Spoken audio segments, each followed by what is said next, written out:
Okay guys, it's that lovely selfie time. Woo. Everyone say a little hello to your fans.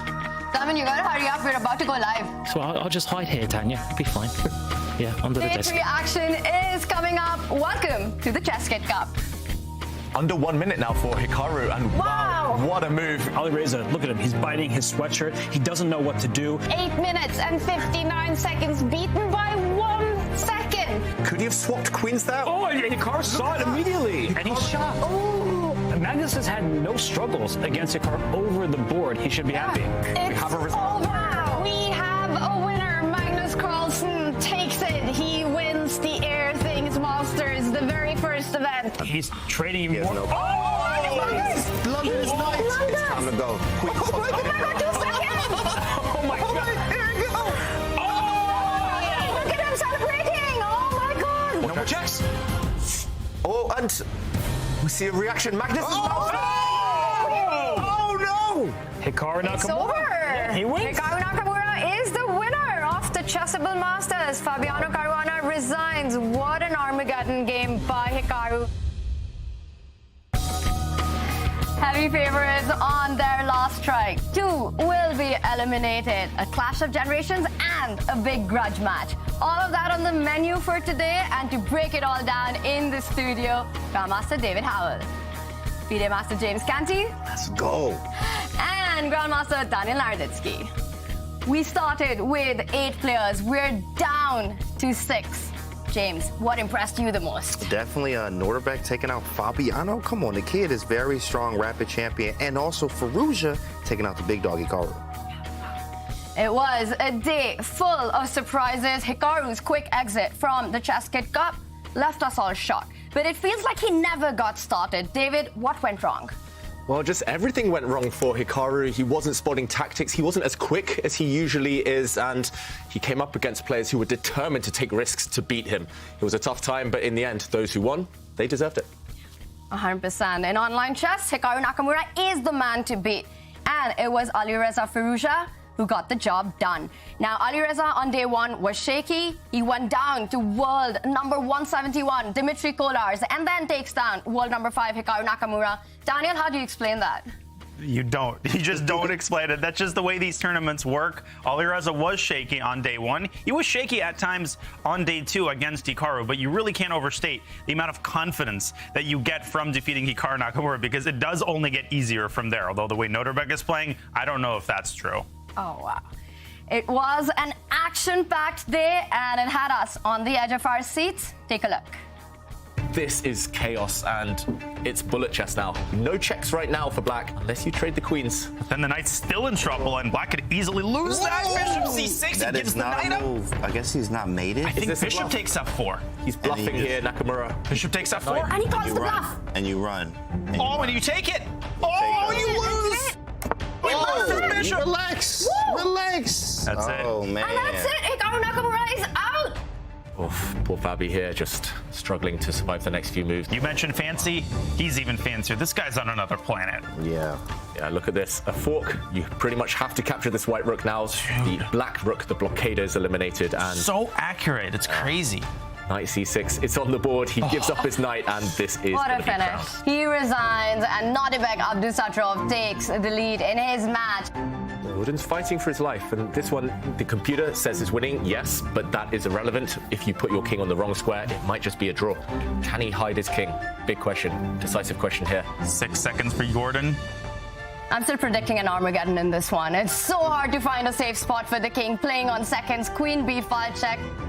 But now black gets another tempo for his pawn. Oh, my goodness. And the Jordan king's just in the way. pushes. Even 0. The king is Queen in the way. d6. No way for white to promote. Oh, this hurts. Jordan's only thinking about one thing, and that's repetition. We have the result. Jordan, see the relief on his face. Wow. He has clinched it. And with that, this is where we are going into day 3 of the ChessKid Cup. These are our brackets. We see that Alireza Firouzja took down Hikaru Nakamura, and also Fabiano Caruana was knocked down by Nodirbek Abdusattorov. We will have the winners final later today, but we start with the losers quarter-final bracket. Now, while it was the end of the road for Hikaru Nakamura, the other American grandmaster, world number 6, Fabiano Caruana, he is a bronze medalist at the World Rapid Championship. He's fresh out of a win in the Grand Chess Tour event. Fabulous performance in the Chessable Masters. This is what makes him an absolute beast.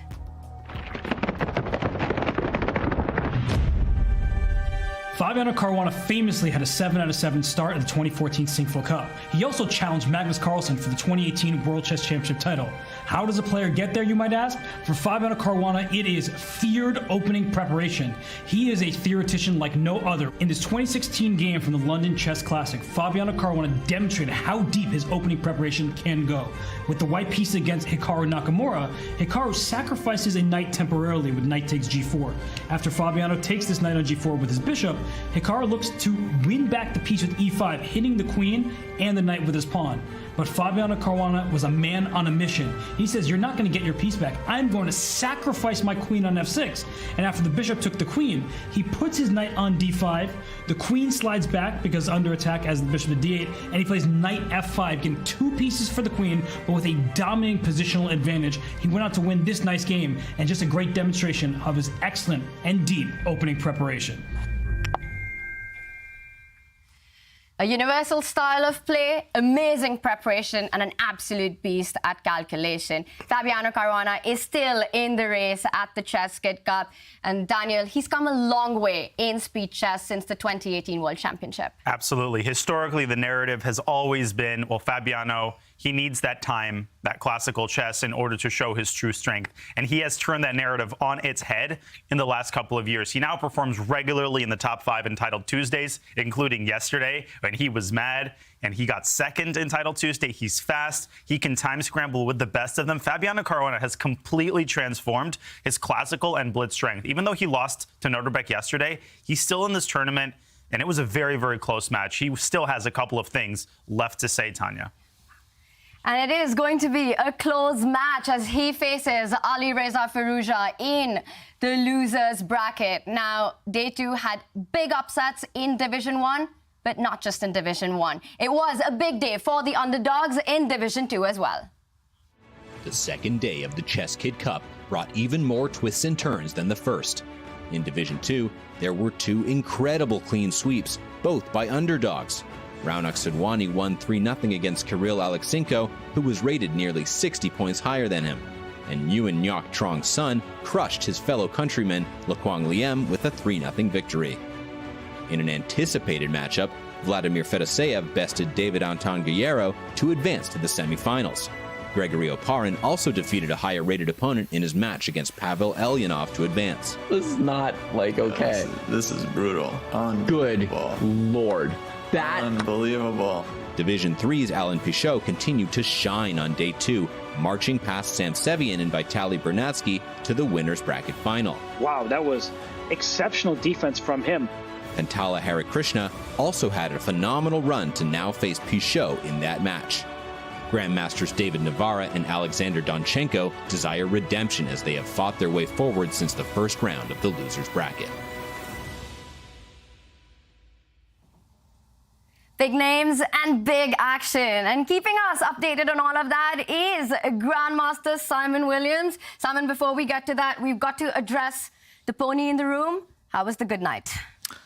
Well, Tanya, you might be surprised to know I've been very, very well behaved here. I was running up and down stairs earlier on, and I haven't been, except for the Saturday, but I have heard a rumour that some people on the panel have been going there quite frequently and been having a very good time there. Hey, James. Hey, James. You all right, James? No, I like bishops and knights. No comment there. It's been a good time here in Oslo. Hey, what about the chess, guys? Yeah, we'll talk about that later, James, the good night stuff. But right now, it is about the good night on the chessboard because the winners' semifinals is about to start in Division 2. And Simon, what can we expect from that? Well, we've got 2 fantastic players, and starting off things, we've got Nguyen versus Oparin, and this is players who've won every match so far, so they do get a second chance. And then below that, we have Fedoseev, who must be the favourite for this group, and he's playing our tattooed friend, only 17 years old, and he's got a full tattoo. I don't know what I think about that if I was his father, I don't know. But anyway, and then you've got the losers bracket. These guys, they don't get another chance. So if they lose the match here, they go home. And you can see some big names. You've got Aleksenko versus Adriaking, and 2 other players I'm going to pick out there, Ilyanov versus Mamajarov. They've both been over 2,700. They've both been around for a long time, and that's going to be one hell of a match there. Super exciting matchups. There is $10,000 for the winner, but not just that, also a golden ticket to Division 1 of the next event of the Champions Chess Tour. And we also have action in Division 3 with a big winners final coming up. And it will be between these 2 players. Alan Pichot will be playing against Harikrishna. Simon, is there a big favorite in this one? I'm going to have to go for Hari Krishna. I mean, yeah, your fellow countryman, you probably know him very well. And number one, he's got the best name, Hari Krishna. So anyone with Harry in their name, you're doing well. Picho is a very good player, but he's very unpredictable. He can play really well at times, but he can also not play so well, should I say politely. But they're both fantastic players, but Hari Krishna is just more stable. So I'm gonna go for him in that one. Sounds like a clash of styles. It is. It's kind of the South American kind of style you might see in football, quite flamboyant, quite exciting against, I don't know, our Indian players very solid. I have to be careful what I say here. Hari is super pragmatic as a player and very consistent, so it's going to be fireworks on the board. It is. It's going to be a really exciting match there. We're going to see if Picho can get through Harry's very solid style. So you never know, but it's going to be a big match. And not just that, Simon, we've got more action. That's right. So we have the losers brackets, and again, these players, they don't get another chance, and the legend is still there, the legend Garakamsky, and he's playing very strong. Antipov, Sam Sevion is still in with a shout, but he's got Yu Yangyi. It's going to be a very tough match for him. Then one of Ding's favourite players, the new world champion, Veljko Pons, is playing against Donichenko there. So big matches going on in the other divisions as well. Action all around, and of course the dream is to get to the season's final as tour points are on the line. It's speed chess, double elimination bracket, 3 division, and the grueling format makes it a challenge for even the best players in the world. Each event in the Champions Chess Tour is broken up into 3 divisions, making the CCT even bigger than ever before as the best players in the world work to win their division and progress to higher divisions, hopefully securing a playoff spot, big prize money, and tour leaderboard points. Here's what's at stake in the 3 divisions in each event. The winner of Division 3 receives $5,000 and 20 tour points. Those with the most tour points at season's end will secure the wildcard slots for the playoffs and additional prize money. The winner of Division 2 claims $10,000, 50 tour points, and secures a coveted slot in the next event's Division 1. Finally, the winner of Division 1 receives $30,000, 150 tour points, and a guaranteed spot in the playoffs. At the end of the year, the playoffs will include 8 players that have qualified either by winning Division 1 or by earning enough tour points to claim one of the wildcard slots. Of these 8 players, 4 will advance to the live finals. In the end, only 1 champion will remain. Who will be the king of the Champions Chess Tour 2023 season, the biggest season so far of the tour. And right now we've got big games coming up. Later today, it will be the winners final as Dutch number 2 Jordan van Foreest takes on the Uzbek sensation Nodirbek Abdusattorov. But we start the day with the elimination bracket, the losers quarterfinal, and big matchups there.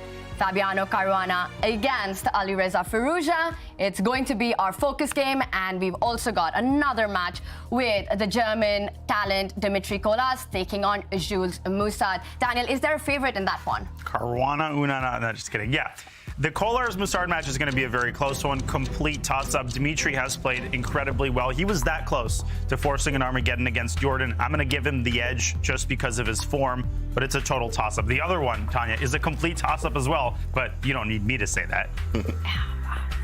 Fabiano taking on Alireza. We know that is going to be super exciting. The players have played each other in rapid a bunch of times, and it is Fabi who in fact leads with 4 wins to Alireza's 2 wins.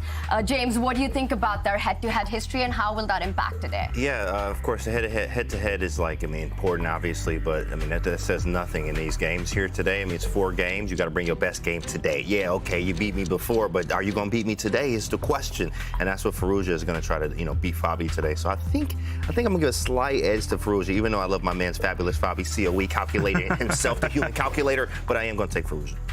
It's going to be fabulous Fabi versus awesome Alireza, and they are ready to go. We are about to start. Fabiano Caruana starts with the white pieces. Opening predictions, David. Opening predictions, I'm going to say 1 e4. Fabi really needs to use his opening weapons, especially with white against Alireza, especially because it's just a 2-game match. Every move counts, and he needs to get off to that strong start. Firouzja, maybe in this format. Proved a bit rusty in the past. Yesterday had a great day against Hikaru, of course, but if Fabi can hit him in the opening, he will be a huge favorite. So I think he needs to go very direct from move 1. Okay, not e4. Very quick moves Slow there. down here. It's too early for this. It's the Grunfeld defense. It was a queen's pawn opening. This is one of the main lines of the Grunfeld, the exchange variation, where white builds a center and black aims to erode that center to try and chip at it from afar. And still very standard stuff. A well-known position. I've had this position against Fabi myself. I've got bad memories. So I hope Faruja has something better I got prepared. bad memories. What do we think of this opening choice by both sides? Bit of a surprise. Yeah, I'm a Grunfeld player too. I mean, I like Grunfeld, like KID, and I've kind of looked at both. In fact, I know you were a Grunfeld player for a long time too. We had that conversation. And actually, there's a book, Modernized Grunfeld. It's a pretty good one. Comes that's in like the forward chess stuff, but it's a B6 is a newer one, or not newer, but it keeps pieces on the board. You have the bishop G4 line instead of B6, where I think Peter Strela recommends that one in the Chessable course. But with bishop G4, then F3 happens, and then knight A5, bishop F7, and all this lines of theory, very deep stuff there. And black gets some very cool positions. B6 keeps it attention, but it also can get extremely wild from here. So definitely some sharp stuff from both sides so far. Yeah, sharp stuff, and white has a few options. At some point, white is able to go and grab a pawn on c5, but it will come at the cost of the integrity of his pawn center. Here, he's just keeping things solid, and yeah, both sides developing. Speaking of keeping Come things again, solid, I jinxed it. H4 on the board. Harry the H-pawn is alive. Fabi has been playing with the H-pawn so often in the store so far. We will come straight back to this one, but even our other game, Dimitri Kolas versus Jules Moussa, two very, very combative players who've had so many decisive games. They are about to lift off their game 1. It is a best of 2 in the elimination bracket. Dimitri Kolas there with the white pieces. He's had 8 decisive games in a row. Yeah. That's incredible. That just shows that his style is just super energetic. Extremely tactical style. He is a perennial career E4 player. In fact, I've played hundreds of blitz games with him. He has never touched the deer, the c-pawn, or the knight. He is an E4 lifer. And here we see Jules Moussa deviating from his standard Sicilian, and the Petrov epidemic continues, sadly. Yeah, you said it, Tanya. 8 decisive games so far, but now we have the most drawish opening in chess. So can Dimitri Kolas sprinkle some magic dust on this one and turn it into a decisive game somehow? Very standard stuff. We've actually seen this before in the tournament on a couple of days ago, and white will try to erode the center. That black knight sitting nice and pretty in the middle of the board. It's all about a fight for the middle squares, and there we see first exchange of pieces. And white has an extra central pawn. What do we think of this so far, early days? I think Jan Nepomniachtchi actually popularized this from black's perspective. I think knight b8 to d7 is a move here. Bishop f5. Now, bishop f5 is correct. Sometimes white pushes the d-pawn quite early. This line has gotten actually very, very theoretical, and it can get quite tactical. White can put the knight on e5, queen from d1 to b3. So you can, even though the position looks relatively quiet right now, the structure is asymmetrical, and white's got a lot of exciting ideas here. I think the queen often goes to a5 in these positions. There it is. Yeah, some very sharp, direct lines here. And there we go. You predicted it, Dania. This has been played before, seen before, and studied in depth by some of the top players in the world. I've looked at this briefly myself, and yeah, the lines go far too long for me to memorize. But the players clearly have done their homework. And Jules, despite this not being his main opening, he's been playing instantly up to this point. Queen to c5 was black's last move, hitting the white light squared bishop. And we might see a bunch of exchanges. If black knows his stuff, he should be fine. But white at the moment slightly more active.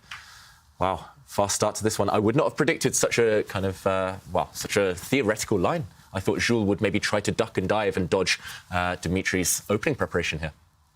Very interesting approach by the French grandmaster. Opting for a Petrov, Jules is also known for his attacking play, so not a line we see him play out often, but in a best-of-2 match, he would be happy if he can keep things in control in this one and then fight and go for the kill with the white pieces in the final game. The bishop falls back. Now, it looks like the c3 pawn is on pre, but if black does capture that pawn, David, it does invite a lot of threats on that exposed queen. White could start with the rook moving to c1, eventually capturing that c6 pawn, and notice the d line as well with the queen and bishop lined up. It's super dangerous to pick up the c3 pawn. Yeah, and I think really instructive for everyone watching at home. Don't move your queen too many times in the opening. Jules has already done it twice. And if you get too greedy, if you do grab now, as you say, Tanya, the rook slides across, gaining even more time. The queen's forced to make a fourth move early in the opening. You're lacking good squares here. For example, if you slide back, there will be tactics such as this one, as you mentioned. The bishop very, very loose now. And I think you might be able to win material by hitting the queen, kicking it away from the defense of this piece. And, for example, you can slide back here. The queen is forced to retreat, and eventually the bishop will drop. Black's position is a bit loose, so therefore you do not have the luxury of time. You cannot go pawn hunting in this position. Other moves that come to mind, maybe taking this pawn in the center just to develop the black knight. I'm also wondering whether you can get away with bringing the knight out here. But yeah, you have to be really careful at this early stage with black. It's strange to see him pause now because he's been so confident up to this point. Yeah, this takes you have to be very precise. The knight needs to develop. You have to connect the rooks. And the queen is on a strange square. You have some looseness with the bishop on d6. So this is a great time to think. I do think c takes d is probably best, and then develop the knight. We also want to kick this annoying bishop on g5 to put a rook on d8 somehow. So we want to do this too as well. I think white's fine, but black needs to be very, very precise in these next few moves for sure. Yeah, critical moments already at an early stage. But let's leave Jules to think about this one. We're expecting pawn takes pawn in the center, but clearly both players have their ideas in this Petrov. At least it's not the dry type of symmetrical position that we're used to from this opening. No, most certainly not. And I talked about this yesterday. When you check a line with an engine, sometimes you forget about the most natural moves.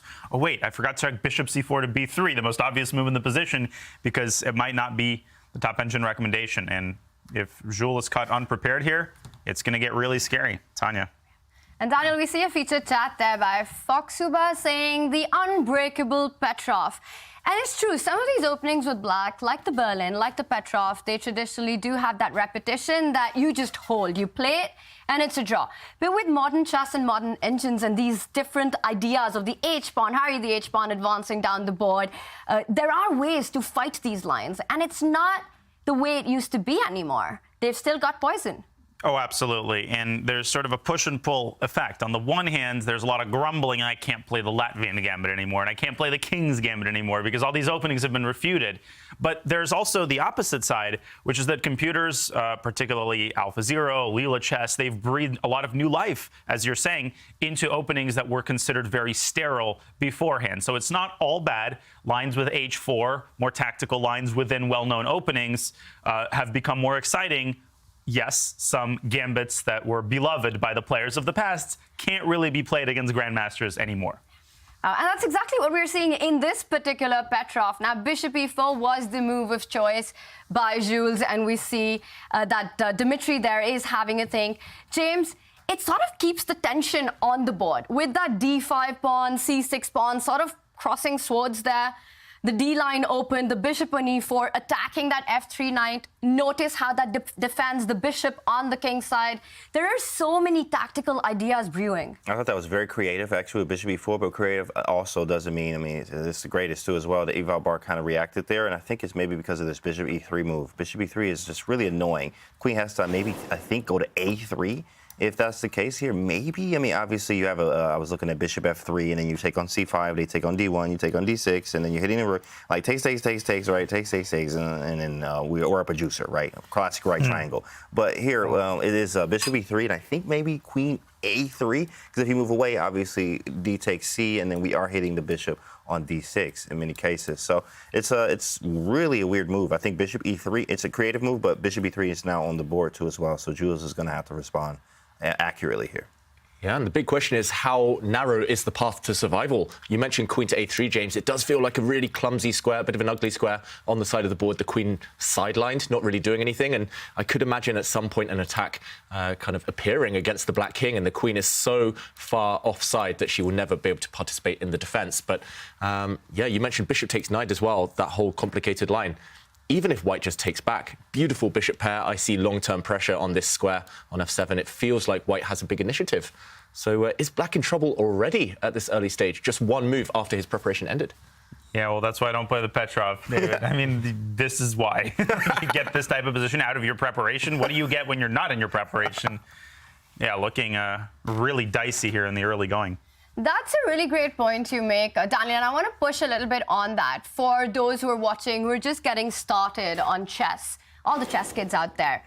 You said Petrov is not an opening that you might advise with black. Against the king's pawn opening, what's a good one to start with then? Well, there's different schools of thought on this. I think most players start with symmetrical king pawn openings with black e4, e5, and then knight f3, knight to c6, because that is easier to learn and teaches you the fundamentals of development. But I think by the time you hit 1200 or 1300, you might consider learning the Sicilian, which is a great opening that affords winning possibilities really at all levels.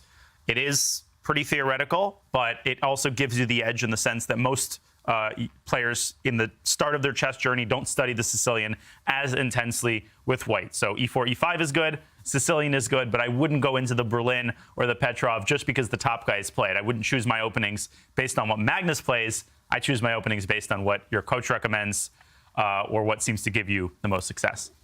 That's some great advice there by Daniel, based on your own style of play and intuitively the kind of positions that you want to choose the openings. And we do see the top players, they have such a universal style. They can play pretty much anything on the board, but definitely something to remember to try and play to your strengths. And right now, it looks like Jules Moussard is in a bit of trouble. Dmitry Kolos is the one who's playing to his strengths. It is a complicated position while Jules has a think. David, should we just zoom out of this one and quickly check in with our other game, Fabiano Caruana against Alireza Firouzja? Whoever loses is out of the ChessKid Cup. This is a best of two, and wow, this is a very different position from any Petrov. This is fire. Yeah, it's potentially extremely dangerous now for black. I've had this type of position plenty of times myself, and the black king looks safe enough, but it is a bit airy, at least compared to its counterpart. If the center explodes, which it's quite likely to do so at some point, then white's pieces are more centralized. There we go, already some captures, some trades in the center. What Firouzja maybe needs to do is just try to hoover all the pieces off as quickly as possible. If he can somehow make the queens disappear, black long-term has a 2 versus 1 pawn advantage on the queen side. Black is doing well in endgames, but yeah, short-term, I do fear slightly for Firouzja. He's playing quickly, though, and I don't see any immediate kind of ways to generate threats for white. So, yeah, I'm not sure who I would prefer here, to be honest. Normally, I'm a Grunfeld kind of loyalist, but this is one time I might make an exception. I think Fabi has great chances, and it's a position that might suit him. Just it feels like there will be calculation to do at some point, and James, we all know Fabi is the master there. He is a master calculator, COE calculation over everything, says Fabi. Now, here, I do like, I like the attacking chances Fabi has. You just can't put that away. He does that, there it is. Takes, play h5, and don't even think about the next move. h5 is just what you're going to play. But now, okay, we do have to think of a plan. I mean, the knight can swing into f4, and then e6 is there. There's some problems. Might be even some sacking possibilities. After knight f4, you defend e6. We take on g6, and then take again with the knight. Of course, there is going to be, obviously, you need to have more pieces on that side of the board. But it's just telling you, even highlighting, as you see here, there's lots of problems in black's camp there and around his king. Practical chances definitely suit Fabi here, but if we're able to trade and hoover off all the pieces, okay, hoover, that's a new one. Vacuum, in fact, guys, vacuum or hoover is what it is. But if we're able to vacuum off some pieces here and hoover them off, we will actually have some good chances for black, as you mentioned, with the queen side having 2 pawns versus 1. So I do like Fabi. Alireza has an extra pawn, but with all this initiative, do we think Fabi is the one with the better chances? I like white's position. I mean, you're also asking the wrong guy. I'm pretty biased in favor of the side with the initiative. It's also kind of interesting that black played this b6 line, which was a pawn sacrifice. White could have captured on c5 earlier, but white is the one who ends up sacrificing a pawn for the initiative.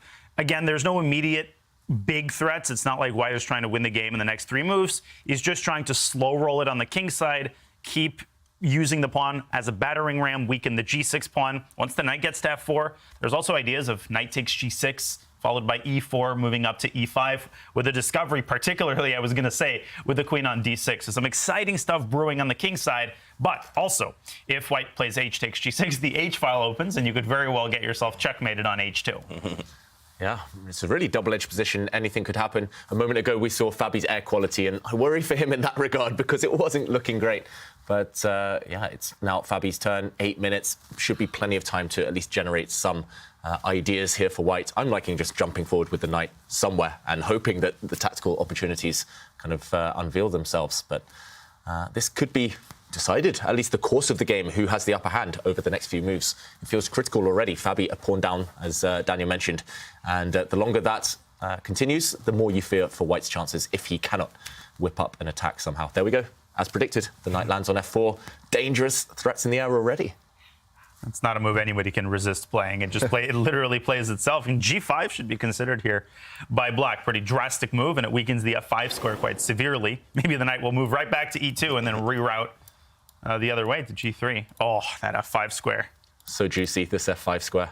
A knight on f5 will thrive. That's the saying. And yeah, I don't know if I would be able to play a move like g5. But as you say, if black just plays a kind of careless nothing move, then just to show the tactic, but that both of you have pointed out, pawn takes, knight takes g6. Beautiful move, exploding the position and lining up. You've lured the black king forward and discovered check. Next move, you win the black queen. So, dangerous threats and how to deal with it without weakening your position, without loosening the f5 square. Not an easy question to answer here for Alireza. That's actually, I mean, really, like, what do you do? Yeah, that g5 move is now, like, looking a lot better. I'll raise a glass to that.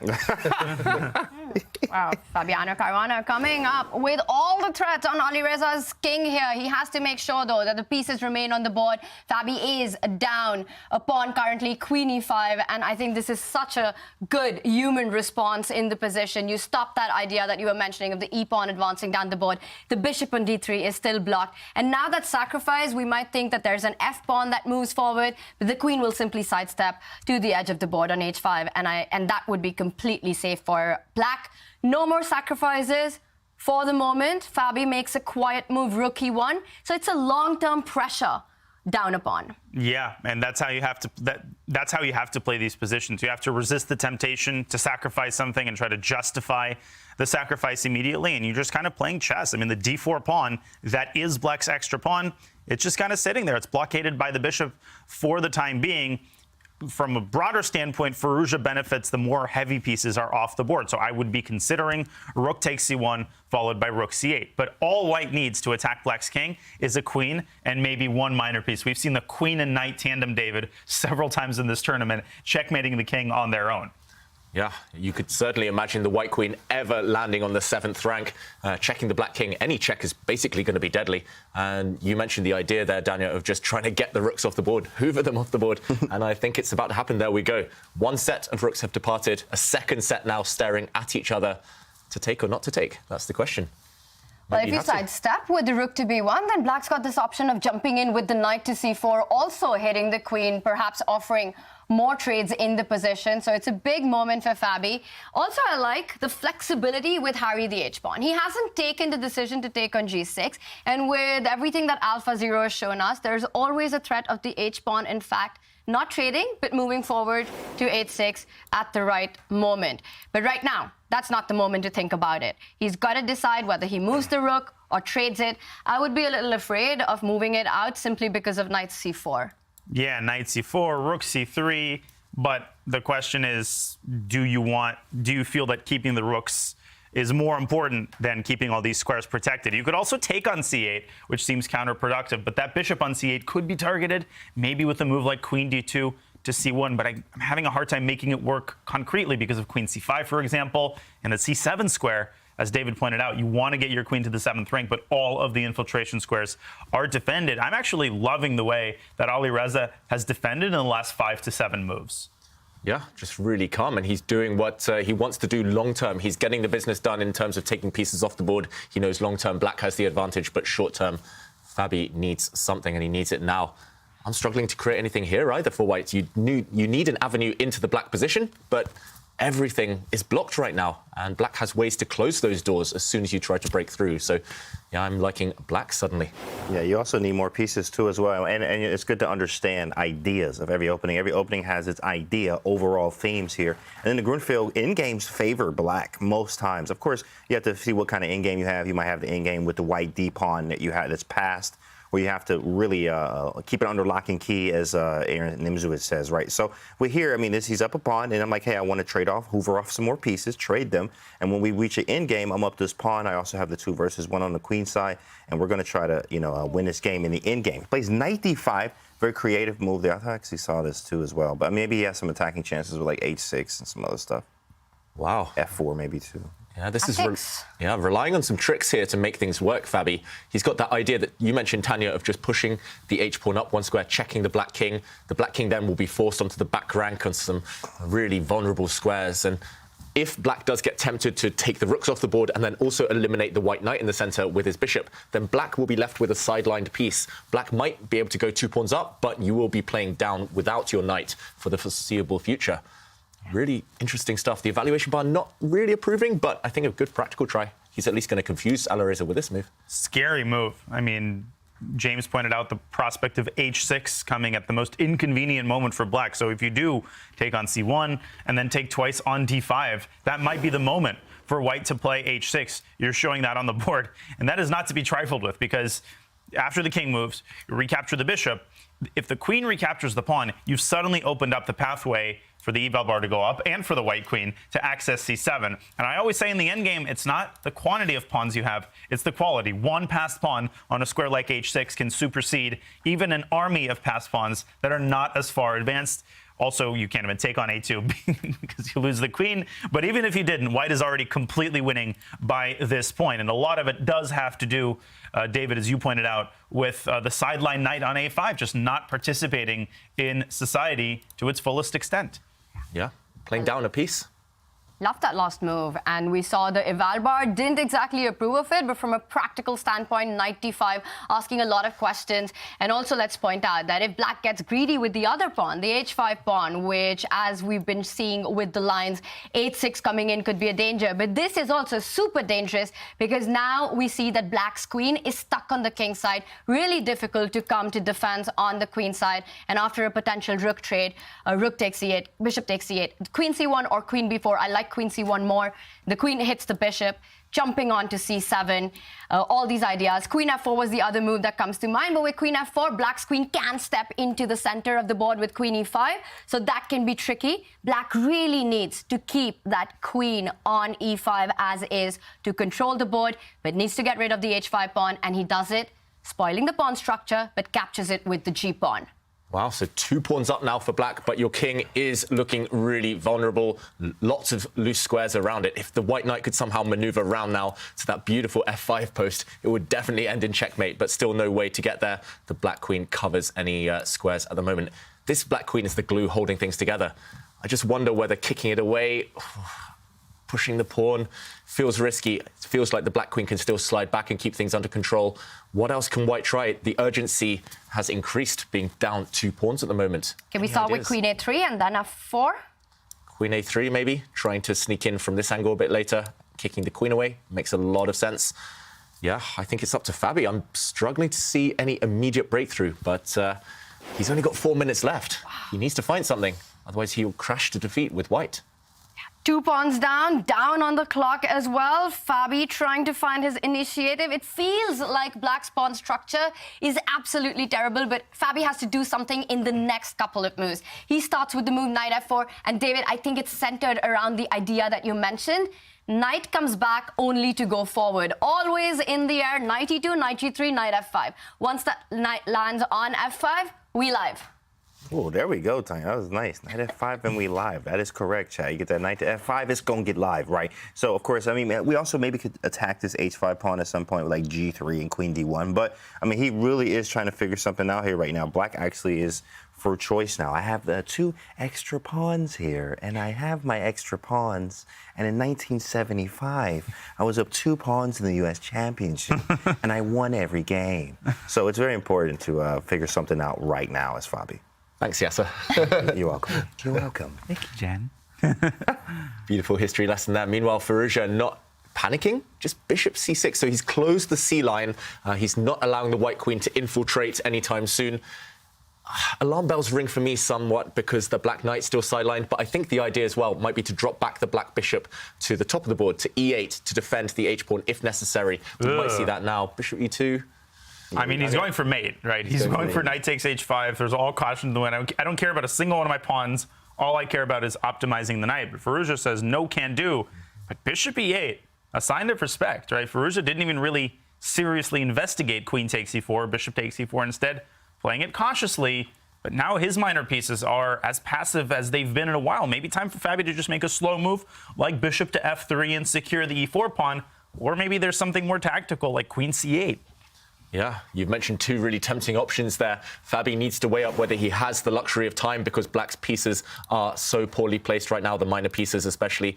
The first move you mentioned, nice and classy. I guess the idea... Slow. Yeah, a bit slow. That's the downside. I guess the idea at some point would be to just solidify, maybe move the knight or protect it, and then break through with the queen. But it takes 2 or 3 moves. The second one you mentioned there, Dania, bring the queen in. Does drop the knight, but you are attacking the bishop. And I guess the question here is, does white have enough to whip up, kind of generate an attack against this black king? Or is black able to somehow get the knight into the game? Wow, he plays g3, so more along the lines of your first suggestion, just playing it slow, defending the knight. Now the queen is free to roam.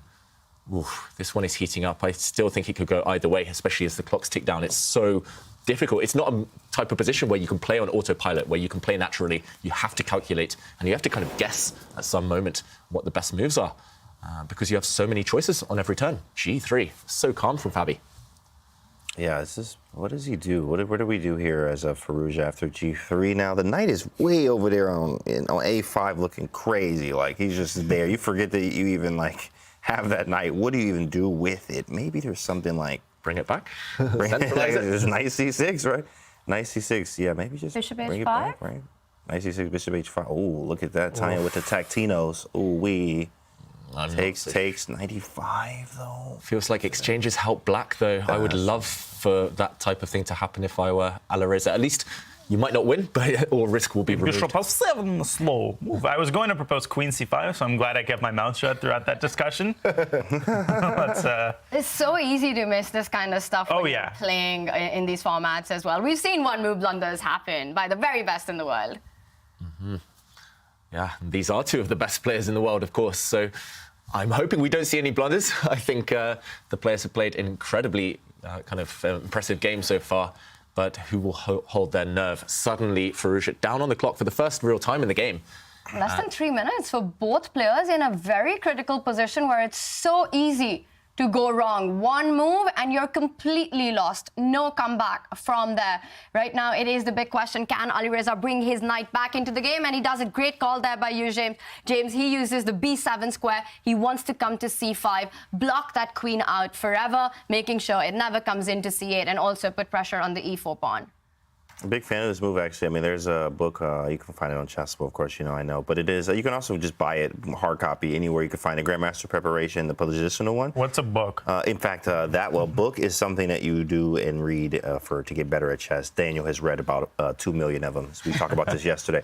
But yeah, the book says Grandmaster Preparation has 3 questions. What's the weaknesses in the position? What's the worst place piece? And that was the knight. Looked very, very bad. And what's my opponent's idea? But definitely that worst place piece. He found it. My knight's garbage. I got to put it on a better square. He moved it to b7. Makes total sense. Queen a3 from Fabiano. And knight a5. Nice. Ooh. Worst place piece, put it back on a5. Right. Great job. Making a hot prediction here, it's not going to be a repetition. Ooh, who do you think is going to avoid the repetition, Tanya? Because if white's queen retreats, that's the second time we've seen that position. Who wants to win, Fabi or Alireza?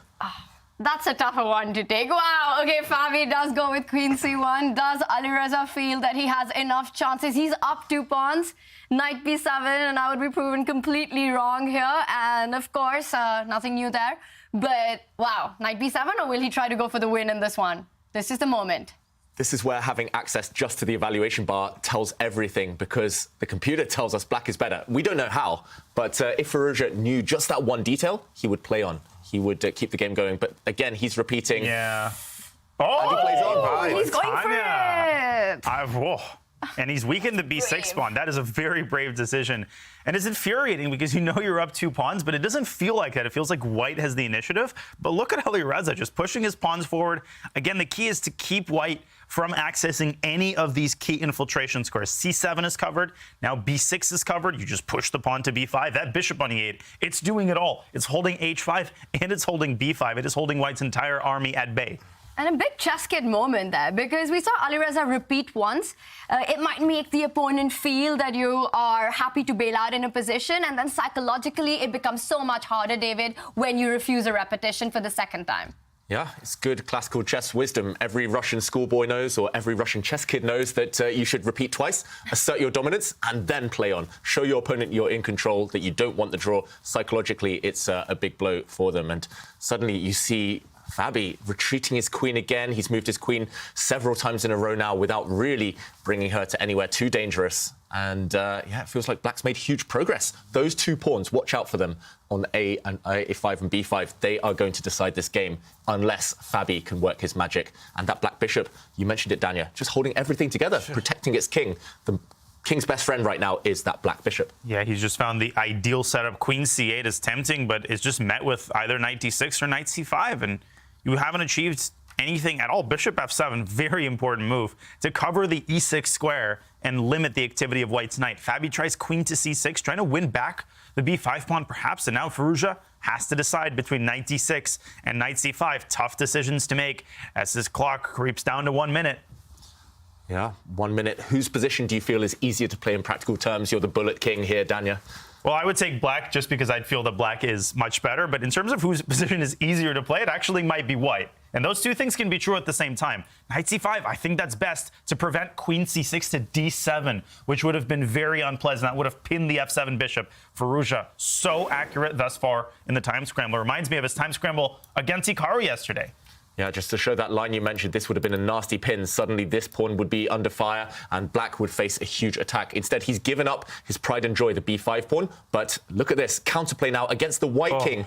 Looked safe as houses, this king, but suddenly the play has switched. This pawn will be captured. The pawn on G3 is overworked, it's overloaded, has to protect its knight. And suddenly it's the White king that will become open. And watch out for suddenly Dania the D pawn about to decide this game. Black in control. Wow, just the full board awareness there to switch play to the H file. Howl the H pawn. Impressive stuff either way from Alireza. Actually, it's just been a masterclass this game, just in keeping calm, kind of defending and just kind of organizing your pieces in their best on their best squares. Just really impressive stuff, I've got to say, from Firouzja this game. When the Grunfeld works, it like really works, you know what I mean? Like the Grunfeld is a very powerful opening used by all the greats. In fact, I mean, it's a very great opening, but you do have to know what you're doing. And when it works, it just works very well here. I mean, White really never got anything off and got 2 pawns down, and now it's looking bad for Fabi here.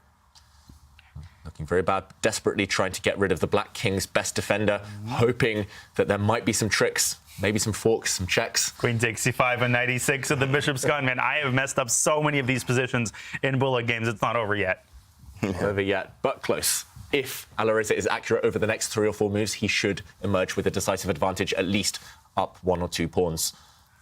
And now the players are playing on 30 seconds. Alireza Firouzja grabbed material when he could, took the pawns, showed amazing defensive technique, and then switched play to become the one who was aggressive. That was a big threat on the board, the one that you were pointing out, to pick up the knight and fork on E6. But of course, Alireza's super sharp today. He picks up a 3rd pawn, and things are going from bad to worse for Fabi. Yeah, really nice move there. Again, it's all about control. Now, no checks for White. It's actually the White king that's in more danger. And, of course, Black has the 2-pawn surplus as well. Really nice play. I would play A4 to set up potential stalemate tricks if the Black queen never captures G3 with the White king on H1. I know that's a lot of ifs, but I would have at least thrown that move in, given the opportunity. Now Firouzja has the chance to trade queens, but that would involve giving away the D4 pawn. That's not a worthy price to pay, and Alireza is still playing perfectly. Can he go in for the checkmate here? Is a mate in one, though. That's a big threat on the board. But White might be the one getting mated first. Well, I don't know. The White knight does hold some key squares. The Black queen can't deliver a check. 10 seconds. Oh, he retreats. Yeah, watch the back of your position. Don't let the opponent's queen ever check you unless you really have to. And nice defensive move there from Firouzja. Still under control. Queen F5 maybe? Just hold that D pawn with everything you got. Try something very similar, but no scary checks here. The Black king can always slide back if it needs to.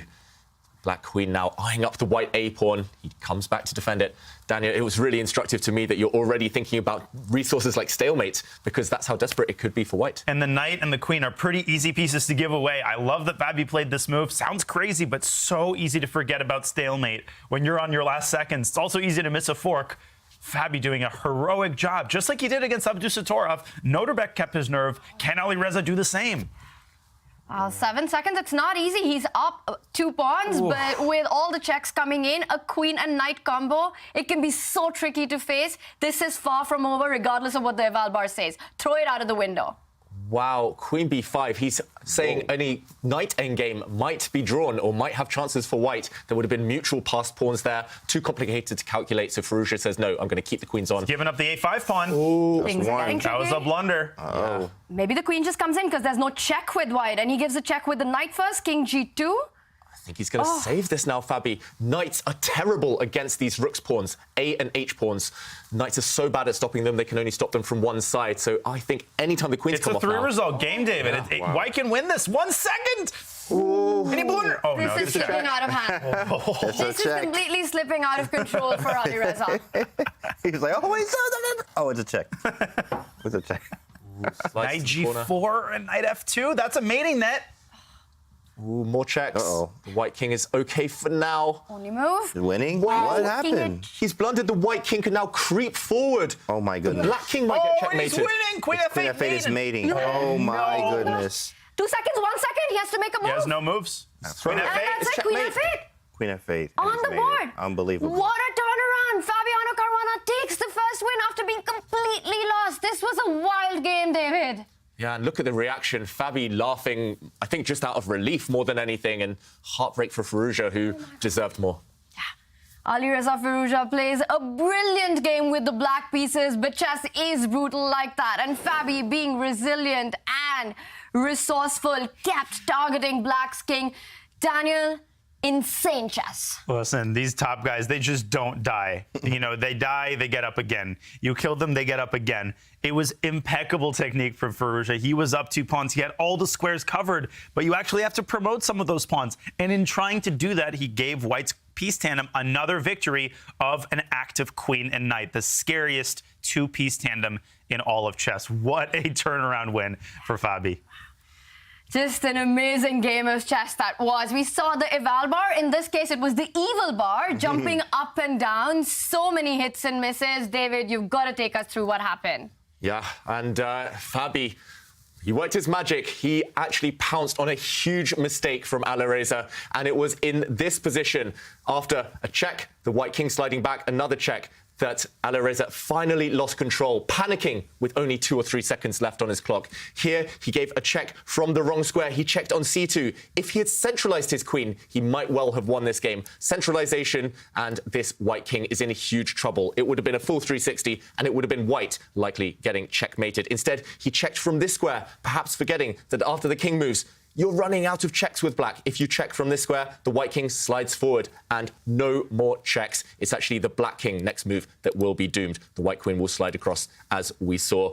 Instead, Alireza found nothing better than pushing his pawn, but he resigned in this position, realizing that king g5 would be met by queen g7 checkmate. Heartbreak, and it's so tricky. Queens and knights are the most devilish pieces on the board. And that's exactly what we saw. What a ChessKid moment. It's not over till it's over in chess. Well, just one more game remains for these players in the losers quarterfinals, and it will be over for Alireza Firouzja if he doesn't win the next game on demand against Fabiano Caruana. Meanwhile, Dmitry Kolas also scores a big win in his match against Jules Moussat. So Jules and Alireza have to win on demand, and if they do that, we will have an Armageddon. More ChessKid action coming up after this Twitch break.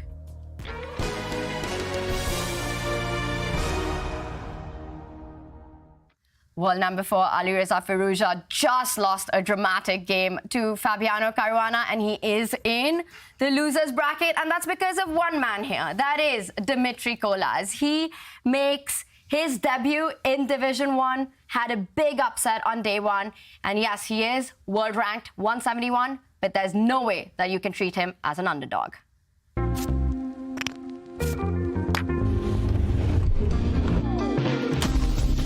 Dmitry Kolas is part of the golden generation of young German grandmasters. He might have flown under the radar for some time, but now Kolas is really starting to shine. He is Mr. Consistent. He very rarely blunders, he very rarely posts bad results, and both online and over the board, he has been performing extremely strongly lately. Kolarz is extremely difficult to beat, and if you give him an opportunity, especially when it comes to calculating variations, then he will seize it. This game came from a clash between Kolarz and Liem in the qualification, in the play-in for the ChessKid Cup. Here, white has an extra queen, but in return, black has a rook and a knight. If black gets just one more move, he will either create a fortress by dropping the knight back, white won't be able to break through, or he will create counterplay by taking this pawn. Kolarz had spotted, however, that loose pieces drop off.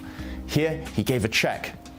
Due to the diagonal here, the black king has to stay in touch with the black knight, but now this black rook is undefended and the queen drops back. It has lured the black king to a poor square and the rook is doomed.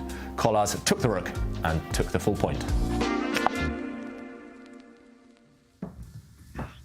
And that's exactly the kind of crazy chess that is the reason that Dmitry Kolarz has had so many decisive games this ChessKid Cup, 8 back-to-back, and he does take the lead in his match against Jules Moussad. But it was a complete focus on Fabi Alireza, because that is, David, one of the wildest games that we witnessed on the tour. Yeah, just so many swings and roundabouts. It was a roller coaster battle, and Firouzja showing why he's one of the best players in the world, but ultimately just letting it slip. The nerves got to him, and Fabi, tenacious Fabi, taking the full points. And yeah, I think the next game is going to be equally unpredictable. And speaking of it will be unpredictable, let's make some predictions. Can Firouzja do it? Will he make a comeback? James, will we see an Armageddon? Yeah, I don't think so. And the reason for that is just the psych part. Unless you can get over that real fast, I was winning. I mean, imagine you're winning the game. Oh, I'm doing good. I'm about to win. And then you lose. Like, so and the break is not that long. So you're going to play your second game. You need to win here. He's under a lot of pressure. Wow. And the seconds are ticking. Well, the good takeaway for Alireza Firouzja is that he played a brilliant game. The result was not in his favor, but for the most part of the game, it was Alireza who had the upper hand, and he starts with the white pieces. I think we're going to have an Armageddon. What do you think, Daniel? Yeah, it's really hard to say Fabi, one of the hardest players to beat on demand just because of his opening preparation. When he turns up that opening dial, he can basically on demand get the kind of position he wants to get. Firouzja will have to have everything go right for him. I think he should play 1 e4 and stick to what he knows best. Get a tactical position and just calculate your butt off. Oh, no 1 e4 starts with a queen spawn opening. System. He's playing for the win, but this is not exactly the opening that we expect when a player has to win on demand. What's the strategy of going for this approach, David? I guess Firouzja just wants to keep as many pieces on the board as possible. It's unlikely there'll be too many trades of pieces, at least, over the next few moves. Maybe some tension in the center with pawns as well. He's banking on the fact that Fabi will have to make some difficult strategic decisions later down the line. So interesting approach, but I'm also an adherent of playing what you know best in these crunch matches, especially when you need a clutch win on demand. You got to go back to basics. And after a heartbreaking defeat like the last one, I do worry that things could spiral out of control if things start to turn against Firouzja. And obviously, Fabi's come prepared. We had a totally symmetrical position for a few moves. Now, things have opened up in the center, but Fabi has barely paused for thought, which makes me think he studied it before, James. Absolutely. I mean, of course, you have a very easy play here for both sides, I think. You just develop, you hit the center, he hit it with c5 there. My bishops look good. Got to develop my knight. I castle, and I put the queen maybe on c7, e7, try to push for e5. These positions are really nice for both sides. I actually like to play them from the white side with knight b to d2, and actually just playing them aggressive. Queen e2 and castling queen side almost every time. I don't care what's going on. I'm going to play castle queen side and try to get g4 in, because it's very aggressive here. Here, it's a little bit different. We have the hanging pawn structure now with white. We can still play for some aggressive intentions like d5 at the right moment, and maybe, you know, we have the bishops open up. So white still, I think, for choice here, I like white, actually, because of the positions, how tactical they can get. But Fabi has no problems. Everything's developed. Yeah, everything's developed, everything's covered, and it's definitely onus on white. It's the burden on white to create something from these positions.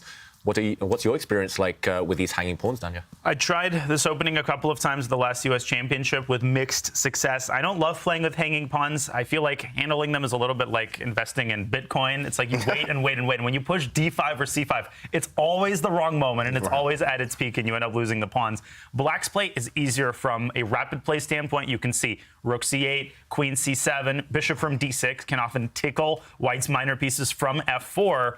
White has to accumulate those pieces such that they aim at the king side, and like I said, find the right moment to push one of those pawns forward, just like you would, David, in an IQP setup. But that is all to the side because we've got another game that is going on. We do have liftoff with Jules Moussad also needing a clutch win against Dimitri Colas, and he starts with the Spanish. So we can again expect a middle game with all the pieces on the board and a lot of tension. A lot of tension. Open Spanish. Until this move, yeah. Colas going for the open variation of the Spanish. This tends to lead to many forced lines. So if Jules hasn't done his homework, he might even struggle to get a game. That's my big fear for Jules Moussad right now, needing to win, of course. I should mention, the first game that Dimitri Colas won, it is the ultimate demonstration of a pin. You pin and you win. So any chess kids out there wanting to learn about the theme of pins, go check that one out on chess.com. Great demonstration there from Dimitri Colas in the first game. But this one, yeah, he's pausing. Pawn takes pawn. Still theoretical position. Extremely, to put it mildly. Shakir Mamedyarov, one of the leading modern-day experts of the open Rai, like you said, so many forced draws here. You got to avoid them like the plague if you're Mr. Moussad. James, I don't know, maybe something a little bit more non-theoretical should have been chosen. Yeah, absolutely. Maybe some non-theoretical, or there's some spice in these games here too as well. I mean, nice. There's lots of courses out, or even just videos to watch on these type of variations too as well. I recommend Grandilius, Grand Roy Lopez, actually from the white side. He covers this pretty nice.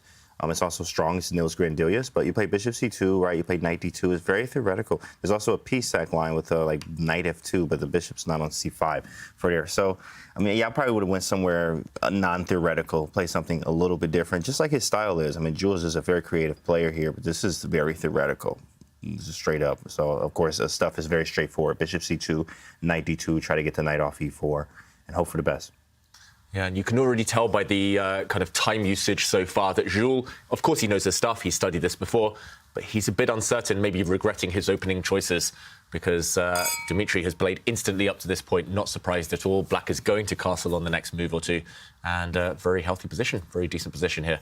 So, yeah, it's all about getting rid of the black knight from the center of the board, first of all. That's job one. And in a must-win situation, you just have to take those kind of micro plans, those step-by-step kind of approach here. You don't need to worry about the result too much. Wow, bishop G4, moving the bishop for a second time. Oh, wait, that's theory. Talking of pins. That's some old-school theory, because the bishop, the dark squared bishop in the modern day usually goes out to C5, which is the more ambitious line. Bishop E7 is the old-school line. I remember Archer, Yusupov, all those like old Soviet names, played it in some super tournaments in the 1980s. And the knight from E4 often ducks back to C5 and later to E6, which is a really nice blockading post. Yeah.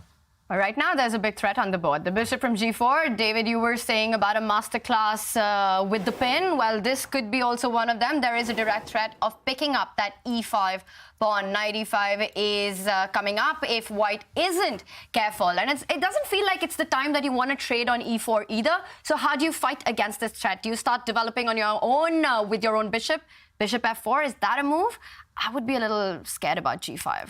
Yeah, defending this pawn makes a lot of sense, but as you say, Tanya, you have to be kind of wary of pushing these pawns for black now, and your bishop has to commit. It either drops back and you lose this pawn in the center, or you kind of walk into the firing line and black will throw pawns down, a pawn storm against the white king.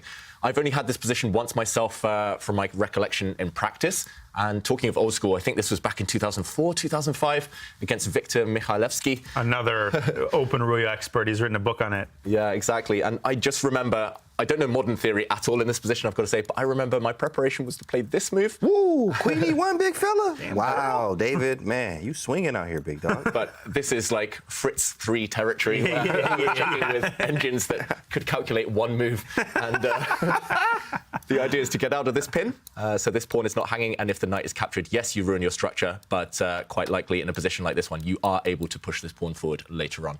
It gets crazy, of course, there are tactics all over the place, but Jules surprised. Will he go for something like this? He's in a must-win situation, so why not imbalance the position? I love it. Queen E1, I think it makes a lot of sense given the mad situation that Jules is in, but he takes another approach. He plays H3, and now that does invite a trade on F3. If you recapture with the queen, the E5 pawn is hanging. Does that move surprise you? Or do you think he wants to capture with I think the it was pawn? theory. I'm not even going to lie. I remember seeing h3 here. If bishop h5, you actually go g4. But I don't remember what happens on bishop takes f3 because I'm like, I mean, he is just going to, maybe you do take with the pawn, in fact, and just play f4. But h3, I do remember seeing this vaguely from some chess school study, not going to lie. But h3, bishop h5, I think you just go g4 there. And then after g4, I don't remember if it was knight d4 to try to play f4, f5 too as well. It's something like this. But h3 is a move, so I'm guessing if he takes on f3, he's going to take with the pawn. Queen takes, it is going to be knight e5, immediate hit on the queen. So as David pointed out there, you just take with the pawn and just push f4, and you do have that crazy structure. Push him, baby, as Yasser says, right? So it's definitely a spicy position at h3. Bishop h5, I think we're going to see g4. Yeah, and I think that will be kind of music to Jules Moussad's ears there, just knowing that you can kind of get this really kind of crazy position in a must-win situation. That's all you can hope for from an opening. I was questioning it a few moves ago. Suddenly things are spicing up, and I think psychologically that will be great for Jules. But he does take moment of truth. Wow. Queen or pawn? I think Jules doesn't know which way he wants to take. He's like, I'll figure that out when he plays it. I'll cross that bridge when I get there. Yeah. Now he's at that bridge. He's made a decision. Ooh-wee, spicy. Buckle up. You know what I'm saying? Can I get a side of spice? Buttercup? This is Sriracha level spice. Oh, yeah, definitely. More like Carolina Reaper level spice. Ooh-wee, all right. Over there in the South, we don't mess around. All right now. Wow. Nice. And let's just point out, David, that if it was a queen capture, knight e5, as we've been saying, would have happened, hitting that queen on f3. And for Jules, he has taken back with the pawn, hitting that knight on e4. And now it does look like the pawn structure is absolutely awful for white. And David, it all relies on one idea of pushing down the f-file. You've got to march with that pawn, f4, f5 if you can get it in. And that's what Jules is relying on. Yeah, it helps that you have the bishop pair. This bishop especially is unchallenged, and wow, he doesn't even go for f4 yet. First, he pushes b4, kicking this black knight. It wants to sit on this square, of course, but suddenly it's a clear target for white's f-pawns. It's an avalanche, and I'm loving this suddenly for white. Feels so easy to play as well. Your next few moves are really natural. Who needs to develop their queen side anyway? It's like that old joke about Capablanca playing an amateur in the simul.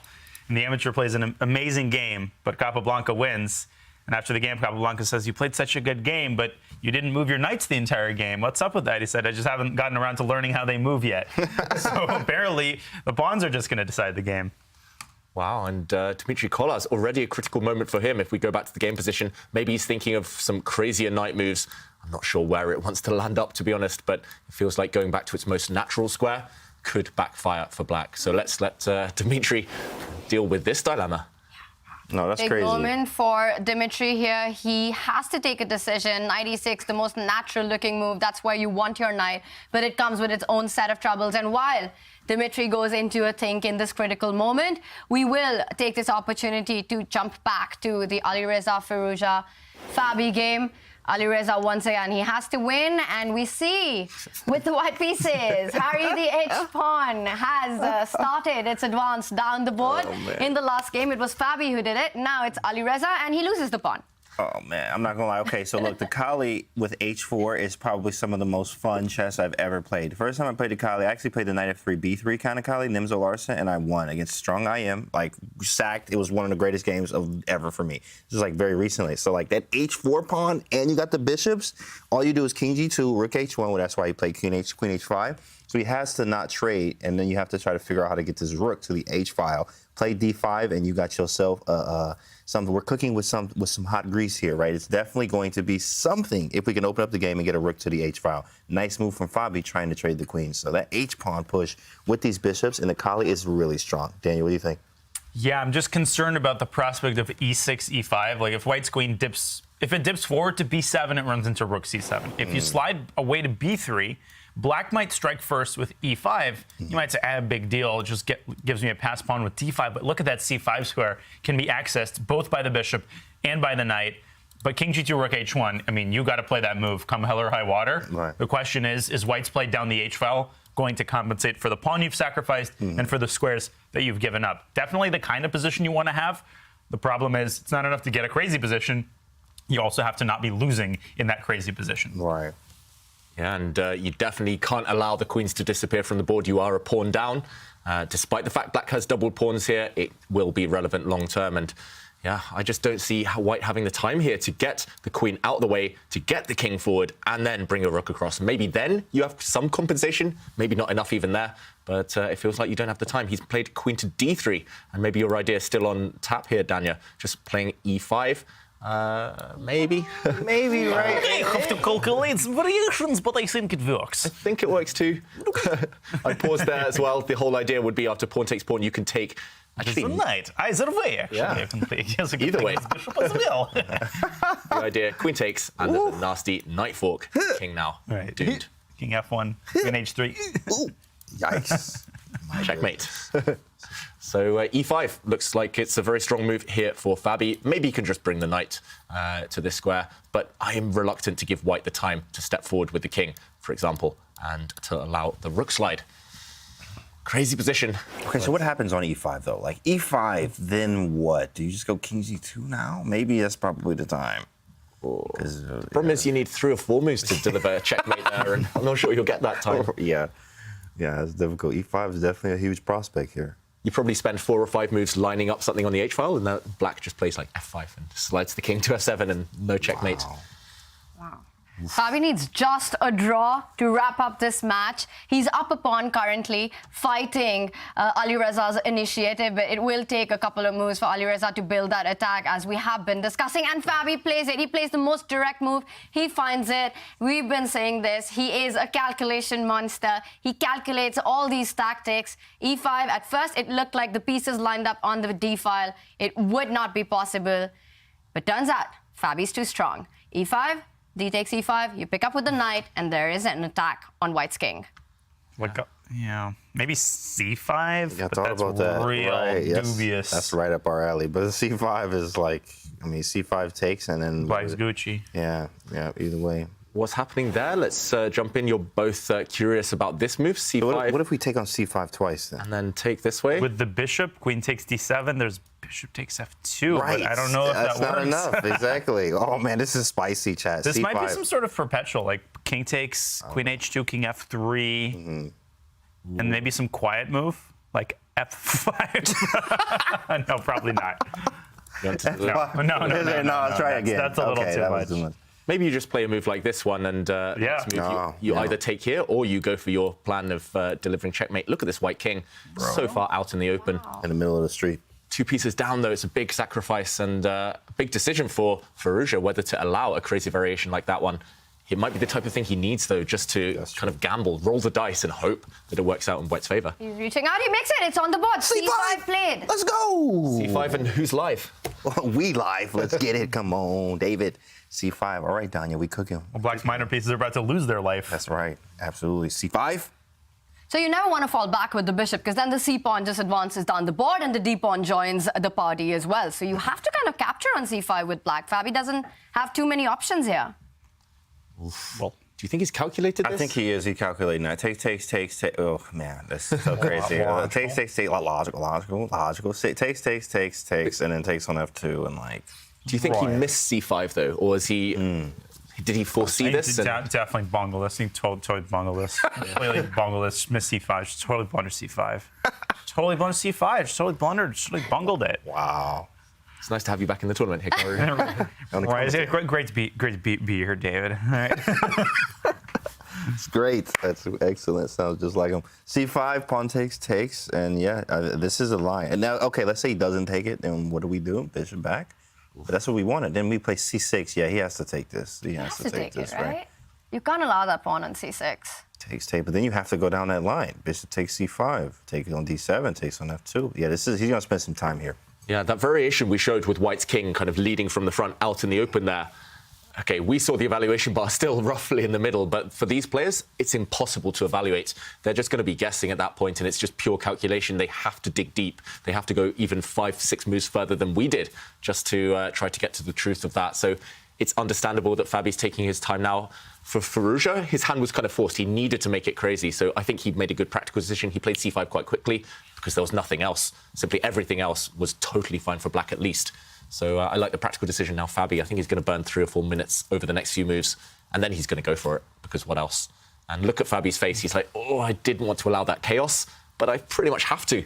And sometimes you just have to play the best moves, even if a draw suits you. Yeah, he's going to go for that. Rook c8 is a very hard move in that final position. After the king gets to f3, that's just very hard to switch your mind from check mode to like, oh, I got to find a quiet move. And as I say that, gone for it. Here we go. Here we go. Buckle up. What a move. Did you see? And the speed with which he did it. Did you see his reaction, though? He did not want to make that move, but he did because he's principled and he knows it was the best one. That's what the top players do. They know they have to play ugly moves, they have to gamble, but... Has he seen Rook d8? That's the big question. He sacrificed the piece, so bishop f2 is the move that's on his radar right now. But that would be the second piece sacrifice, and he has to find the big move, Rook d8. And it's on the board! Oh my gosh! And he played it first, but it doesn't actually matter. He found that boy fast. This is amazing stuff. Oh, He's my calculated the entire sequence of moves. COE. You better calculate at home. You better be calculating at home. You better be calculating. This is incredible. That's yeah, crazy. and I think the reason he played it before checking on h2 is he wanted to reserve the option of also giving rook d2 check in the event that the queen moves. Alireza could also play rook h1, forcing a endgame with 2 bishops against a rook and 3 pawns, but black should be safe there. Yeah, what a move. He's sacrificed 2 whole bishops, Fabiano Caruana, but he has forced the white king out in the open. As you say, Dania, if the white queen moves, you have the option of this check and this check, and either way, that white king is living a charmed life. It might not survive too much longer. Did he sack his queen?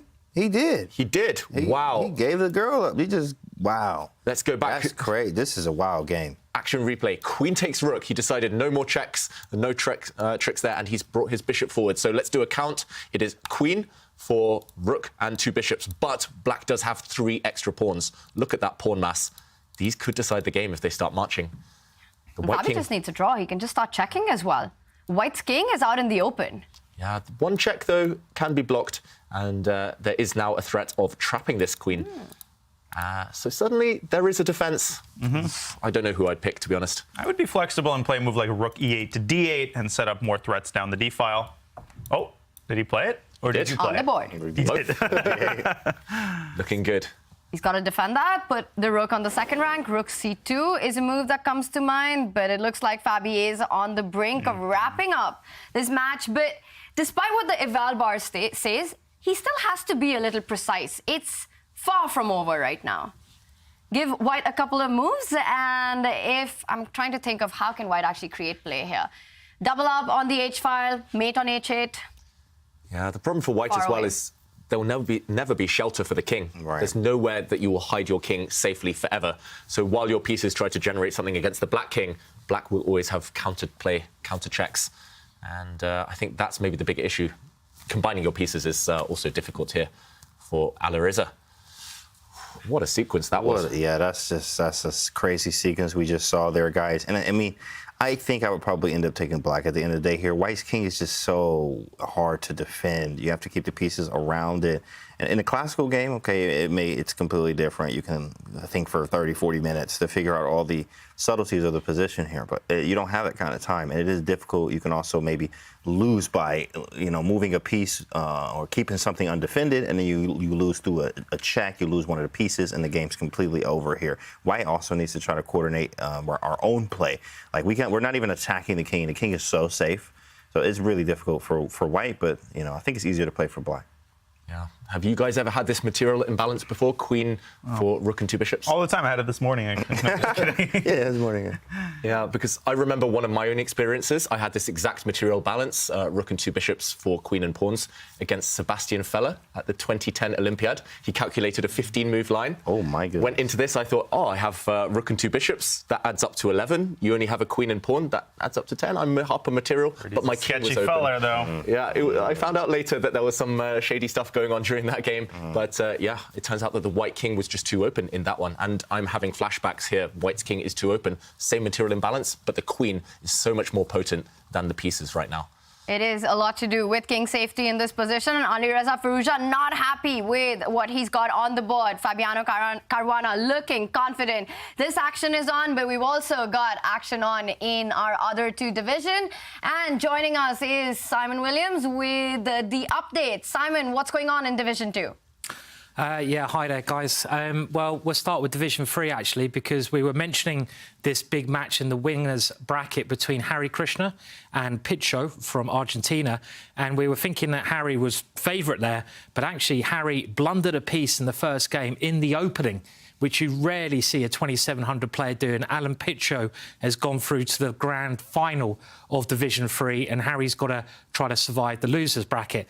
Now, Division 2, very quickly, we just talk about players who have been knocked out and who are going home crying a little bit. They don't get another chance, and it's a big chance. You know, if you win Division 2, you get a chance to play these guys. That'd be fantastic in this big final with big money.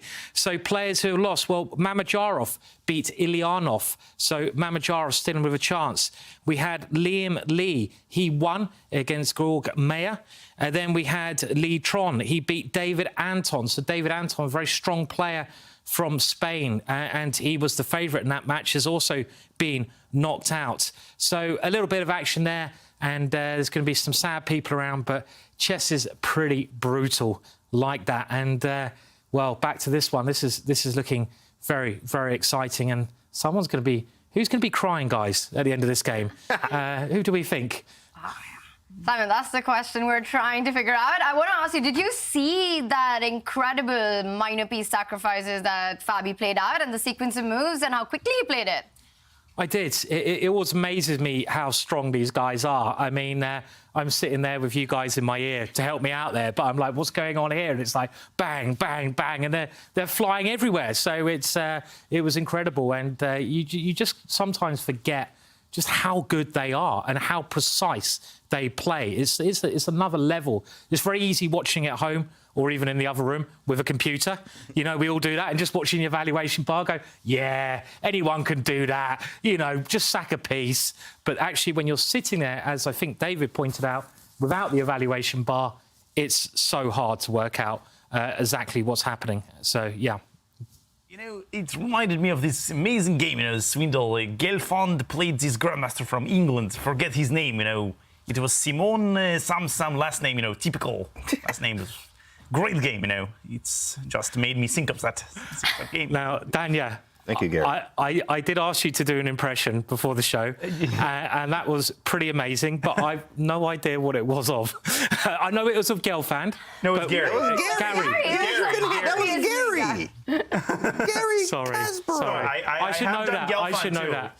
Yeah. Gelfand is more like this typical Russian man, but sort of like this. But you know, Gary's, you know, you should recognize this. How do you know who this is? You know? I think it's because I'm looking at your face. Have you been living under a rock all your life? You know, living in some hovel in Cornwall. Danya, just keep them coming, please. I love the English one. Well, Danya, I know you are one of the most amazing chess commentators, but if you ever want another job, then there's one waiting for you as a, I don't know, like weird chess. I'm deeply honoured. Oh, I could just do this all day. So. Wow, there is a lot of fun here at the studio, and it looks like Fabiano Caruana is also having a lot of fun in his position. He needs only a draw to win this match. I really like the way Alireza has set up his pieces, boxed up. Very wholesome position there on the king side. Yeah. But the problem for Alireza is that he needs to win. Yeah, absolutely. How does White create his chances here? Yeah, that's a great question.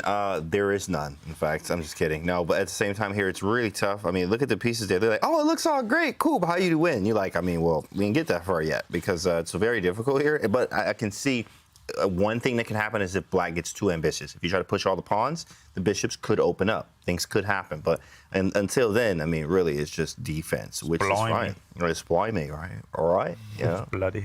Bloody, right? It's like so good for Black here. All he needs is a draw, too, as well. But, you know, as we saw in the last game with that time scramble and then the Grunfeld game, I mean, Firouzja was winning and then lost the game, right? So anything can happen, I think, when the time gets slower. Yeah, all you need is love, though, and look at those pieces. They're having a nice little cuddle in the centre of the board. Just that White King is being, just given all the little kisses and cuddles there, just smothered by its pieces. That's so cute. Yeah, perfect kind of diagram of coordination, those pieces. As you guys say, though, what next? You need to, at some point, create something, and Black's wall of pawns in the centre and around the Black King. Wow, OK, they're stepping forward. I was going to say they're looking nice and pretty, perfect formation.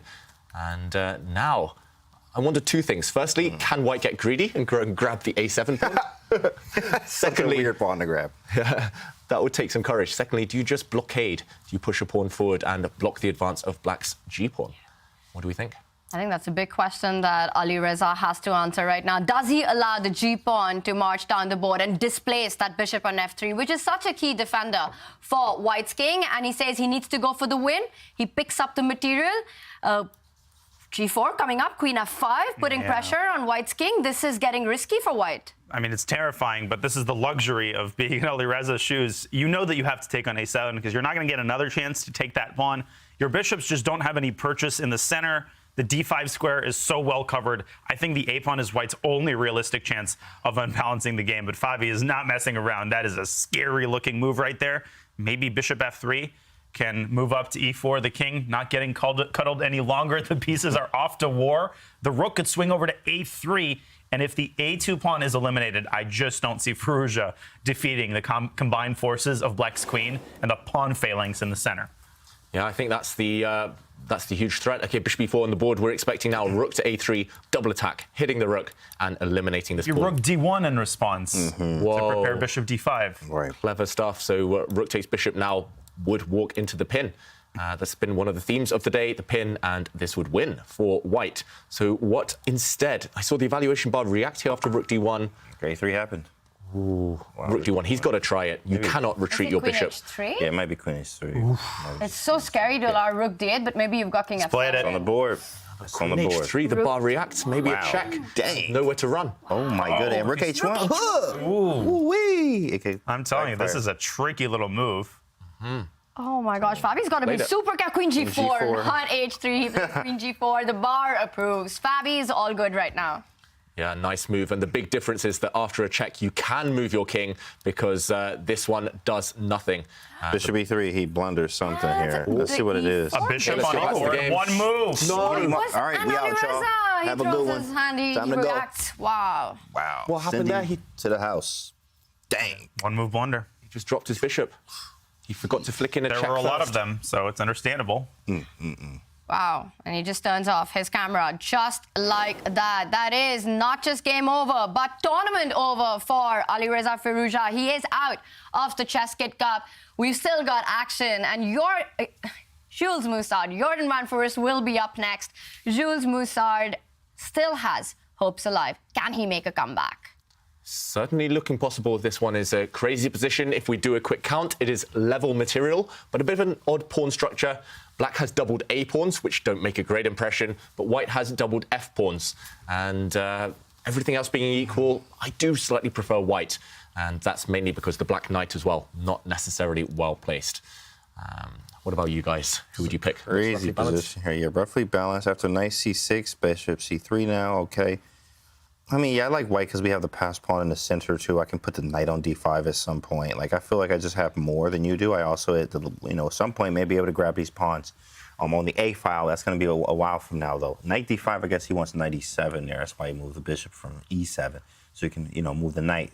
There it is, knight d5, but knight e7 hangs c7. So you have to defend that first and then try to play knight e7. Definitely like white, though. I think you might still take a stab at knight e7 because knight takes c7, queen c6.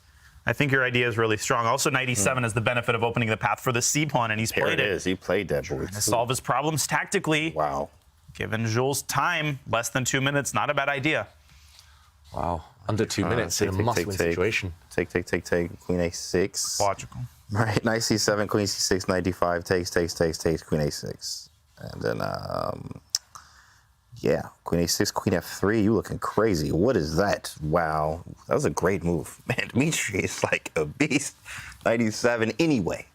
Yeah, that's 9 games in a row now, decided decisively in Dimitri's ChessKid Cup so far. It's like, draw what? I failed art class, boy. I don't have no pencils, no pens. We don't draw anything around here, boy. Knight takes c7. Wow, it's on the board. Yeah, maybe that variation you mentioned, James, about to happen. Long variation, but very likely now. Jules committed that white knight does have a route back into the game. Imagine having 9 decisive games, but now all you want is a draw. You would give all your money now for a draw right now if you're Dmitry. That's so funny. Okay, the queen traps the knight. The knight has to retreat, giving back the pawn. temporarily a pawn up for white, but that won't last much longer. Anything else here? I'm looking for tricks, some e6, but no, there's just not enough kindling on the king side. You've got that bishop on c3, which is just itching to attack g7, but you need a supporting cast. Ooh. Speaking of supporting cast, bishop a5. What a gutsy call there by Jules, trying to orchestrate some more tension. That knight is pretty safely defended by the bishop, I gotta say. Yeah, great awareness. I wasn't even, that wasn't on my radar, I've got to admit, bishop a5. Looks clumsy, but if you can cement your knight on that square, it's, yeah, you've won a pawn in the process as well. I do worry about the white king slightly. Look at the black bishop pointing towards it, the black queen pointing towards it. If the black knight ever kind of creeps towards that white king, could be real danger, but for now, under control. Jules, pawn up. Maybe he's going to win this one. Could we see an Armageddon? Haven't seen one for a while. That's true. It is possible. It is very possible. That was a sick move. Bishop a5 definitely was not on the radar there. We definitely were all looking at 95 there. Bishop a5, though. And he's asking questions. What do you do next? Dimitri, what are you going to play now? Queen g6 and knight c6 is tempting, but once the bishop drops back, white once again has control over the d5 square. Right. So it's not like the knight on c7 is permanently stranded. It can move away. And Dimitri instead, he takes a different route. He trades on d1 first and now slides his queen over to h6 all the way to the right to attack that f4 pawn. Interesting call. And this is going to come down to a wild time scramble. Yeah, the good thing for Jules is he can defend both of these weak pawns in one swoop with his queen. And as mentioned, the black knight, anytime it moves, will allow the white knight back either to this square or this square. And okay, crazy stuff happening. He's gone the other way, hitting the white bishop. This bishop is most likely going to retreat. And white's still a pawn up. Beautiful square for the white knight later. The bar is like, whoa. I mean, look at the bar. And a beautiful square for the white bishop as well on c3, just controlling all the jumping squares for black knights, takes control of d4, takes control of b4, and once e6 comes, you block out the connection between the black queen and the knight. There would be a lot of pressure. He just simply falls back, and when you have to make a move like that, you know that things have gone already very wrong for black. Just d6 or d7, I mean, at this point, I think it's just over. Could well be over. Just push forward, and the black knight, if it ever moves, as you mentioned there, Danya, white is the first to crash through, break through against the black king. Starts with rook d7, and Dimitri with 45 seconds on the clock. Big trouble here. He can't move the knight because of e6, while the good news for black is the bishop on c5 still keeps the knight on e7 defended. But if not knight g6, it's hard to come up with a move for black. I'll press that resign button. Yeah, you can hit the button. Yeah, that is a button. Yeah, you could definitely hit the button. Absolutely. 25 seconds. It was all that decision, giving up the open file. A good tip for chess kids at home. Do not allow your opponent's rooks to dominate open lines, especially if you have passive rooks. Okay, he's trying to correct that mistake by bringing his rook down across and then down towards the white king, but it feels too slow. Oh, beautiful classy move there. Russian schoolboy right there. If the rook moves back to b1, it opens up the 8th rank. Tons of mate threats on the 7th rank as well. e6 is coming. This is such an easy position to play with 30 seconds. And these are the hardest moves to respond to. Your opponent simply sidesteps with the king. You don't have a check. You have to play fast. So hard to play a move. And we see a mistake there, knight g6. The e-pawn advances. The bishop had to fall back to defend the g7 pawn. And Jules just continues to put pressure. e7 coming up next. This is game over. Yeah, he's so good, especially with white Jules. Every time I see him, he just smoothly finds the best squares for his pieces and then strikes tactically when given an opportunity. It's really impressive. Black forced to give up a bishop for that strong white pawn, but this is just delaying the end, prolonging the inevitable now. White has a whole extra bishop, and it's not just any bishop, it's extremely strong. a3, what is that? And, initiating the queenside attack. Wow, 10 seconds, but we can see it on Dimitri Kolas that, in fact, it is all over. He does hit the resign button, which means, boys, we are going to have an Armageddon. Super excited whenever that is the situation. This match goes down to the wire. We will be having the players bid for their time, and that is the action that's coming up. But before that, for Fabiano Caruana, it has been a great day in the office. David, he made it look smooth.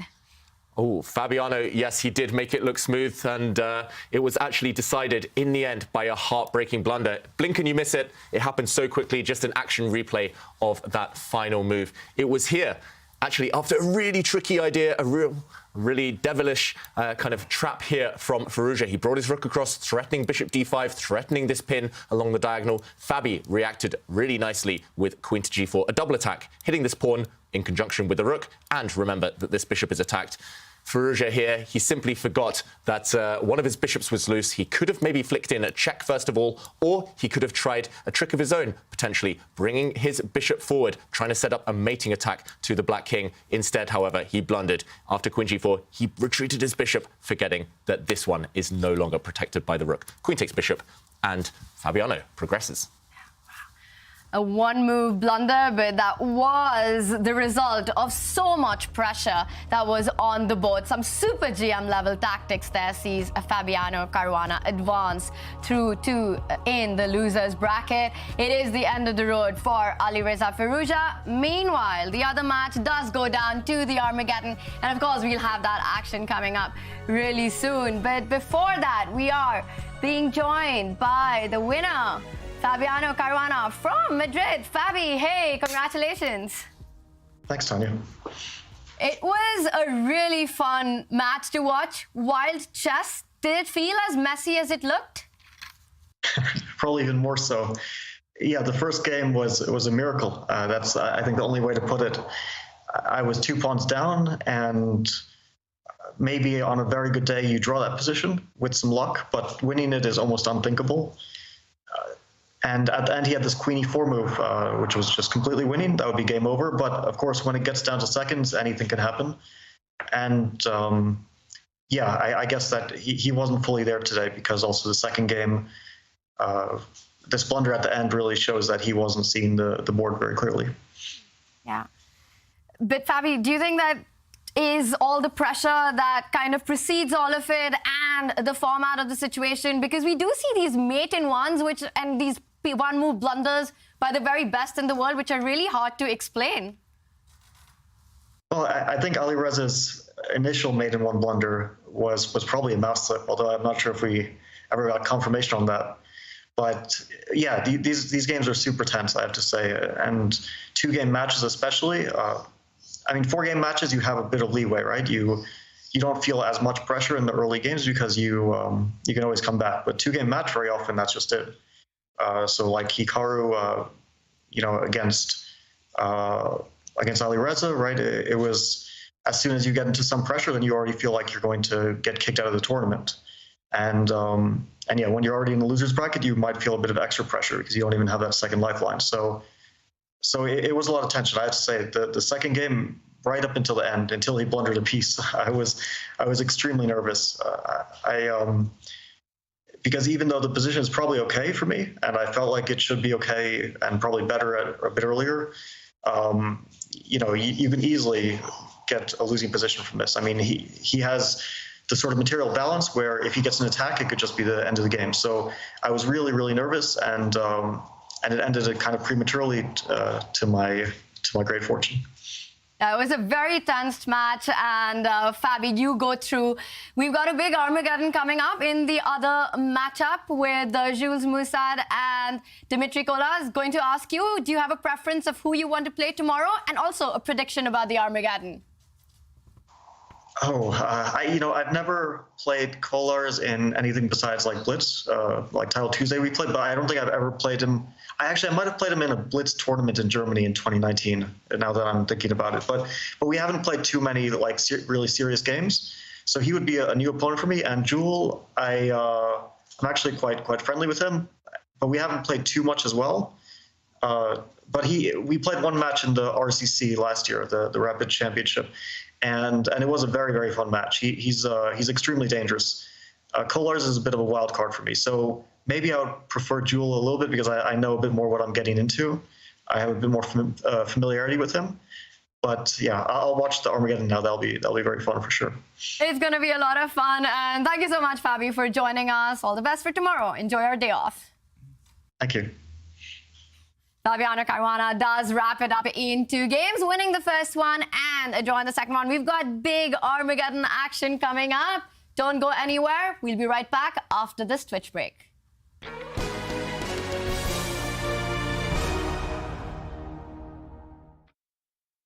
ChessKid is fun.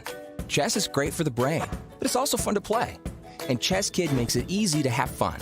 Whether your child is a total beginner or a prodigy, they can hop on and find a well-matched opponent from around the world at any time. ChessKid is the safe, parent-approved way for your child to play chess online. ChessKid is educational. To kids, it feels just like playing, but chess is a great way to learn patience, strategy, and critical thinking. ChessKid features a comprehensive training program that guides kids to level up on their way to mastery. There are more than 50,000 chess puzzles and a whole library of entertaining videos that teach strategies, tactics, openings, and endgames specifically for kids. ChessKid is easy. Whether you're a parent helping your child, a coach managing dozens of kids, or a school of hundreds. Signing up is free and easy, so what are you waiting for? At Magnus Academy, we've taught chess to 100,000 kids. With summer around the corner, we're gearing up for camps. At online chess camps, kids learn about chess in a safe, fun environment from a team of all-star coaches. Kids are grouped by skill level from beginners up to national champions. There are never more than 8 kids per coach, so every child gets plenty of attention. You might even get the chance to meet Magnus and ask him a question or challenge him to a game. Each week has a different theme, like opening traps, learning from your losses, or Magnus Carlsen's best games. Sign up by May 31st to get a $30 discount. Join the 100,000 kids and counting that have learned chess with Magnus Chess Academy.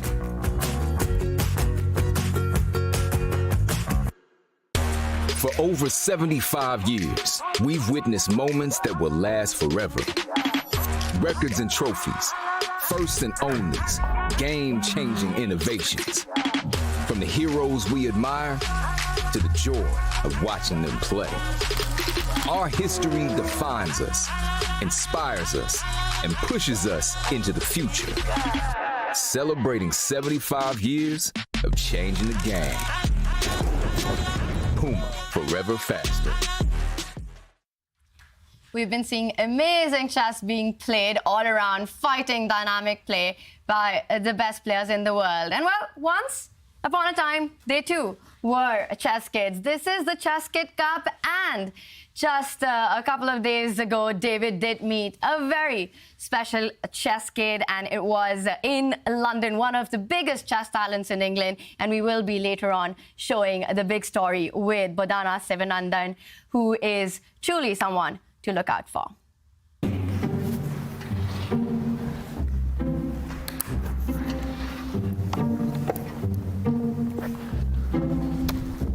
My goal is to become the youngest GM in the world, or if not, then the youngest GM in the UK. After that, I want to play in the World Championships and get world champion. I think it will be hard, but I still think I can do it. 8 years old with big dreams and ambitions, and she finished second in the English Championship for women in Blitz. Some amazing performance there by Bodhana, and we're seeing some amazing performances in the other 2 divisions as well, Simon.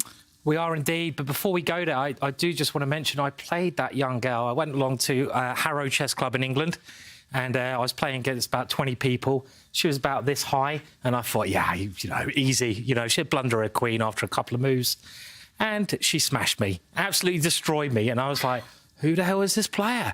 She's so strong. So she's going to be really good coming up, and I'm very much looking forward to that interview. But yeah, let's have a look at the results going on in Division 2 and 3. So we're going to start with Division 2. And let's remember there's the winner's bracket and the loser's bracket. And you get a double chance in this. And the winner of Division 2, and it's getting closer and closer to the end, will go to Division 1 and get $10,000. So we saw there Trong go through against Oparin, and Fedorsev was just a bit of a better class there against Sadwani. So well done there to those players. And then going on to the losers brackets, everyone in grey there has gone home, and there's a bit of a surprise there. David Anton, Kirill Alexenko, but lost a very strong Adriaking, Ilyanov, and well, we still got some strong players in there, but it's really heating up there. And now Division 2, the losers bracket, and this is who's left in and the pairings we've got coming up, and this is going to be really tough. And you can see that a couple of players from Vietnam there, which is great to see, but they're both facing veterans of the game, Dmitry Adriaking and Mamedyarov. So can these players from Vietnam put up with these really tough players? But Liam Lee, of course, is a legend in his own right. Alan Pitcho did go through, and he did beat Hari Krishna, and this is then the winners' final of Division 3, and that means that Alan Pitcho has a great chance to win that division. So there's been lots going on, lots to catch up on, and the players still in must be getting very excited about winning the whole thing now. And here again, more players going home here, players after players, and you got Sam Sevion winning a fantastic match there against Yu Yang-yi. Yu Yang-yi, incredibly strong player, and Donichenko beating Valieko. That was a very close match. And the legend David Navarra also progressing against Igor Lysy. Gadakamsky as well. I always like seeing Gadakamsky through. And we got the All-American clash. Who's going to win that, guys? I don't know. That's youth versus experience. And as I'm a bit of an old man myself, I'm going to go for the old man there. Come on, Gata. You are a legend after all. And then we have Donichenko versus David Navarra there. So there's a lot of stuff going on there, isn't there? Loads of stuff to catch up on. I will catch a breath in a second and just chill. That was amazing. Simon, thank you so much for all those updates. You were asking about Sam Sevian. Well, Sam did win the Division 3 of the Athens Masters. He's got a big one against the famous fun legend Gada Kaminsky coming up. So, Simon, we look forward to having you back in the studio to tell us more about that. But right now, there's more action with an Armageddon coming up. Simon, before we let you go, what are your predictions? Is there a favorite in the Armageddons? Yeah, just anything can happen here. I don't know who's favourite. I don't think there is one. Yeah. Wow. It's a format that's so destructive in chess that we call it the Armageddon. Flagging is definitely encouraged in this one. There is no time increment at all. We are waiting for the player bids. And of course, the question as always is, how low can you go? And as we wait for the bids, this is the format going into the Armageddon. The player with the lower bid wins, gets to choose the color. Black has got result odds, which means that if it's a draw, black goes through, white has to win on demand. James, what about you? Do you have a preference of color in this? Do you want more time or do you want draws? I always want the draw odds because, of course, anything can happen when you're playing these guys here. It's very fast, and like sometimes you spot a draw, like, oh, I'll just take this, and a forced draw somehow, some way from a mistake from your opponent, we win the game. You draw, I win, I win, I win. I always love that option. It is a big question the players have to answer. What time do they want to bid for? And David, these are two players who haven't had that much experience in the bidding Armageddon. What are you expecting? Are you expecting them to fall really low to try and get black? I'm not so sure. I think both players are very confident. Both players have had so many decisive games at this point that they wouldn't be too disappointed with the white pieces. Take the extra time, go for the win anyway. In normal time, in the earlier rapid games, both sides won with white. So actually, having the black pieces, having less time, not necessarily that big an advantage. Maybe not as big an advantage it would be for more solid players like Carlsen and Nakamura, as we've seen in the past. And if you had to draw a bid line, do you think 10 minutes would be... It's a reasonable line. Now, I will add that both of these players very accomplished in Blitz and Bullet. Dimitri is about 3,050. Chess.com Blitz, he's improved a lot in the last couple of months. Jules, of course, he needs no introduction, does very well in Title Tuesdays. So in a time scramble, it's very hard to choose a favorite.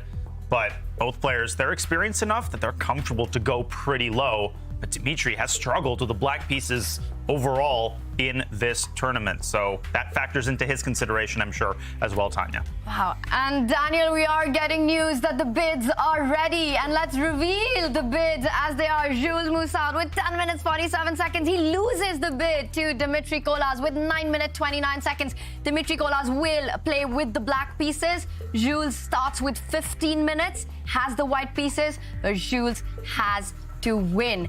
And oh my God, guys, we were talking about the bid line. It is around the 10-minute mark. Do you think 9.5 minutes? Is that a pragmatic bid by Dmitry Kolas? I think it's logical from both sides. 9.5 is still plenty of time. It's enough to play several blitz games or even bullet games if you want.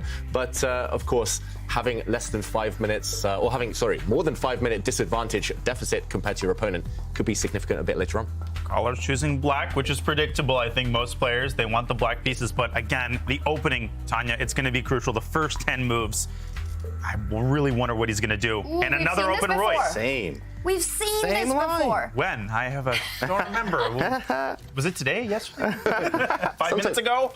It's good to have a goldfish memory in chess sometimes. You forget the defeats and you just focus. And interesting that Jules is the first one to differ. He won the previous game, but he switches things up now by dropping his bishop back. Normally when you kind of copy an opening, when you play it again, you assume your opponent's going to come prepared with an improvement, something better than the last time.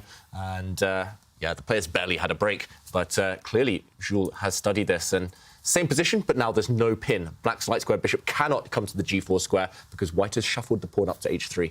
Very, very tense position. What do you make of this, James? Is it wise to repeat in a must-win situation for white? Yeah, probably repeat. I mean, especially if you looked at the line, like, hey, oh, you know what? I'm just going to check the line real quick, just real fast, make a few changes, and then we'll go from there. If he did that here, but I think it worked for him. That Roy Lopez is nice. It actually is solid, and it gives you great chances. Everybody knows about the Roy and its potential, how rich and complex the game is with that. I think actually theory-wise, the move is knight d4, and then you play f4, f5 in many cases. So see what he comes up with here. Maybe you could go knight d2 as well. Yeah, makes a lot of sense to get rid of that black knight in the center of the board. There we go. Black tries to entrench the knight, but en passant, capturing the pawn as if it just moved one square, and black's knight forced back. So black does have the queenside majority, but black's king slightly less safe because it only has 2 pawns for shelter. White's has 3, and that could become relevant in a blitz finish later on, Daniel. Yeah, but I like this choice by Dimitri because with the open center, there's a high probability of minor piece trades. Bishop e6 to f5 comes to mind. And with every trade, the further the position simplifies, the easier it is to play. So the next 5-6 moves going to be crucial. You could also bring your rook into the center with rook a to e8. And typically, white plays very positionally for the dark square control, knight d2 to b3, and then to d4. So that's what you want to try to prevent if you're Mr. Collars. 8 minutes, though. He's got to watch his clock very, very carefully. No increment here, and rook e8 is on the board ski. Yeah, he spent about 40 seconds for that move, and he doesn't have that luxury too often. With only 8 minutes left, you can't really afford to spend more than a minute on any other move. And I'm expecting, like you say, Jules to start. You mentioned knowing how the knights move. He's got to start juggling, jumping around with his knights right now. Those 2 bishops, especially the white dark square bishop, stuck. Needs to activate. I would be inclined to maybe go towards the white king. I'm just a scaredy cat. I'm scared I'll get checkmated if I don't, to bring my knight back towards it to help out with the defense. But also the white knight jumping to b3. Very logical, strategically desirable. So very tense. White still has a 5-minute clock advantage. He needs to speed up. He needs to maintain that for later. And that's really important for Jules. He has to play the clock as much as the board. He can't let slip out the clock advantage because that would just give a clear draw odds to Dimitri Collars. Let's again remind everyone that Jules, with white, he has to win this game. A draw means that Collars, he goes through. And with the trades that we are seeing, we can expect more pieces to be traded off on the e-file. Ideas of the knight jumping on f4, knight h5, knight f4, a potential kingside attack. Is it fair to say, James, that Dimitri should be happy about the opening outcome? Absolutely. I mean, all his pieces are developed. I mean, that's what they say in classical and just easy chess, principle chess, if you will, is develop your pieces. Get them off the back rank. Make sure everything's connected. Connect your rooks, castle your king. He has everything. He also has an open f-file he may be able to work with. Stuff like maybe even knight e4 and sacking on f3. There's really crazy opportunities here. Knight h5 to f4 is also a thing. Maybe bishop h3 at some point if you get a bishop to d6. Lots of ideas for black, but you do have to time everything correctly here. There's a weak pawn on d5. Not isolated, but weak, just a little bit. You have the pieces defending it, no pawn, really. But I do like both sides. Actually, I like the dynamicism of black because my pieces are already ready. Everything's just compact together. Everything's developed. I do like black slightly here, but you do have to be careful because the king is slightly weak for black. Yeah, it's interesting you would take black. I think I would take white just because my king is safe. It's just one factor, and blitz. If you don't get checkmated, you might win on time. Sorry, Dimitri looks a little confused. He hasn't made a move, and something happened there? Has he been disconnected? Oh my Something's gosh. happened. Oh, let's see. Does he have 3 bars? Seem right. Once I was playing Title Tuesday, my mouse ran out of battery halfway through. Happened to me many times. Oh, man. Oof. Fabi in the chat says this is a dangerous variation. Right, we're back. What's Bishop up, Fabi? F5 played. Back, but it cost him a whole minute, one move. And this was one of the most logical moves, as you mentioned, Daniel. Yeah, there was also knight f6 to e4, trying to go more ambitiously in the center. If you're playing this with black, you have to be ready to part ways with a pawn, sometimes even a bishop on h3. But you also want to steer clear of variations that require heavy calculation. So a practical choice by Dimitri. Jules can trade the bishops on f5 and play knight f3 to d4, but you have to keep a very close eye on the pressure on the f2 pawn, because after queen takes f5, black will have 2 heavy pieces doubled up on that f-file. Yeah, you've got to be really careful here. For example, after a knight trade, ooh, I'm really worried that might even be a queen sacrifice. Definitely don't go for this. And, OK, I'm assuming that in this position, maybe what white will do instead is just to trade and then jump forward with this knight to one of these 2 squares, kick the black queen away from the danger zone. And Jules, OK, he does go for the trade. The white knight is going to spring out now, surely. Maybe this one, for example, the black queen goes back somewhere and the white bishop can just sit nice and pretty. Oh, I don't know, black's bishop as well, going to start hitting the white knight. It feels like Dimitri's got a very healthy position, but only 7 minutes left. Yeah, Fabi confirms knight f6 to e4 there was an important move to keep the objective balance. Feels like Jules starting to get what he wants, massaging those dark squares in the center, repelling black's pieces from the king side. He's got a small edge, and he's kept a pretty sizable advantage on the clock. Yeah, for now. But it's being eaten away slowly. It's only now a 3.5-minute advantage. He started with a 5.5-minute advantage from move 1. So Jules not keeping the same pace as Dimitri. OK, he did kick back the black queen, but what next? He needs to generate something with white, at least force Dimitri into those longer thinks. Force him to calculate, as you say. And yeah, I'm not sure what I would do here with white. Yeah, you got to start with principles. Like, you have to get the pieces off the back rank. Look at the queen and the bishop and the a1 rook have not moved. You just got to get them off the back rank. The question is where? Queen d3. Okay, thank you, bro. Appreciate it. I'm just trying to figure out what he's going to do. And that's what he played. Queen to d3. Get that off the back rank. Good start there. Maybe go bishop g5 and rook a to d. Okay, bishop d6 now. And bishop g5. But then he takes. But okay, right? But I think maybe to try to pressure some queen side squares. Oh, thank you, Wesley. Maybe a4 at some point. Okay. Yeah. Interesting. Lots of ideas, but you've got to decide. You've got to move quickly. Now 3 minute and counting. The advantage is slipping away for Jules. You just need to decide, commit, maybe bring your bishop out, trade rooks, whatever. Just make a move. Objectively, the position does look absolutely fine for Dimitri Kolas, but this will come down to a time scramble. The last move, he is hinting to trade off the minor pieces to destroy white's kingside pawn structure and control that e4 central square. Try and jump in with that knight at the right moment. You have to watch out for the d5 pawn as well. Bishop g5 played. James, you were talking about develop your pieces. It's on the board. David. Yeah, and the previous comment there, the previous tweet by Fabiano said he was planning to try this with white. Lol. So his opening idea has been revealed.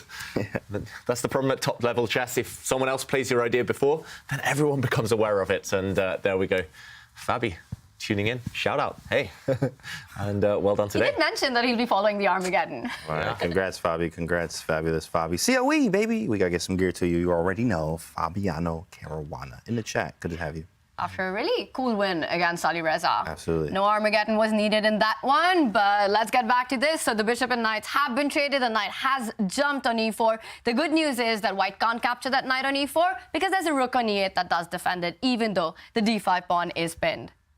Yeah, and Fabi was also commenting about knight e4. I think he meant a bit earlier, but that black knight on e4 looks just as powerful now as it did. And, OK, h6. Is he getting ready really to kick back that white bishop? Don't really want to push too many pawns in front of the black king. Here, as Jules, yeah, you just got to move quickly. Just bring that rook in, activate the last piece, bring it to the party, and some threats now suddenly for white. I don't like h6. I think he did fall in love with this g5 idea. Maybe he thought white's bishop has to retreat to e3. Then there are some exchange sacks on f3, but the bishop can go all the way back to c1 in order to maintain the contact between the queen and the g3 pawn. And from my experience, in non-increment positions, the last thing you want is permanent king weakness, because that literally forces you to sink so much time into making sure that you don't blunder something like a check on g6, which could be very, very unpleasant. The knight on c6 is also hanging, so a check on g6 could be utterly devastating, as it is in the variation that David is showing. Yeah, g5 on the board. I think he's going to retreat his bishop. It did cross my mind that rook takes knight might be an idea, but I'm too lazy to calculate that one. Rook takes knight, utilizing the fact there are some pins here. Oof, rook takes forced, for example, queen takes rook, and all of the trades, all of the captures at the end. My goodness. Holy cannoli. That's some craziness. That was too much. Let's just retreat the bishop. And yeah, black's king extremely weak. Looks good. This pawn also vulnerable. I don't really see what black's next move is in this position. Nothing easy, at least. I think Jules should just make a practical decision here, just retreat the bishop the whole way back, and black's king is going to come back to haunt him later in the game. It is a complicated position. g5 on the board, lots of pieces hanging. The knight on e4, the bishop on f4. As we were looking at these lines, if Jules Moussad was to retreat with the bishop, it will force Dmitry Kolas to burn the clock. And that is the big strategy in Armageddon. You leave all the big decisions for when your opponent is down on the seconds. It's not about getting a winning position out of the opening or a big advantage, just keeping as much pressure, as many pieces on the board. And so far, Jules I was going to say, queen takes c7. Queen takes c7. He takes on d5 and takes on e4. I think he might have overlooked rook to d8 at the end of that line, or there's some tactic. I don't know exactly. I guess rook d8, queen b3. But this smells really badly, David. There's also rook takes f3. Right. There must be a tactical flaw with this move. Yeah, Danya, talk us through your thought process here. White has just nabbed a pawn. The whole idea is queen takes bishop will be met by queen takes pawn check. And next move, you want to take the knight. But as you say, you can, for example, move your king, and this rook d8 move, this is what he's missed, surely. Yeah, miraculously, you have queen b3, but rook takes f3. This actually might be what he missed. Oh, my goodness. Bang. Oh, my lands, girl. Take on d8? Is that forced? Yeah, if you take, I guess black just recaptures, and the problem is, this rook is poisoned. You don't even get a draw after gf3, which would be tantamount to a loss. You actually lose the rook after queen takes f3 check. So this isn't even a perpetual. It wins the game outright. Dmitry got a gift here. He just has to go down the forced path. And does he have enough time? Under 5 minutes. You need the discipline now to sit on your hands and calculate your whole way through. If you just take his bishop. David. Oh my gosh. He believes his opponent. And now this bishop is not trapped. It can retreat. It can escape. White has just won a pawn for free. I've seen Dmitry find harder tactics in a bullet game. That's what nerves do to you. Oh, whoa, key moment. And he just didn't have the time. I think he was panicking. He was looking at the clock. Under 5 minutes. He just got to move. But it would have been kind of a great investment there, just spending 1 or 2 of those remaining 4 minutes. He would have won the game on the spot, and he would have progressed to the next round. Wow. That was super dramatic. And it often also happens that you just tend to trust your opponent. They go for this sacrifice, these tactics, and you feel it has to be right. It's something that they couldn't have missed. And had Dmitry just slowed down and calculated that line to the end, this would have been his match. But now it's another game on our hands. Dmitry goes for 95, trying to trade up more pieces, but it still feels under control. I see the eval bar. It loves White's position. Extra pawn, d5 weakness. Is it going to be hard to hold this one with black? Yeah, the black king's just so open. Also, look at the white king. There's going to be a trade of knights in the center of the board any moment, but the white king can just shuffle to the h2 square, where it's so nicely protected. It's like in a bubble, surrounded by its own pawns. And white's king's going to be safe. The black king, if any white pieces break through, it's a bit like that game between Caruana and Firouzja earlier. If any white piece breaks through, that black king is going to be so open. Also, the white bishop has a beautiful perch in the center of the board on d4. Oof, yeah, as Fabi says there in the Twitch chat, rook takes f3 at the end of that long variation. Easy to miss. He would have needed to calculate like 7 or 8 moves in advance. We can forgive him for that, but it was a critical turning point. No, we can't. We should kick him out of the tournament right now for missing one 6-move tactic in an Armageddon game. Unacceptable. Right. Poor Dmitry, it's going to turn on that one moment. It's as if it's like poker. Your opponent has no good cards and they've kind of shoved everything in, and sometimes you got to call the bluff. The game is not over. Far from over, but it feels like he's so close to crumbling here. There's rook takes e4 related tactics. His king is weak. Jules could just centralize his bishop on d4, double rooks in the e-file and start trying to bleed black's clock down. There's also b3 and c4, which could undermine that knight on e4. He goes rook f1, that type of move, trying to wrest control of that important avenue to black's king.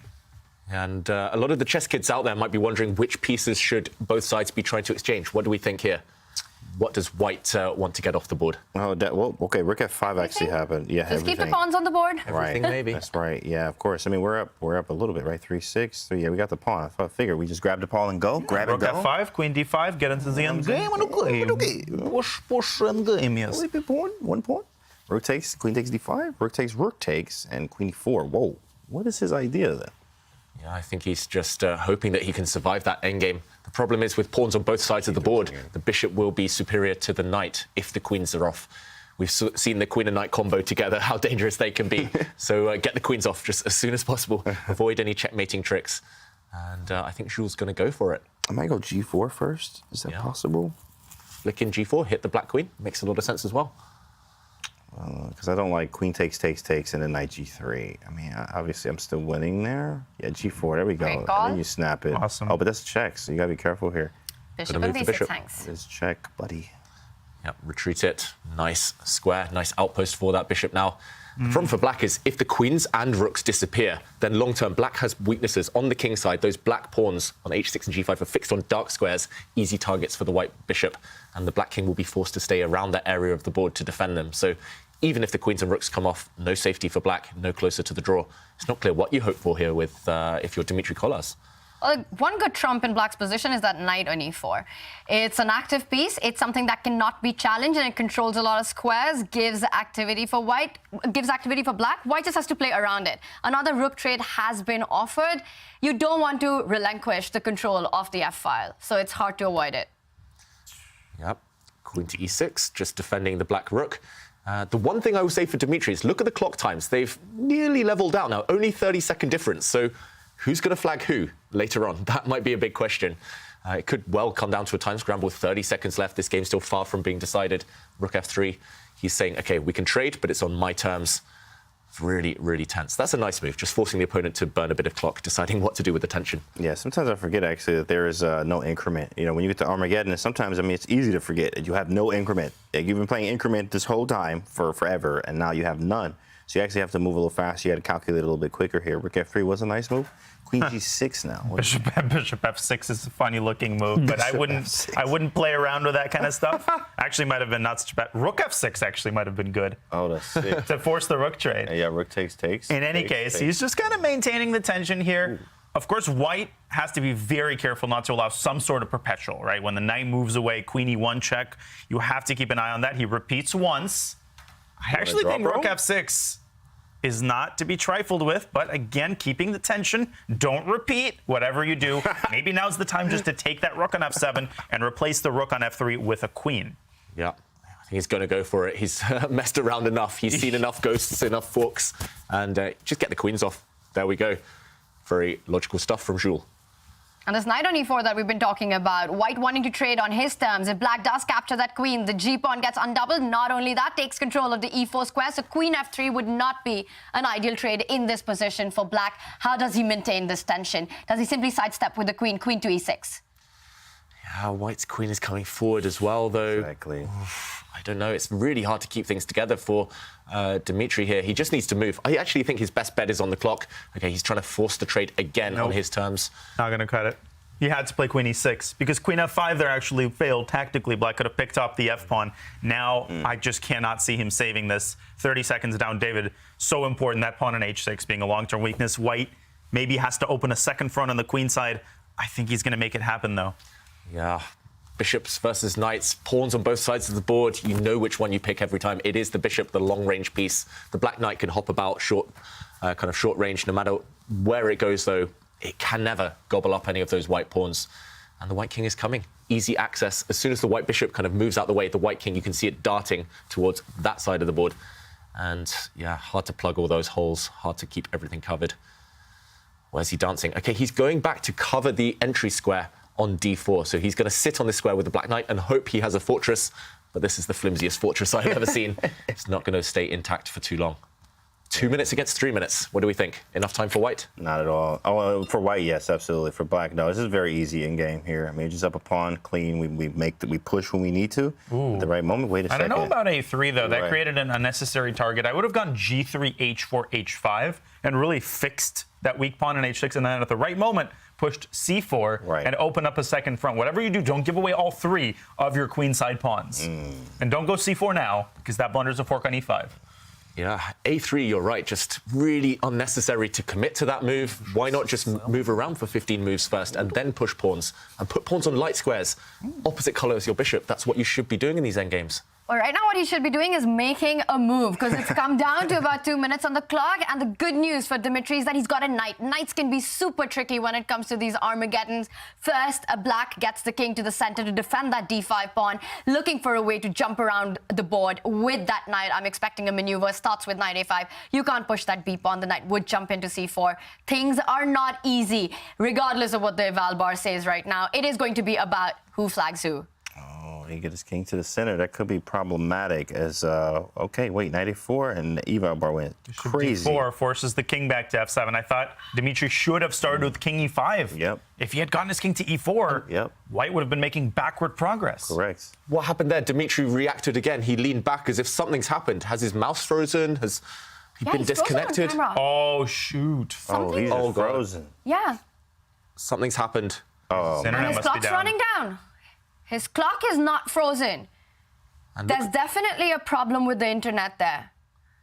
And look at Jules Moussard. He does not want to win this way. He's not even looking at the screen right now. He knows something's happened, and I don't know the regulations if he gets disconnected. No increment. It's the worst possible game to experience internet problems. You aren't getting this time back. Yeah, to be fair, it is He's difficult. back, but he's lost 30 seconds on the clock. Yep, he's back. He's lost 40, 50 seconds on the clock there, and every second counts. He was level on time to Jules Moussard there, but now Dimitri, surely not enough time to save this game. G3. I would throw that move, and he goes a4. c4, he's allowed a knight jump, but the knight falls back on c6. Ooh, white is going to break at some point with c4, pawn to c4. He might even do it now, and that white king is going to come. That black a pawn is a huge target. Remember how bad knights are against these corner pawns, the A and H pawns. If white gets past a pawn, it's game over. Trying to get all the pawns off the board, though, however, Dimitri Kolas. He's reacted again. Yeah, something's going on. Something's happened. That's tough. Well, Jules Moussard's move right now, but we just hope that Dimitri's connection holds. But, of course, there are problems on the board as well. And a small point to note is how the H pawn is the right color. It may or may not matter at some point, but the white bishop, a dark squared bishop, the H pawn, if it ever comes down to it, the H8 square is of the right color. The knight jumps in. King d4, less than a minute on the clock. Yeah, hopeless position as well, unfortunately. The black knight can only fight on one side of the board, and at the right moment, first he'll prepare it, but at the right moment, the white king will dart. It will sprint towards that black a pawn. Even now, you can go king c5. You can even give away your kingside pawns, but there's no reason to do that. And for the younger people watching, Jules' ultimate allegiance is to the moves on the board. He's taking as long as it needs because he knows that he can convert an extra queen with even 20 seconds on the clock. Now it's smooth sailing, h4, bang, undermining the knight. And that's it. Even with one pass pawn, it would be almost impossible to save. With two, it's game over. Yeah, the only hope, as Tanya mentioned, is actually to give up the black knight for the white g-pawn and somehow get the black king all the way into the a8 corner. But you're far away from doing both, unfortunately. So, yeah. Very classy move. No chance. Bishop g5, very classy, right? Cutting off the king and getting from the g-pawn. He did it with a knight on g6 with bishop g3 and a knight on d5, bishop g5, dominating that black knight. Yeah, really nice pattern. When you have a knight, if there's two squares in between, put your bishop there, and the bishop controls all the squares the knight wants to jump to. Okay, where's he going now? King a7, maybe? Yeah. Knight c4 and a6. You can even sack the bishop in certain situations, again, because the knight is so incompetent at stopping the passer, but you don't need to. And I like how he's put the bishop and king far away, so no forks on the board. No forks, please. Saw it before with Jordan against Hikaru Nakamura, just king and pieces on the opposite side of the board against knights. That's the safest, most practical way to do it. 20 seconds each, though. Is this going to be a race? Oh, the queen happens, though. The queen appears. Yeah. Try a Rosentrap, maybe, but white's not even giving the queen away for the knight. This feels like it's just going to end with a lot of checks. Yeah, Pick up the knight. He took a second there. Queen f7. Oh. All right, Joel, 10 seconds. G6, don't go for it. Oh, made a G7. Yeah. Heartbreaking moment there for Dmitry Kolas, and he reacts. It's been a tough Armageddon, but Jules Moussa does go through, and he will be facing Fabiano Caruana. He did keep everything under control, and even though not getting much out of the opening, Daniel, he made sure that enough pieces remained. Yeah. And obviously, Dmitry had his share of chances. The internet problems was a contributing factor, but that's just part and parcel of online chess. That's just what happens sometimes. I actually think knight e4 instead of bishop f5 in the opening would have been a good chance to seize the initiative. He had his share of chances, even in the endgame, but ultimately, with less time on the clock, fighting the other enemy of the internet problems, and with Jules' excellent technique, it was not meant to be. Great run for the young German grandmaster, nonetheless. Great technique there by Jules Moussa. David, was there ever a moment that Dmitry could have held it together? I'm not sure there was after that one critical tactic that he missed earlier in the game when Jules grabbed a pawn and wasn't punished for doing so. And just to remind the audience, this one key moment is one to check out in detail later on if you want to do some analysis. Bishop takes pawn turned out to be a bit of a blunder here. It was a big bluff, though, and queen takes bishop would have won the game for Dmitry Kolas. This relies on the tactic that queen takes pawn can simply be met by a king move, and after rook takes knight, there's this skewer. The queen has to retreat to defend its rook, and now the difficult one, this is the one that he most likely missed. Rook takes knight. After a trade here, we would have seen pawn takes, and the black queen swoops in decisively to win the white rook. Instead, as we saw, Jules wasn't punished for grabbing that pawn. He won the pawn and went on to convert it in the endgame.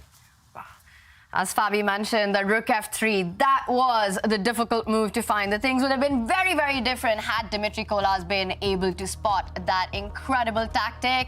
But failing to do that, it was an all-Jules show. And there we see in the Armageddon, playing on seconds, he did win. He goes through. We will have a Fabi versus Jules matchup, as these are the two winners of the losers quarter-final bracket. What amazing games we've seen, and more action continues as we will be going into the winners bracket after this Twitch break.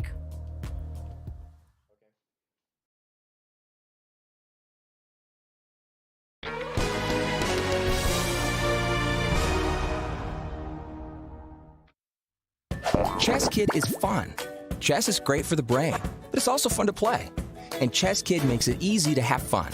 Whether your child is a total beginner or a prodigy, they can hop on and find a well-matched opponent from around the world at any time. ChessKid is the safe, parent-approved way for your child to play chess online. ChessKid is educational. To kids, it feels just like playing, but chess is a great way to learn patience, strategy, and critical thinking. ChessKid features a comprehensive training program that guides kids to level up on their way to mastery. There are more than 50,000 chess puzzles and a whole library of entertaining videos that teach strategies, tactics, openings, and endgames specifically for kids. ChessKid is easy. Whether you're a parent helping your child, a coach managing dozens of kids, or a school of hundreds. Signing up is free and easy, so what are you waiting for? And we are being joined by the winner of that Armageddon, French Grandmaster Jules is with us. Jules, congratulations. Thank you. No, this is too much for me. I cannot. That was quite a crazy match. Tell us about it, and especially the Armageddon. How were you feeling after getting the white pieces? Honestly, I felt good because all of Kolas' games were wins. Like, he lost 2 games against Firouzja. He only made 1 draw, so I felt very good about it. But my openings are very bad, so I don't know. Wow, Jules, you've been a last-minute replacement here at the ChessKid Cup, and you're still in the race to win the tournament. How are you feeling about your chess so far?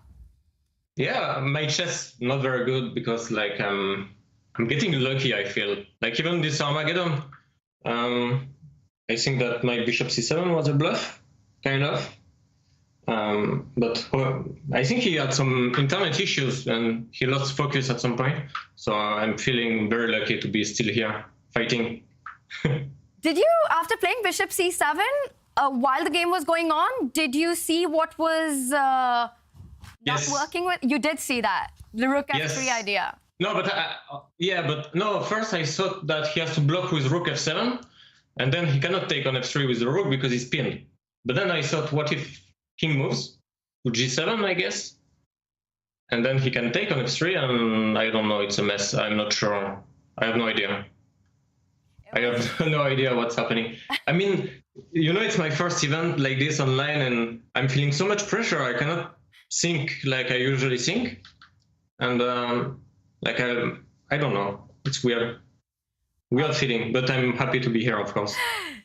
Absolutely, Jules. Well, you've been playing some very fun and entertaining chess. Tomorrow you play against Fabiano. Looking ahead, your thoughts on that matchup?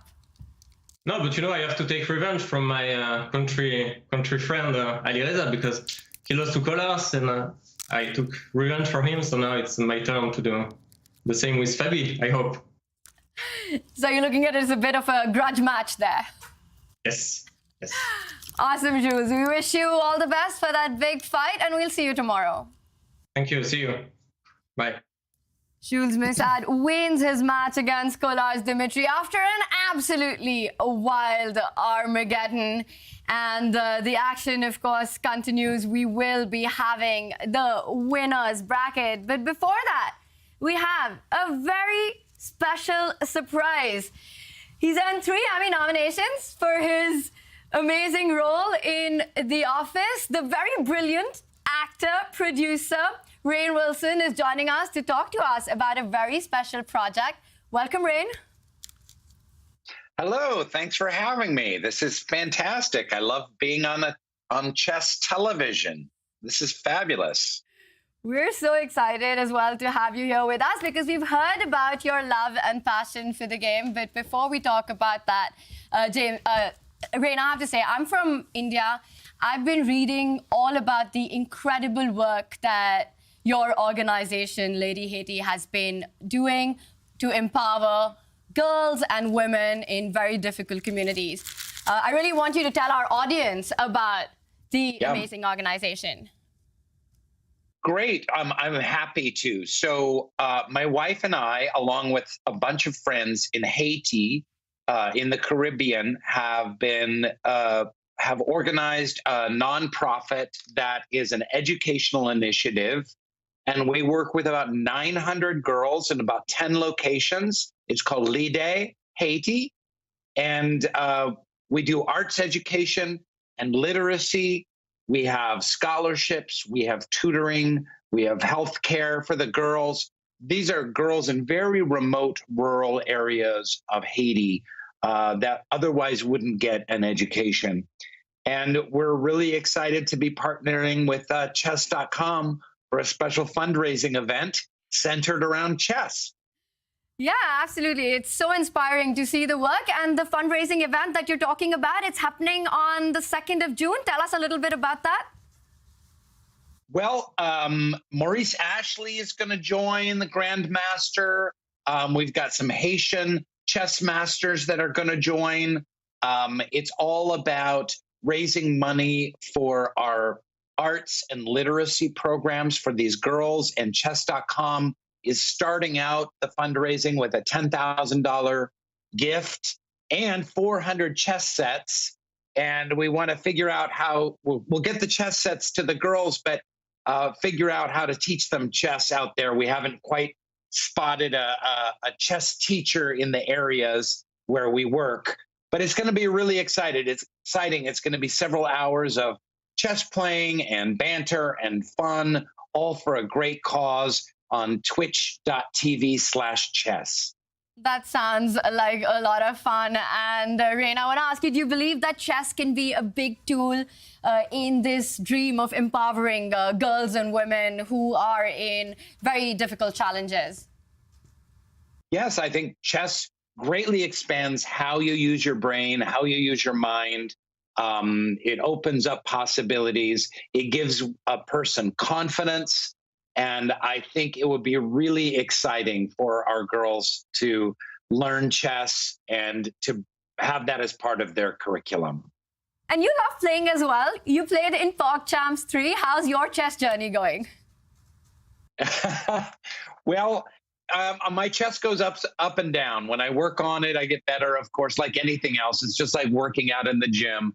I'm a little flabby these days, but yes, I was on the high school chess team, and I play with friends on chess.com, and I got into some shape for Pog Champs where I came in second. So I'm getting ready for. I'm open for other chess tournaments, and we'll see what happens. We're excited to see you on the chessboard as well, Rain. And I want to ask you, who's your favorite chess player in the world? Come on, seriously? Magnus? Are you kidding me? Not even a close second. I'm really sorry to everyone else, but he's incredible. So, and there's me wearing my Magnus Puma chess shoes. Wow, that's really fun, and we can see Rain there with the Clyde chess. Thank you so much, Rain, and we're so excited about the event on 2nd of June on ChessCom. We wish you all the best and continue doing the incredible work with Leader Haiti. Thank you so much. Thank you so much. Thanks for having me. Nice to say hi. Rain Wilson there. He is just an all-out, a brilliant person, brilliant actor, doing amazing work there with Leader Haiti. And right now we are back to the amazing chess that we are going to be seeing in the winners final. It is Jordan van Foreest, Dutch #2, taking on Nodirbek Abdusattorov.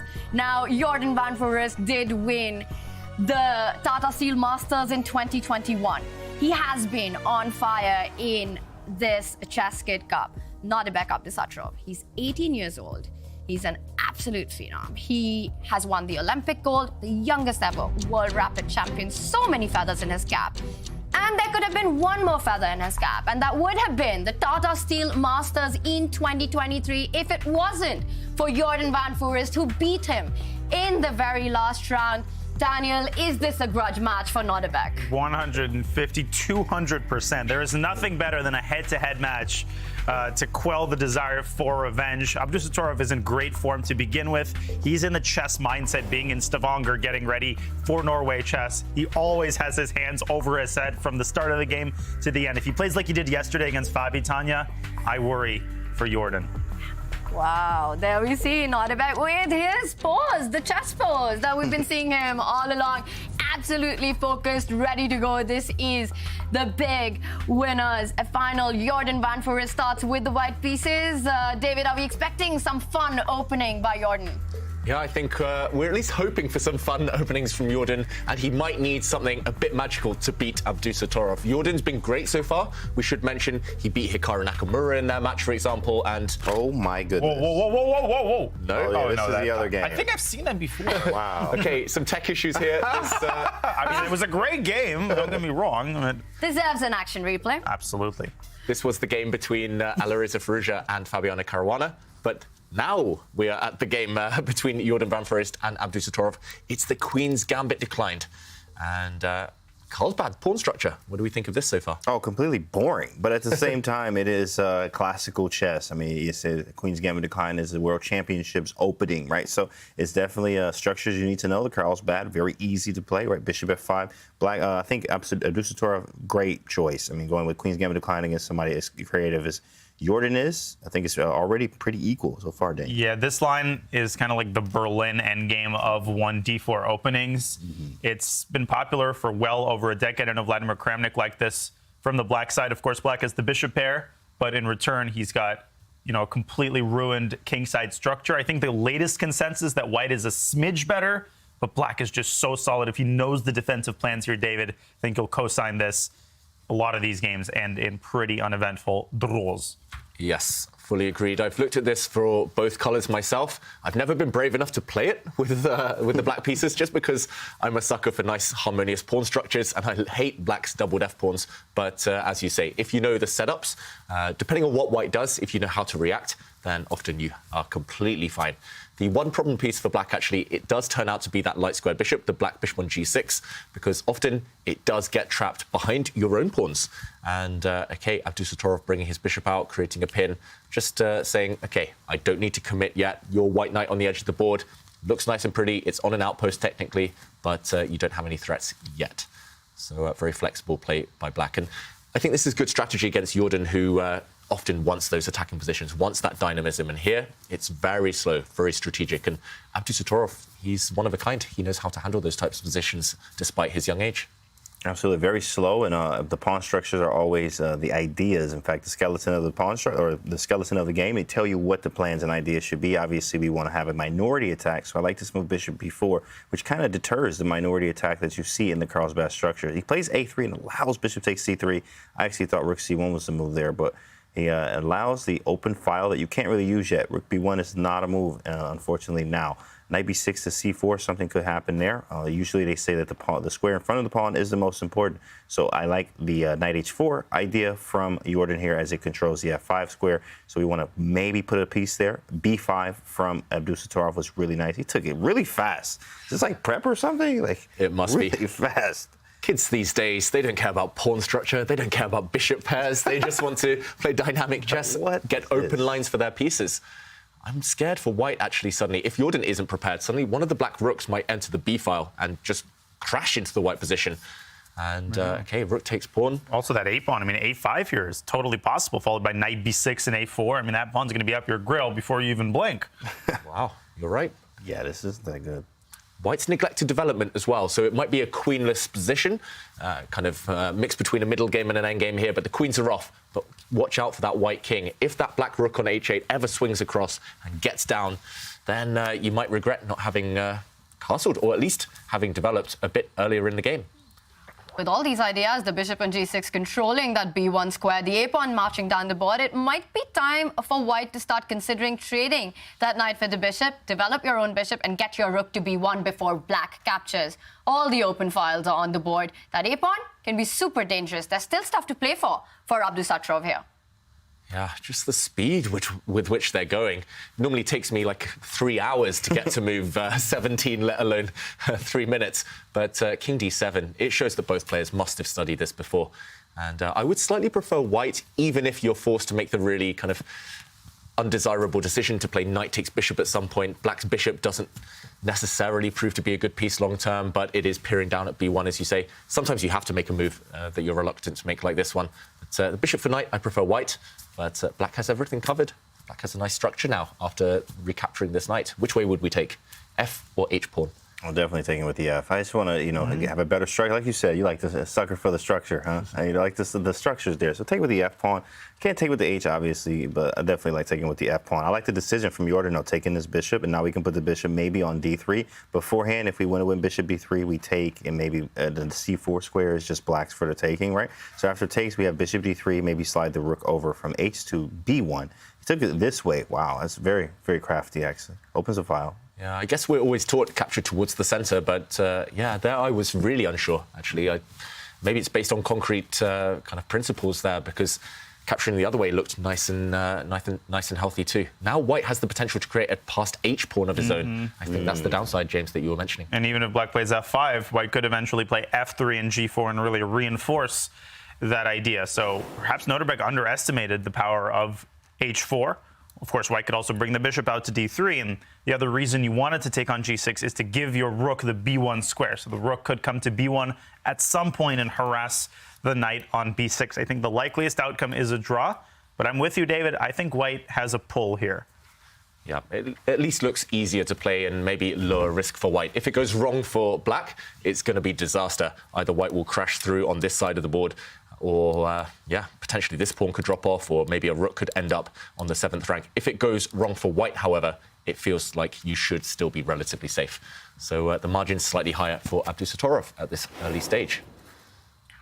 And f5 is on the board, trying to make sure that white's g4 doesn't come immediately, still needs a bit of preparation, and Jordan reaching out. Will he develop first, take out that bishop, threaten to attack the knight on b6, or will he continue with the pawn storm down the king side? And the one good tip for chess kids out there, the knights are such bad defenders against the siege pawn. And we've been saying it, but we can't say it enough number of times, that if Jordan does get that h-pawn down the board, it can get extremely dangerous for Abdusattorov. For now, bishop development, rook b1 always in the air. Another tip for chess kids, watch out for your air quality. Always open the window. You can breathe fresher, you can play faster, you can play better. And Jordan, that's very high CO2 levels over there in the Netherlands. I'm not going to try and pronounce Groningen, but Groningen, Amsterdam, Van der Park. Wherever he's sitting, he's playing well, though, so far. King to c7, Abdusattorov's last move, just protecting the black knight, getting ready for any white rook to slide across. He doesn't need to defend in future. Very solid position for black, hard to break. And it's quite blocked, which does tend to favour knights in general, but it's blocked in white's favour at the moment. What do we think here? Well, white's got to try and get a break in, right? The f3, g4 ideas that we're looking at to try to march down the board with the h-pawn, because rook b1 doesn't make much sense. But there's another plan that Jordan has in mind. He goes g3, defending h4, so that seems to imply that he wants to just free up the rook from h1. Might want to go rook c1 and then c4. That's a weird middle ground, but if everything is traded, black will experience problems with the c6 pawn. And of course, the a pawn is both a strength and a weakness. Yeah, it's a passed pawn, but if you aren't ready to defend it with both of your rooks, it could end up as more of a weakness than a strength. So a lot of options here for white. He can play it safe with rook b1. He could still resort to the f3 plan. A lot of decisions to make. Yeah. Key moment, and that tends to be where the players burn the most of their time when it's actually planning. When it comes to calculation, these guys are super fast. They're able to calculate long variations, just like Dania, in the space of 1 or 2 minutes. It's normally when you have to come up with a long-term plan, like now, or a committal plan when you have 3 or 4 options. That's where you see the players spend several minutes.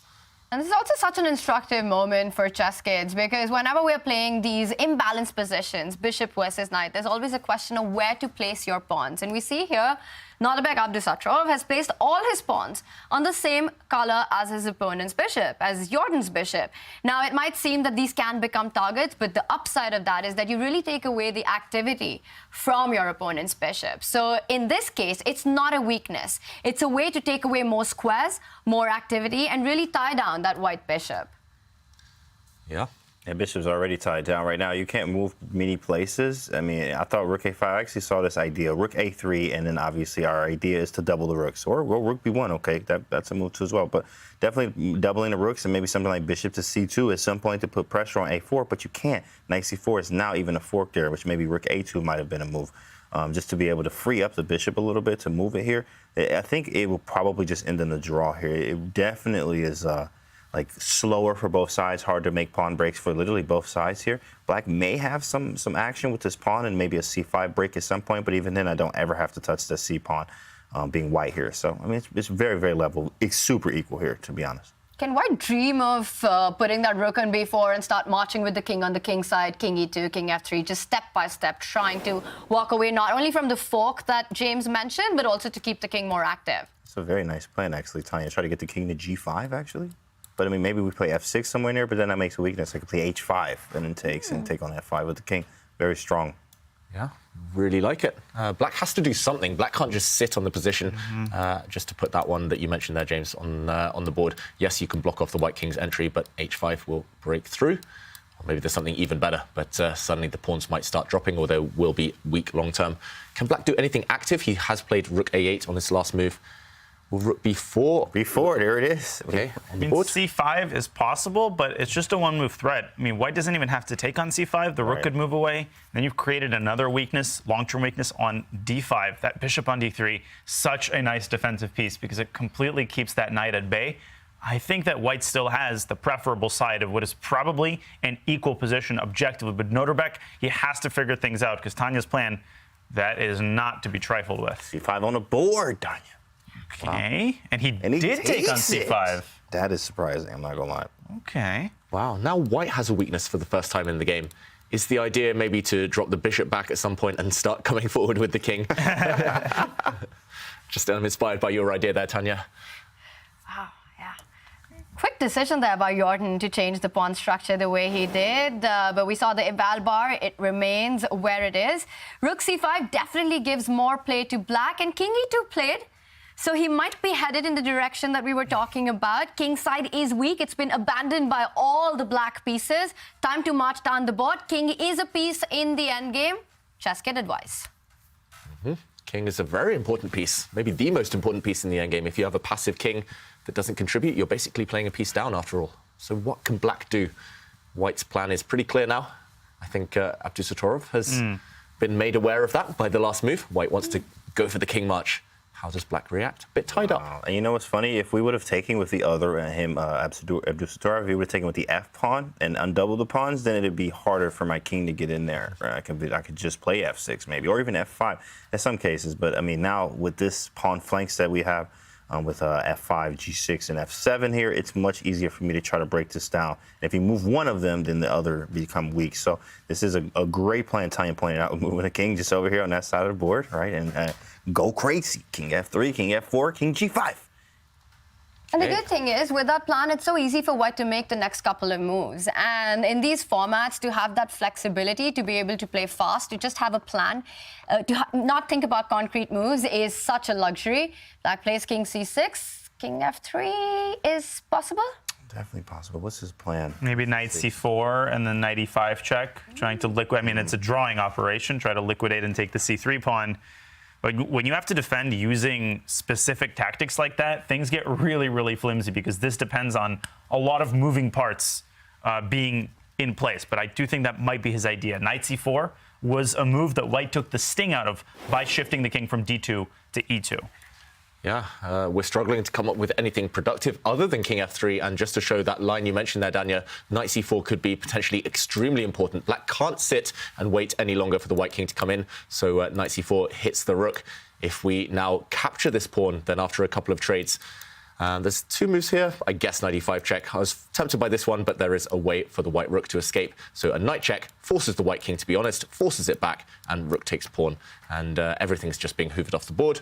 It feels... or vacuumed off the board. It feels like this is headed towards a draw.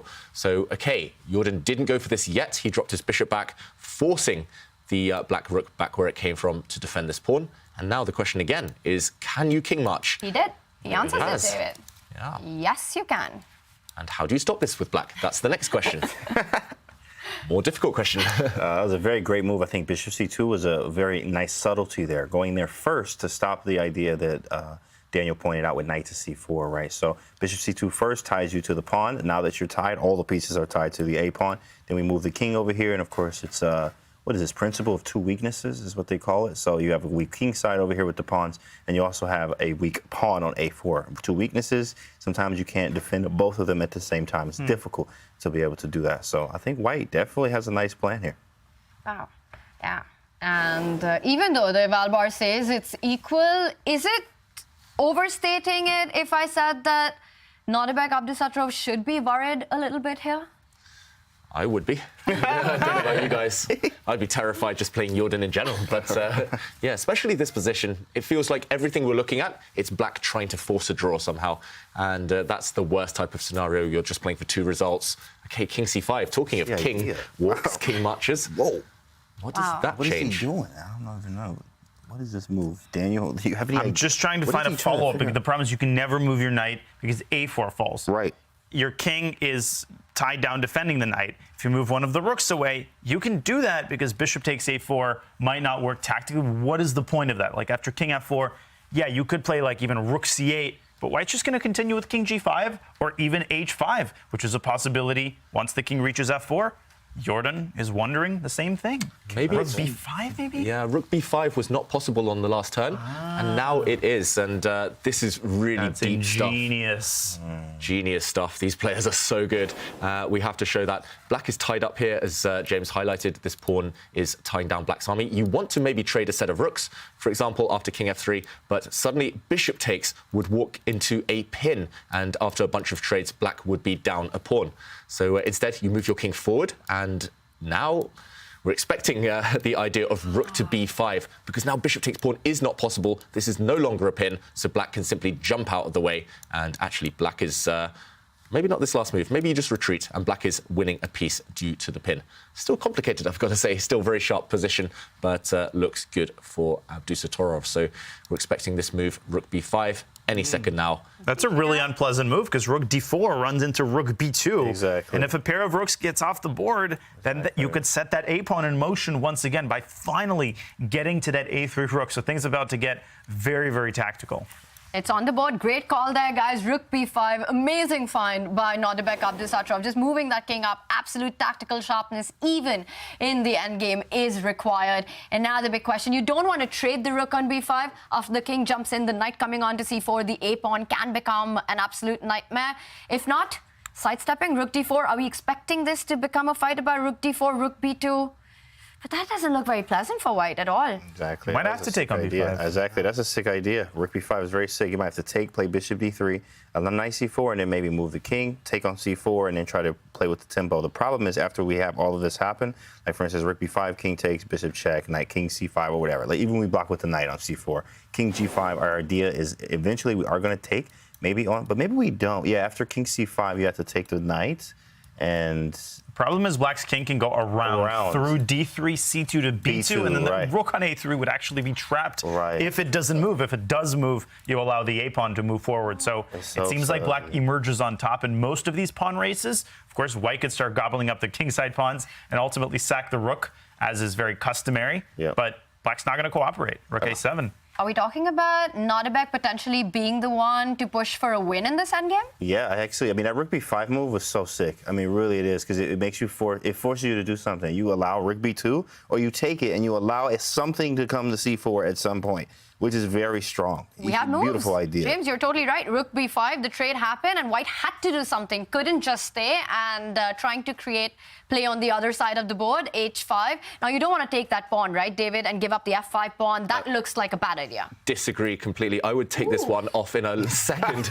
I really thought that this was the danger for black long term. I thought this was the pawn that was going to promote, so I'm happy to take it off the board, and he does so instantly. Yes, you've ruined your pawn structure. Look how weak these are. Isolated, isolated, isolated, isolated, but it's going to take an eternity now for white to create a passed pawn, and it's going to become a race no matter what this endgame.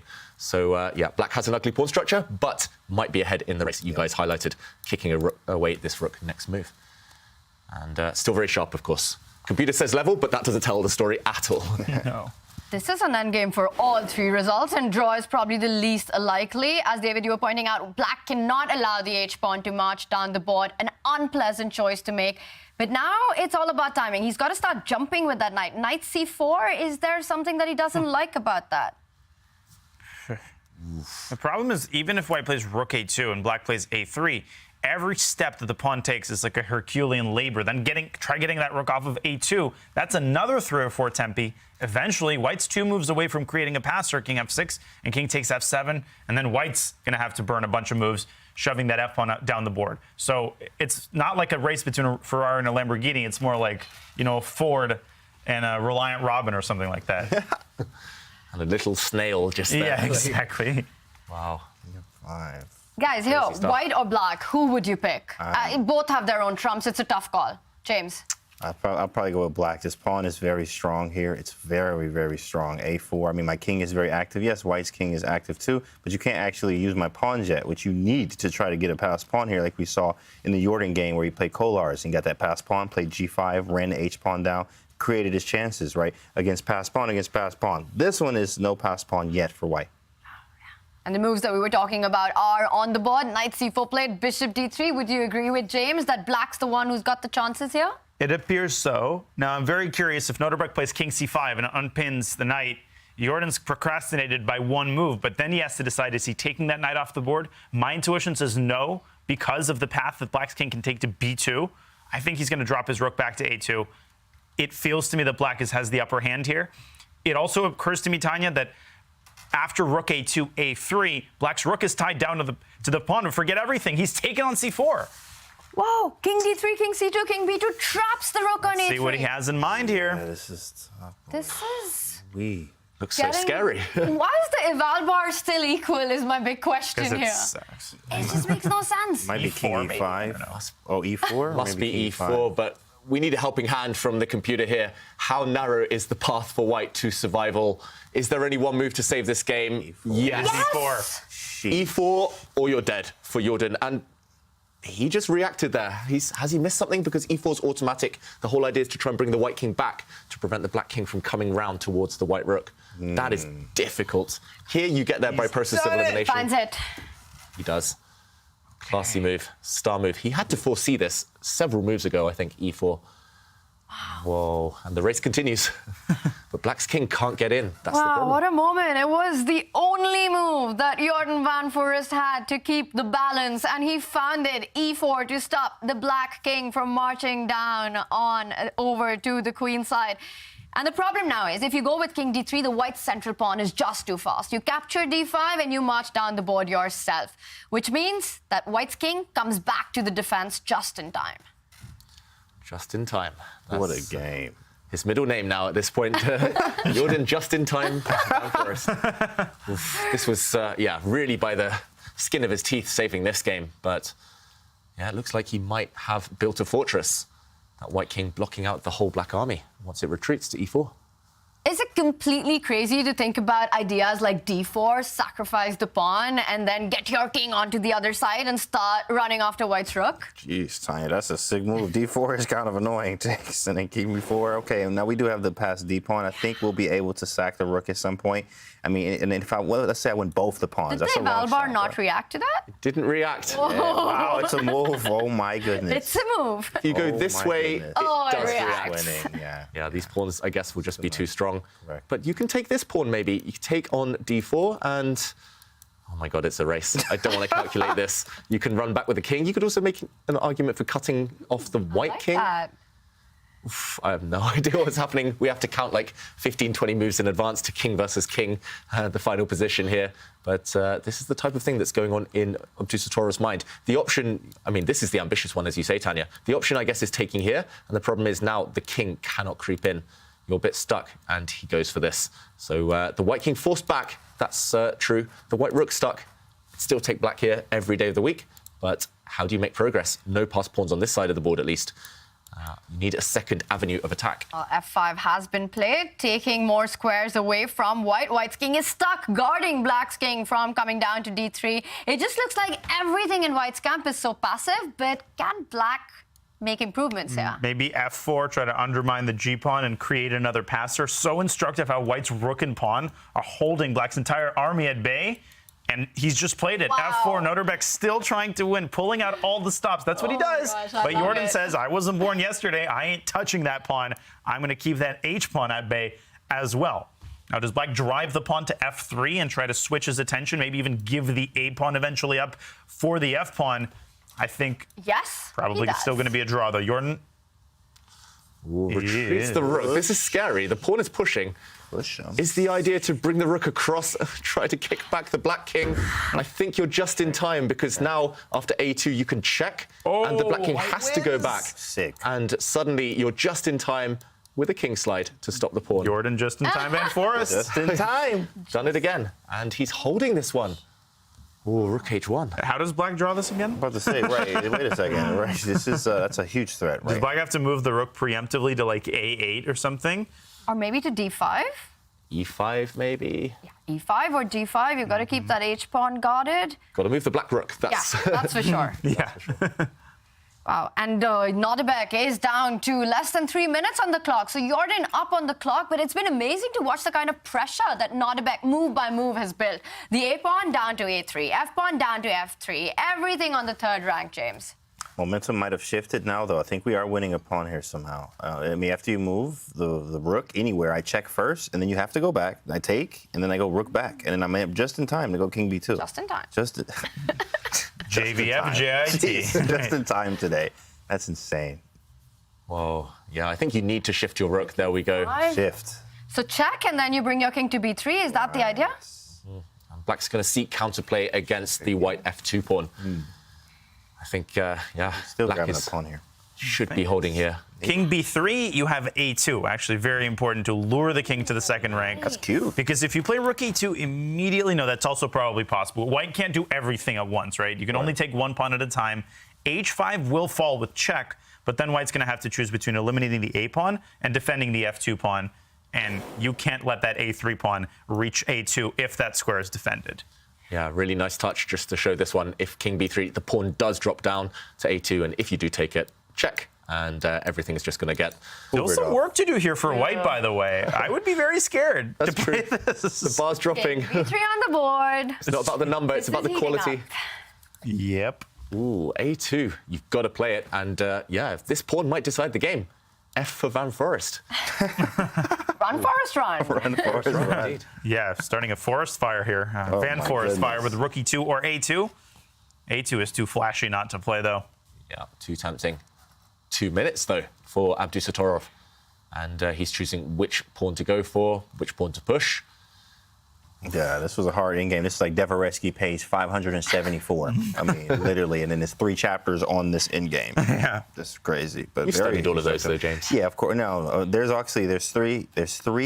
4 chapters on pawn in games and 3 on rook. I've only studied those because those are the most common. You don't even get to the queen ones yet, which is another 4 chapters. I'm like, bro, what's wrong with you? Why did you do this, Dvoretsky? But it is the best in game books, of course, obviously. And A2 on the board, and this is the reason why rook pawn endings can be so fascinating. We're seeing all these tactics and these dynamic balances. He doesn't pick up the A2 pawn. Tricky Jordan, he goes with the rook. He wants to safeguard the F2 pawn. Can he afford to pick it up with his rook? Ooh, oh, that was nice. What a check. Crazy pawn races here, I've got to say. You might get Don't play an King endgame D3. where white. You might get an endgame where black has an H pawn and a queen against a queen, and those are actually really hard to save. Yeah. Oh, King D3, Rook D4. Just put it on the board. Show it. Got to show it, David. Oh, not going to happen. But King D3, don't play it. Oh my gosh. Oh my goodness. This is a family. What geometry spotted by Van Foreest. That's gross. Yeah, and just to show what you were mentioning there, if in this position, before giving a check, if he had taken this pawn, we would see a crazy race suddenly. Actually, is it that crazy a race? The king's coming, the pawn runs. And I think this is the one you meant here. This is the one I meant. And this would be very hard to hold with no time on the clock, even though it is a draw theoretically. This is a nightmare to defend in these positions. Right now he's given a check and Nodirbek slows down. So King D3 will not happen, but so easy to fall for that in these time scrambles. He falls back, inviting a repetition. Yeah, the problem is the black king cannot evade the checks if it runs too far away. White can go for that race that we just showed on the board, racing the pawns, because the black king will take an age to go for white pawn on f2. So it looks like a forced draw. Jordan here just calculating. You can see his eyes just kind of looking one side of the board to the other. He's checking to make sure that race doesn't end well for white. And when he realizes he's going to go for this draw, it's going to be a repetition of moves. What a game it's been, though. Oof. The least boring draw of the tournament so far. Yeah, of the tournament. Wow. Wow, with 43 seconds on the clock, we are expecting Nodirbek to go back with his king to d5. And then once again, are we going to see a repetition here? Third time it will be over. Looking at Jordan, I think that's where it's headed.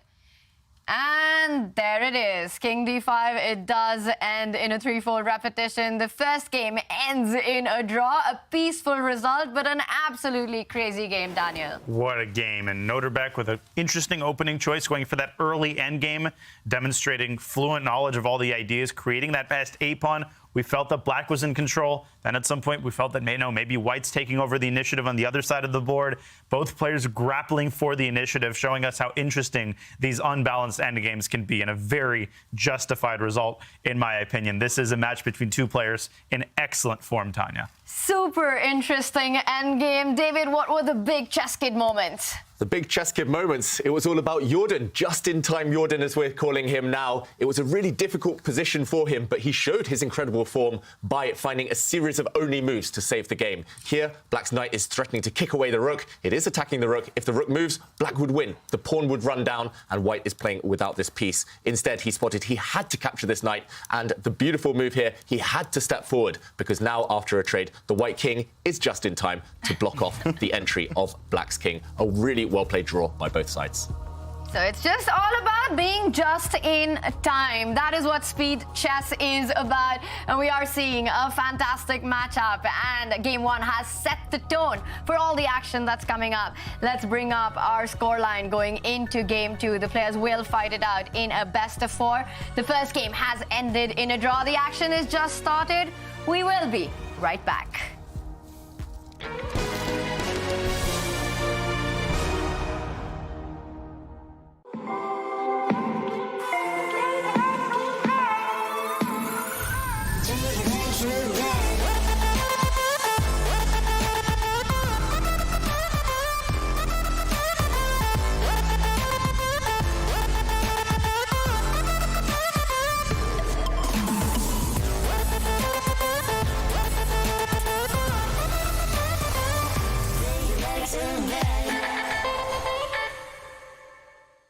An air of focus, concentration, performance.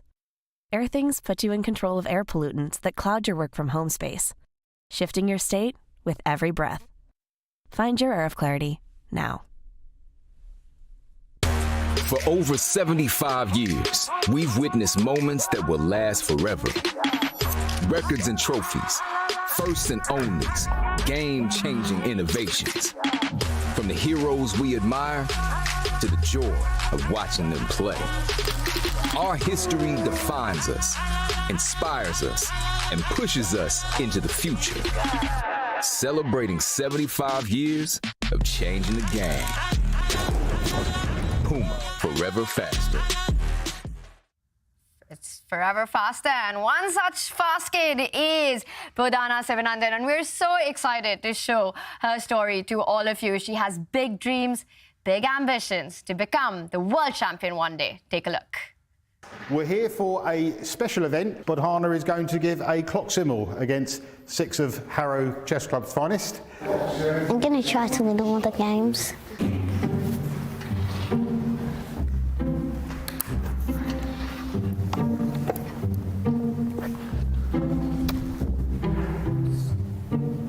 When one of my dad's friends was throwing away some things, I started asking about some pieces, and then I said that I wanted to take them away, but then my dad said we needed them, and then he taught me how to play.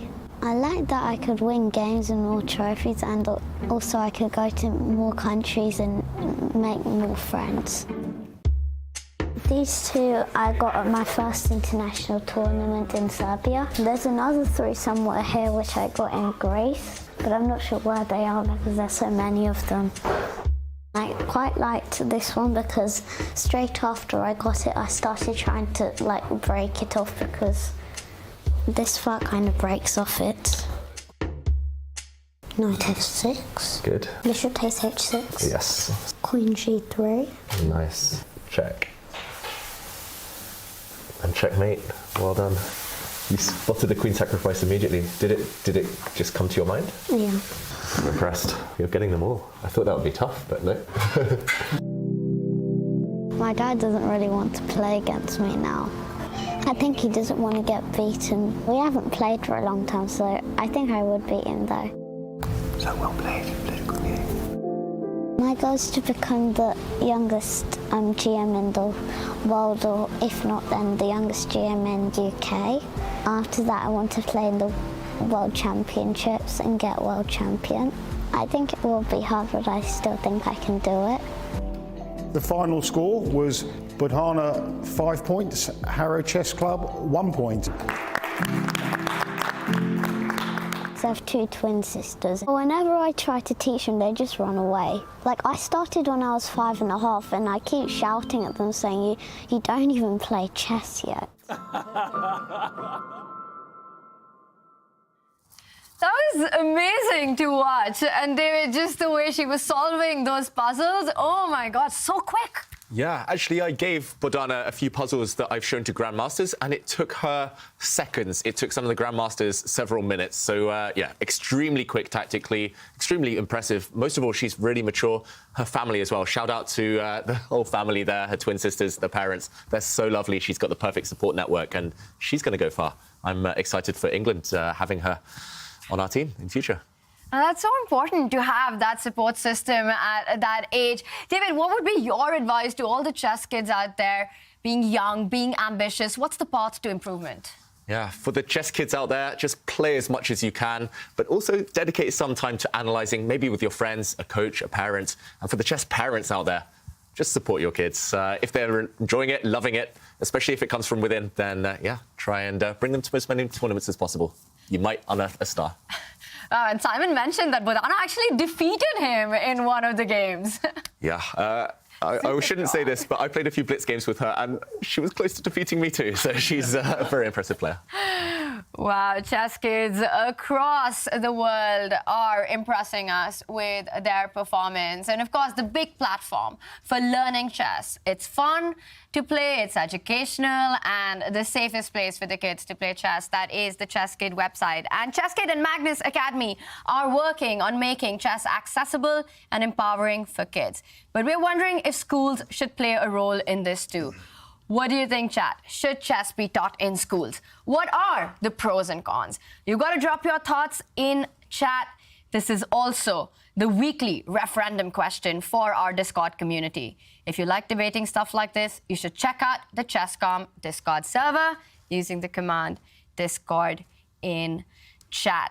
Chess in schools, James, that would be so cool. Absolutely, they already have it. In fact, in some schools already in America, like New York, a few in Michigan are now starting to do it. Chicago, I've seen too as well. It works the math part of the brain, analytical, decision making, and it also says that it deters Alzheimer's as well. So people don't know these things about chess, actually. So it actually helps in business too as well, as you see big companies recruiting chess players. I wonder why, right? So definitely chess in schools is a huge thing.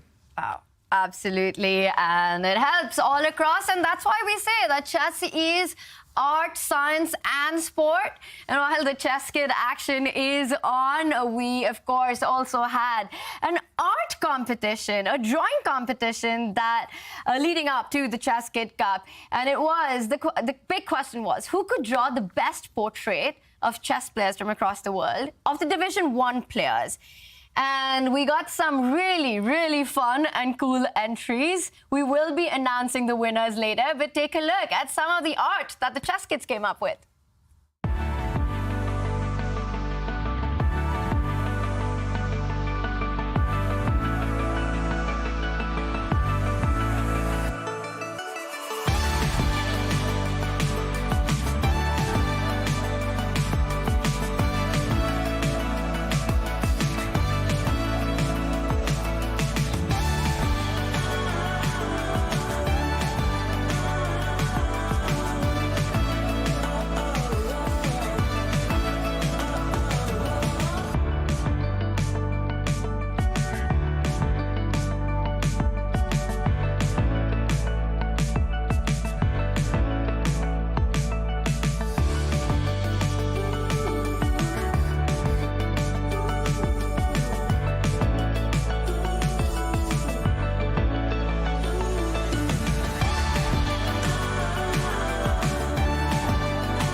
Oh, that was amazing to see. A lot of talent across the world, and these were the chess kids from a chess club in Peru. Thank you so much for sending in your entries.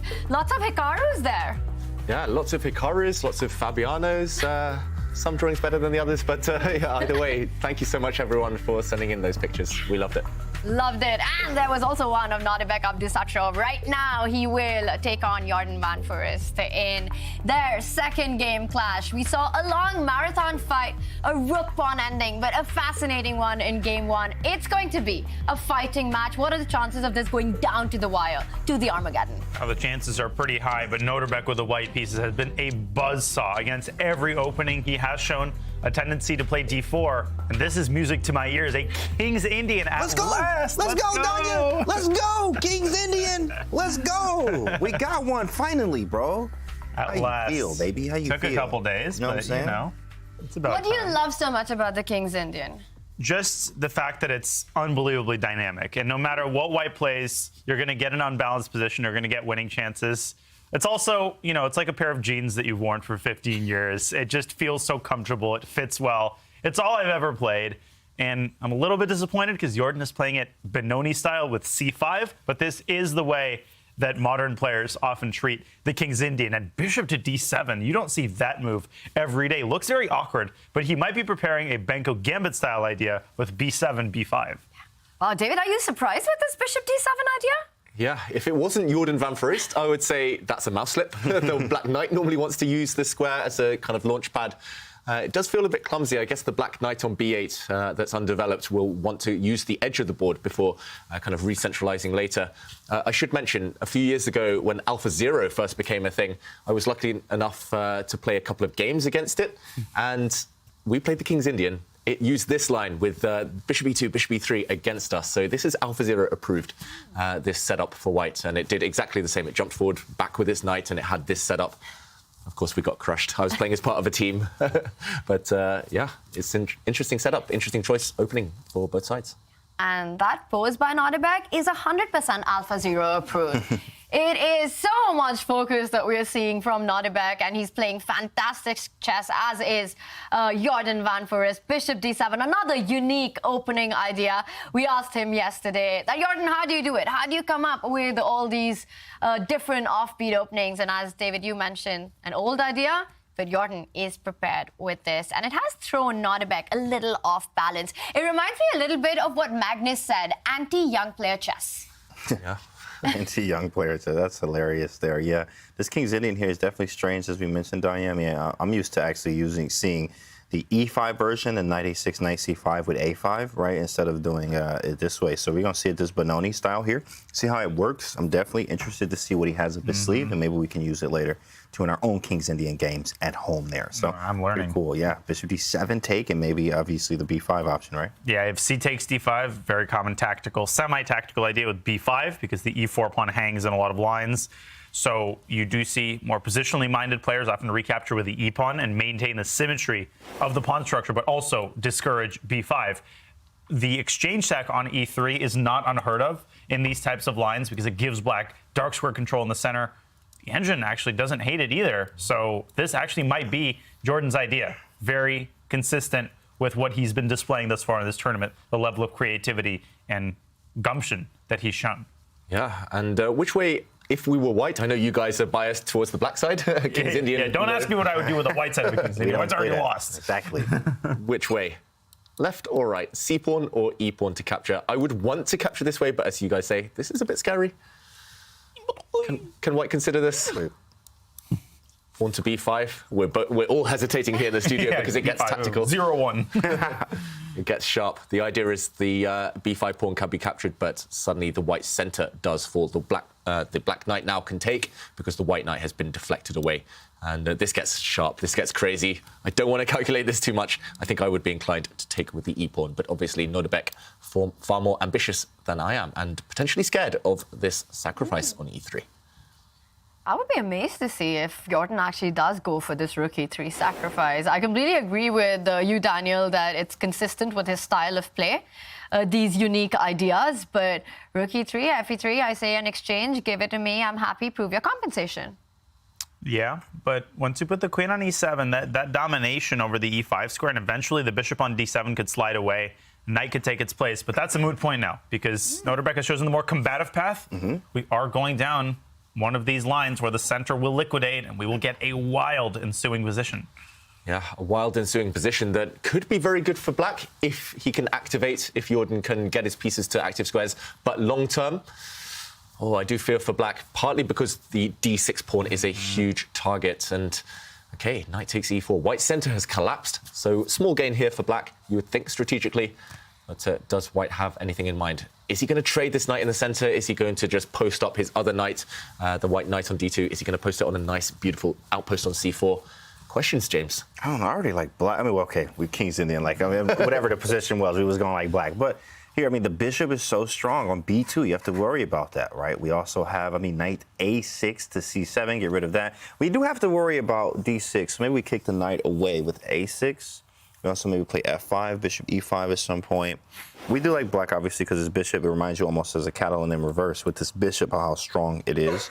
We even don't take a rook for it. If we're able to take an exchange, we don't even take it because the bishop is very strong here. But after the knight c4 move, it's quite annoying. Just play a6, probably kick it away, knight somewhere. Yeah, no good squares to retreat. That's the problem. Otherwise, this would look really attractive for white. Right. Knight e4, rook e4, and then what happens there? Okay, so maybe instead just trading some pieces, but at least now black has ideas, maybe sliding the rook across to b4. Still later in dreamland, you could maybe consider sacrificing.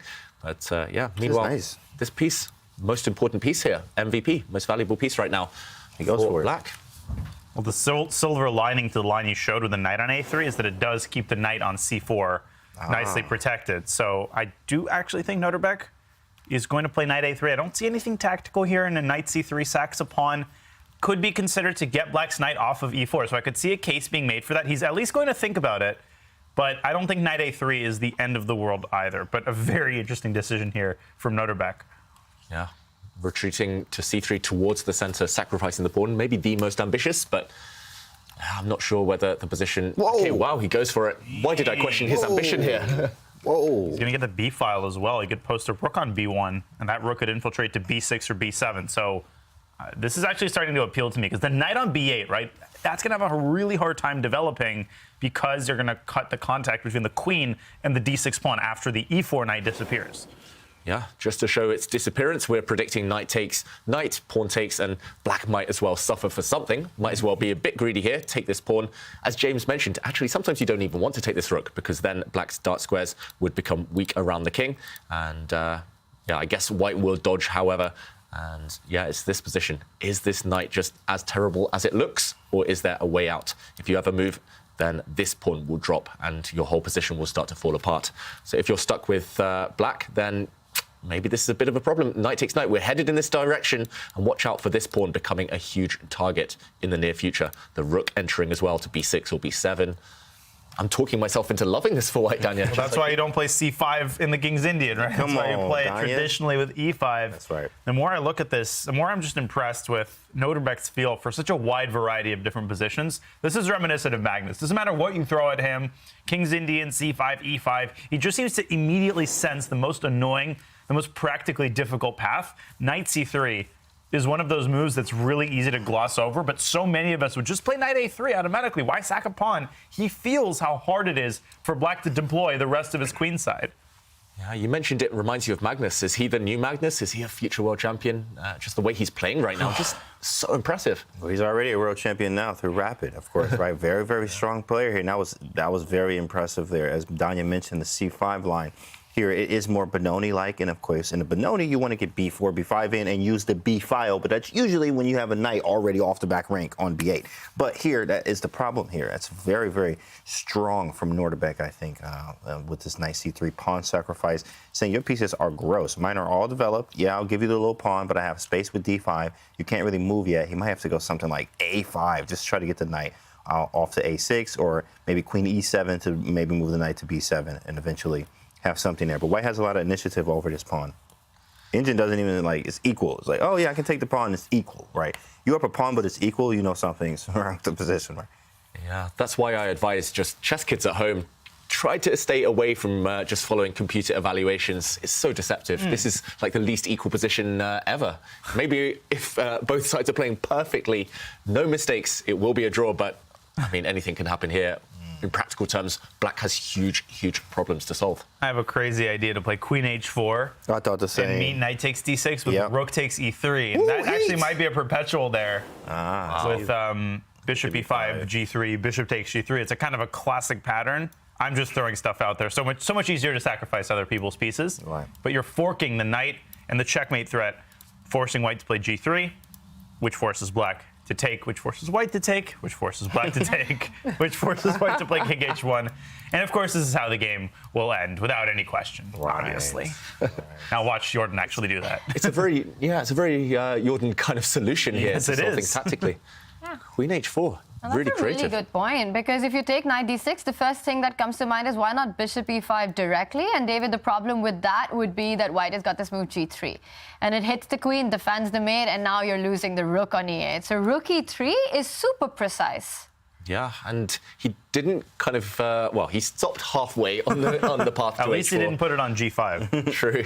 I'm not sure. I don't think mouse slip, but at least he's activated his queen. He's hitting this pawn, of course, but more importantly, he's defending from the side, freeing up his knight to come to D7. The knight will no longer block the queen's defense of this key D6 pawn. So interesting solution. I preferred your one there, Dania. Queen H4. That's the type of move that scares the opponent, that forces them to calculate, forces them to burn time. Queen F6. And I doubt Abdusattorov will take a timeout to defend that pawn on C3. He wants activity. He wants active play. How to generate that, though? That's a good question. Rook B1 definitely is very tempting. I mean, you just put a rook on the file, right? And C3 is not even hanging anymore because of D6. So definitely just take advantage of activating more pieces. Rook to B1, maybe put something on B7, or rook to B6 is also possible. Or Queen A4 or G4 to try to halt the development of Black's knight also comes to mind. Right, Queen E4 is very nice. Yeah, really nice play. You know what the opponent's desired next move is, so therefore you stop it. That's kind of the type of player that I struggle against the most. They see my plans coming a million miles away and they stop them before they've even formed in my head. And you just feel as if you're playing against like a godlike creature. It's like they can read your mind. And here, Jordan definitely wants to move the Black Knight next turn, so why not prevent that? I think you might be right there, Daniel. One of those two moves looks very appealing. Or both of those moves look very appealing, to be honest. Bring the white queen out, stop the Black Knight from developing to the D7 square. Abdusattorov looks really interested in this position. It feels like he's spotted an idea that he likes as well. Which one is he going to go for? James, your move as well. It's really, really natural. Just open line, occupy it with the white rook. What could be more logical? 8 minutes against 11. Jordan was the one who chose this opening, to be honest. And if I were him, I would be regretting it slightly. Feels like one-way traffic. Yes, he might be fine objectively, but difficult from practical terms. And therefore, the queen comes out, stopping the Black Knight from developing. And the rook on E8 is hanging. So with no move for the knight, you've got to move the rook somewhere. Is there a good square? Can he get ambitious with a move like rook E4, trying to pin that knight, or is that too much? Problem is there might just be F3. And as flimsy as it looks, the knight defends the bishop, the queen defends the knight. The rook cannot find a parking spot on the H-file. Rook H4 just seems to be going the wrong direction. Bishop can drop back to F2. And before you know, you'll get your rook. Also, queen E8 check. No, that's out of the question. You're just going to have to drop back in this case, back to E7. And that doesn't look safe either. I think Nodirbek's taking over this game. You can just see it happening. Yeah, I'm also wondering what the threat is for Black. Maybe I can just kind of shuffle my rook and... Are you going to take this pawn? Maybe. I'm just going to come over and say, OK, you've burnt 2 tempi and I have full domination. Looks extremely strong for white. Where do you put the rook? One of these two squares, as you said, Daniel, looks really ugly, but at least it does facilitate the development of the Black Knight to D7. Sometimes you need to play ugly moves. Maybe he has to go for something like that. I don't see anything else here for Black. It looks like things have gone very wrong for Jordan van Foreest's King's Indian in this one. Meanwhile, things are going super well for two very well-known grandmasters in Division 3. And we've got Simon with an update. Yeah, hi there. Just a quick update for Division 3. And this is the losers bracket. So if you lose once, it's OK. But if you lose twice, you go home. And it shows that still experience can beat youth. Because I realised the other day that I'm actually quite old in chess tournament. I went there and everyone's kids. Has anyone else felt that before on the panel? Yeah, a couple of head shakes I see there. Yeah, that all these little youngsters come along and just play too well. But Kamsky defeated in the All-American Clash Sam Sevion. So that was a great result for Kamsky, showing that he's still got that magic touch. And Navarra also beat Donichenko, which was a great result for experience. So it means those two players are going through. And unfortunately, Sam Sevion and Donichenko have to leave Division 3 and that competition. Wow. Thank you so much, Simon, for that update. And before you go, I want to get your thoughts on the action that we're seeing here. Now, David, James and Daniel have been saying that this is a nightmare position with Black when you play the King's Indian. What's your take on this? Yeah, I totally agree. I mean, I love playing the King's Indian defence as well. It's such an exciting opening to play. But the thing that's really impressed me is just Nodirbek how good he is, and you were mentioning it, how he understands so many different positions. And I have to admit that I quite like Black's position. I thought, yeah, Black's got everything he wants. He's got his queenside break. He's got some tactics. It's looking really good. And then a couple of moves later, I'm like, yeah, no, actually, White's doing really well. So it's like it's amazing how Nodirbek just turned this around into his favour. And I think this is going to be a very, very tough game for Jordan to hold now. He's just too passive with his pieces at the moment. Yeah, things are looking tough for Jordan van Foreest, which is why he's trying to trade off, ease the pressure as much as he can in the position. 95 played, and the trades have been accepted. But now White can control the B line. The C3 pawn is a little bit of a weakness, though. It's no longer on C3. Steps forward, protects its buddy there on D5, and White has that kind of beautiful combo. Pawns on light squares, bishop on dark squares. White also has a rook on the 7th rank. That's where you always want to leave those heavy pieces. However, Black is less cramped. Black no longer has the problem piece. That Black Knight, which could barely move, has been traded for White's beautiful steed. And suddenly, it's not one-way traffic. White's queen slightly distracted. Maybe Black can whip up some counterplay, James. Definitely, it's equal. It's equal here. There's some counterplay. You do not like a rook on the 7th rank, but you can't actually do more than just with one rook right now. So that's good. That's a good thing for us, for King's Indian players. And he also plays queen e4. I like this move. It ties the queen to a4. If we wanted to try queen c6, I mean, we also have rook c8 anyway. But now he plays bishop g5, hits the rook. Oh, Where do we go? You got to be careful where you go, because queen is jumping on to d7, and that can be really tricky for Black to face. You might need that rook on f8 to guard that f7 tender spot. It might be immediate. Immediate rook f8. Big decision for Jordan now. He has 8 minutes, but a difficult question to answer.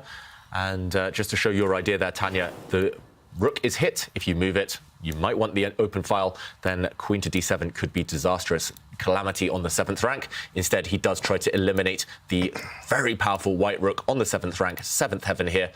However, it's a pawn sacrifice.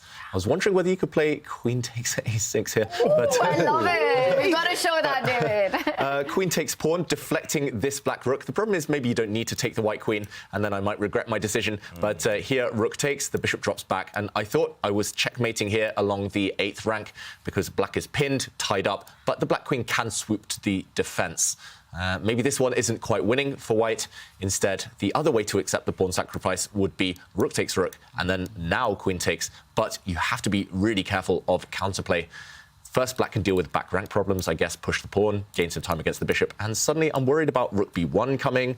I'm worried that there might be some ideas against the white king. B1 and then queen d3 is an absolutely devastating follow-up. And that's far from the only move. Black could also play bishop g7 to d4 at some point, and there's a lot of exciting resources in a lot of these positions. It looks like Nodirbek has lost, as soon as I praised him, he's lost a good amount of control over this game, and now Jordan kind of has the position that you would want to have out of a King's Indian. All of his pieces are active, and that bishop hasn't made its presence felt just yet.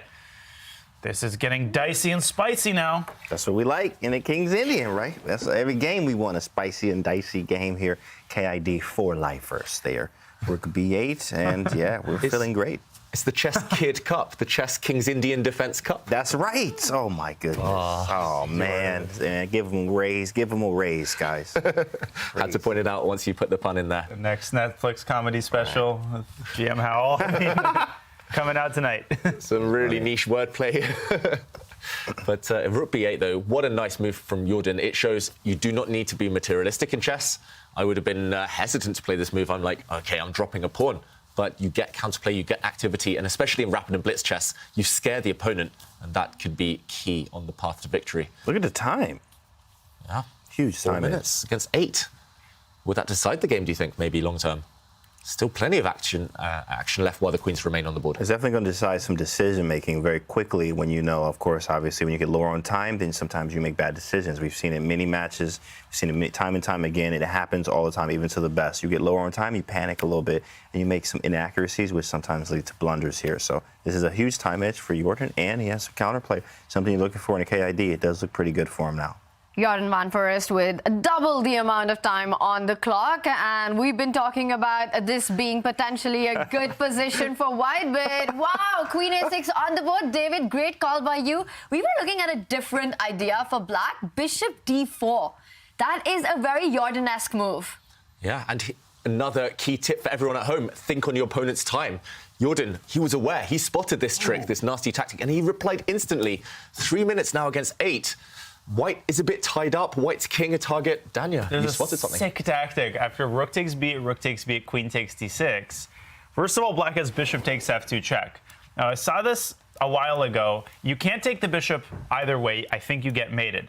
Now, after king h1, there's rook b1, and I thought that black is winning because white can't avoid the back ring, but there's queen d8, f6, takes f2, defending the bishop and the rook, and white wins the game. So I really hope that Jordan hasn't missed one of these details. Nodirbek might be able to slither his way out of this, but now he's down 5 minutes on the clock, and obviously black is under no obligation to take on f2. He could start with rook b1, he could keep the rook on the 8th rank. It's not about the pawn count here, it's about who mates who. Yeah, you mentioned rook b1 as well, equally scary, and Nodirbek has to judge that his king will survive. He's only got 2 minutes left now. He makes a decision. Bishop h6, he's leaving his queen up for grabs. Don't take it, however, this will end in checkmate. Who's mating who? That's the big question. In this position, white's mating black. That one is. Bishop h6 on the board, a brutal trap there set up. Bishop f2 is still not possible. Black does need that rook to come to b1 to make that a reality. How do you counter this move? Because this just feels like Nodirbek has kept the tension on the board. Yeah, he's just passing the move back to Jordan. He's saying, OK, I'm keeping the tension. Look at that kind of configuration. You'll never see it. The queen, the rook, the two black rooks just staring at each other, neither one willing to commit. There's like bishop f2, rook takes queen b1. Does that actually work? What? That's like strange. Does that work, Danya? Wait, bishop takes f2, king h1? Bishop takes f2, rook f2, queen b1. Let's show this on the board. That is way! That's amazing. Check. I mean, I am Danya's brother. Incredible move. And if I take, then takes, and I go up in exchange here. Right. Of course, the party spoiler move is king h1, but that's beautiful. So annoying. King h1. Oh, king h1 is such an annoying concept because the king is actually even safer on that score. But beautiful, beautiful stuff. But then king h1, and then I don't know. The bar drops. Is there queen e2? Ooh. Queen e2, yeah, queen e2. Going for checkmate. Maybe queen d3. Ooh. Wow. Oh, queen d3. Someone's mating someone. That's the game. King's Indian, baby. Queen d3, I was also trying to stop rook b1. But man, figuring all of this out with, seconds on your clock is crazy. Well, the good news for Jordan is that he's got about 6.5 minutes, and that's exactly what you want in this kind of a position. You want time to be able to think and navigate these variations. For white, the threat is clear now. You want to take on b8, you want to take on d6. So black's got to find something now. Bishop f2, king h1, and we saw the bar maintains itself, so maybe there is a good move there for black. Wow. Good luck finding it, though. Yeah. Even with 6 minutes left, Jordan, OK, he centralizes his rook. Looks so natural, but Bar hates it. Oh, my gosh, he just simply picks up the d6 pawn. And now bishop f2 tactics, they still don't work. Maybe the best bet was, it was ugly, but to put the rook on d8, just protecting the pawn, forcing the white queen away, and then your rook could have broken through potentially to a2. What does he want, though? Queen e1 is a tempting move, but queen f4. I mean, white has so many ways to defend f2. Queen f4. This is what he wanted. Rook takes a2, he picks it up, but there's a Queen mate f8 is a threat. Whoa, queen f8, that's You gross. might have forgotten about that. He's definitely forgotten about that, Daniel. We have to put this on the board. He was banking on the fact he could play rook takes pawn here. Black looks like he's about to checkmate. If you take this rook, this is game over. But white gives the checkmate first. What a spot there in this position. Queen to f8, giving up the queen, forcing you to capture, and unbelievable. Kiss of death to the black king. Yikes. Whoa. And White he is spots winning. it now. Nodirbek tall. He spots it now. He sees it. Rook b8 on the board. How tactically sharp is Nodirbek? And exactly what you said. He just plays all kinds of position to perfection. Queen f8 is a big threat. You can't take on f2. How are you fighting this threat? Rook a8, maybe. Just go back and play down a pawn. Yeah. That's pressing. You have to, though. Whoa. Nodirbek. Whoa, bishop takes pawn, but the king just dodges. King h1 is tilting. Nothing. That's it. That's GG. As the computer says, white has to play this move, otherwise it's checkmate, but takes queen f6. Or maybe queen f6 directly. No, they both work. There's queen d4 there, so if you're white, you got to watch the back rank and get the move order right. Ooh. Ooh. Wow. Computer says white is winning. Let's try and spot the knockout blow here. How does white finish this game in his favor? Still not easy. Still some tricks. 2 minutes for Nodirbek. How do you do it? Oh, yeah, no. You take any of the rooks, there's still a back rank problem after queen f6. Silence in the studio. Do you just take on a8 and then just play like h3 or h3? Give the white king some breathing space. No back rank checkmates. That's a very practical option. Yeah, and we can see the engine says only 2 winning moves. They are the 2 most natural moves in the position. However, there's tension on the 8th rank. Take that black rook on a8. Take it in the corner. Force the other black rook out of the action. And then you can decide. The best winning move, though, is to slide the white queen across to f6. And then after queen d4, maybe you drop the queen back, for example, to f3. Oh, yeah. And that bishop on f2 is immobilized because f7 hangs. So maybe it's something slow like that. Yeah, I was trying to figure out what to do after queen f6. Yeah, you're right. It takes queen f6, queen d4, and then just move the queen out of the way. That makes total sense. Let's show this, Daniel. You want to just retreat the white queen, and there's a pin. Nope, it doesn't work. Rook a1 probably there? Dang, bro. Or rook a1. Jesus. Rook a1, back rank. The white king is so weak on this back rank. Wow. In this position. Maybe you go queen c6 after queen f6. He starts with queen f6. We might be seeing this. Black has to play queen d4. It's on the board. He finds it, of course. Rook takes. Let's try and work out the knockout blow. Have to do rook a8, queen c6. Is that an idea, David? Let's try. Queen c6.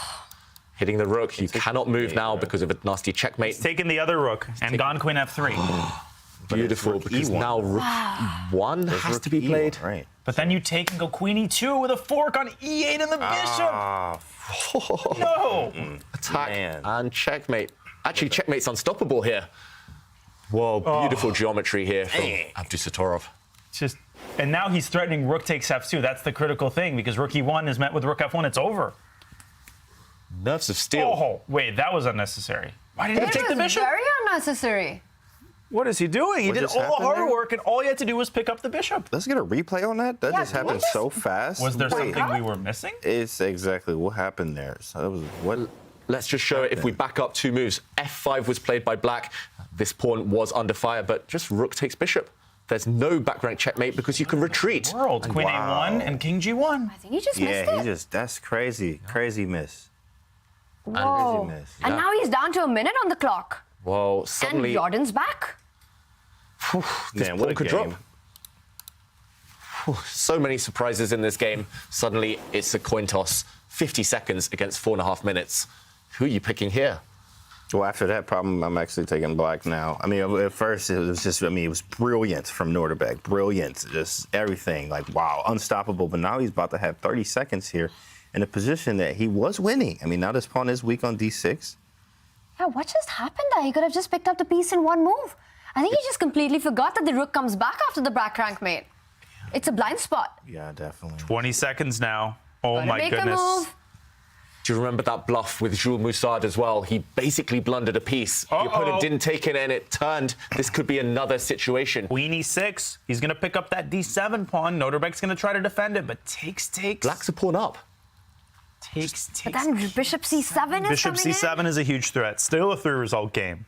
Wow. Anything can happen. You trade the queens, the white bishop will hit that rook on d8. Black will have to give that up for the pawn. This is a crazy, crazy game. Crazy game, but Nodirbek at least has consolidated. He's taken most of the risk out of the position. Once the queens depart the board, very worst scenario for white. You'll be defending an endgame just a pawn down, but it should be holdable. Still some tricks for black to avoid, though. Takes, and rook a8 comes to mind to vacate the d8 square for the bishop.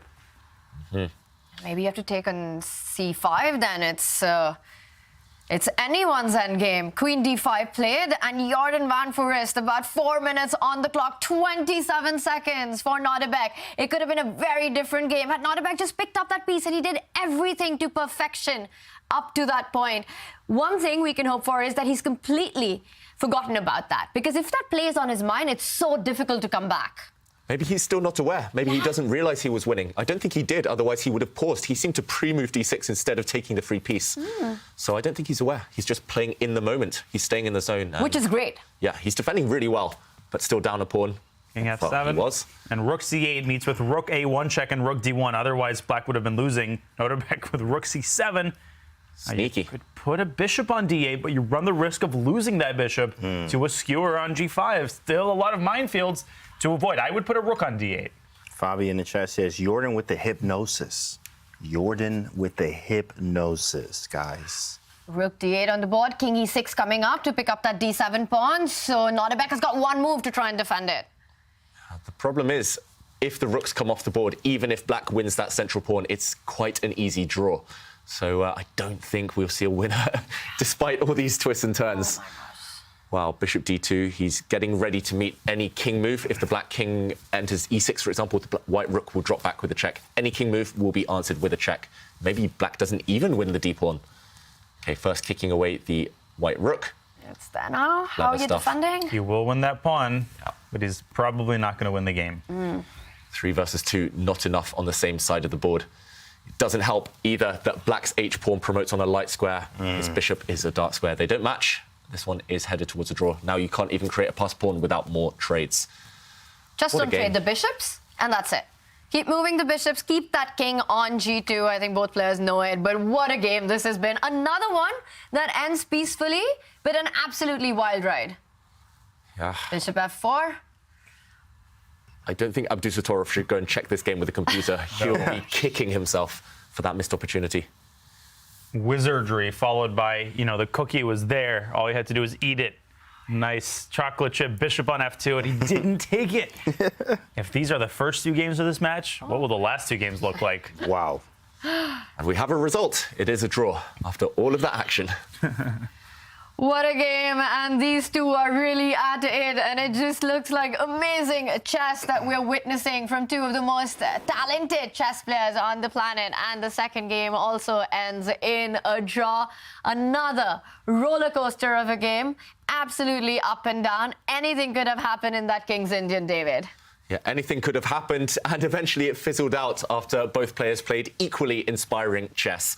It was, however, this position where Abdusattorov could have decided things. He found a great first move. He simply calmly dropped his queen back. There's now a pin. The black bishop cannot move because the white queen would break through on f7. After f5, however, all he needed to do was spot he could take this bishop, and after a check, he can block. Maybe what he had missed was that after queen a1, he can simply sidestep with the white king. Another check can be met by a queen retreat. Everything's covered. He emerges with an extra bishop, and he would have won the game. Instead, he let that black bishop live, and he let Jordan van Foreest escape. Yeah, this was such a big moment, and we can only hope that Nodirbek Abdusattorov hasn't realized it, but the one player who did realize it is Jordan, and I think he checked it right after the game, and he reacts to that moment. This is a blind spot. It happens to the best in the world. Jordan in absolute disbelief there, which means that both these crazy games have indeed ended in a draw. The result is still level between these 2 fighters. We've got 2 more games coming up, and of course we can only imagine the action to get hotter from here. We will be back with more ChessKid action after this break.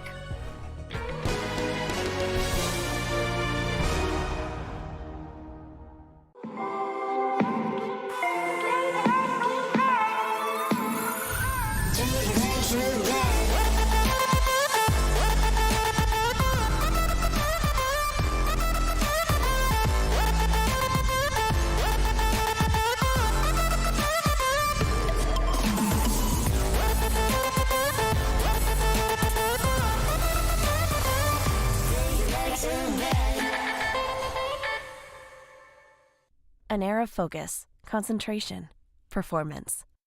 Airthings put you in control of air pollutants that cloud your work from home space, shifting your state with every breath. Find your air of clarity now. For over 75 years, we've witnessed moments that will last forever. Records and trophies, firsts and onlys, game-changing innovations. From the heroes we admire to the joy of watching them play. Our history defines us, inspires us, and pushes us into the future. Celebrating 75 years of changing the game. Puma, forever faster. At Magnus Academy, we've taught chess to 100,000 kids. With summer around the corner, we're gearing up for camps. At online chess camps, kids learn about chess in a safe, fun environment from a team of all-star coaches. Kids are grouped by skill level from beginners up to national champions. There are never more than 8 kids per coach, so every child gets plenty of attention. You might even get the chance to meet Magnus and ask him a question or challenge him to a game. Each week has a different theme, like opening traps, learning from your losses, or Magnus Carlsen's best games. Sign up by May 31st to get a $30 discount.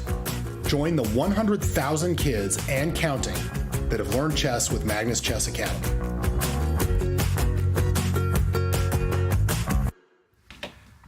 It's been a lot of fun in the winners' final. 2 draws. The score is level between Jordan van Foreest and Nodirbek Abdusattorov. But the chess has been intense and so much action. David, I'm still thinking about that one move miss. Jordan reacting after the game when he realized it. How do you explain that at top-level chess? I guess it's just the clock ticking. It's the pressure, the high stakes. This is the winners' final. So much at stake, but yeah, I think Nodirbek, he's going to be kicking himself. I'm not sure he would have wanted to play through that game. He might have had an even worse reaction than Jordan there, even more dramatic. What a move that was. What a moment that was in the tournament.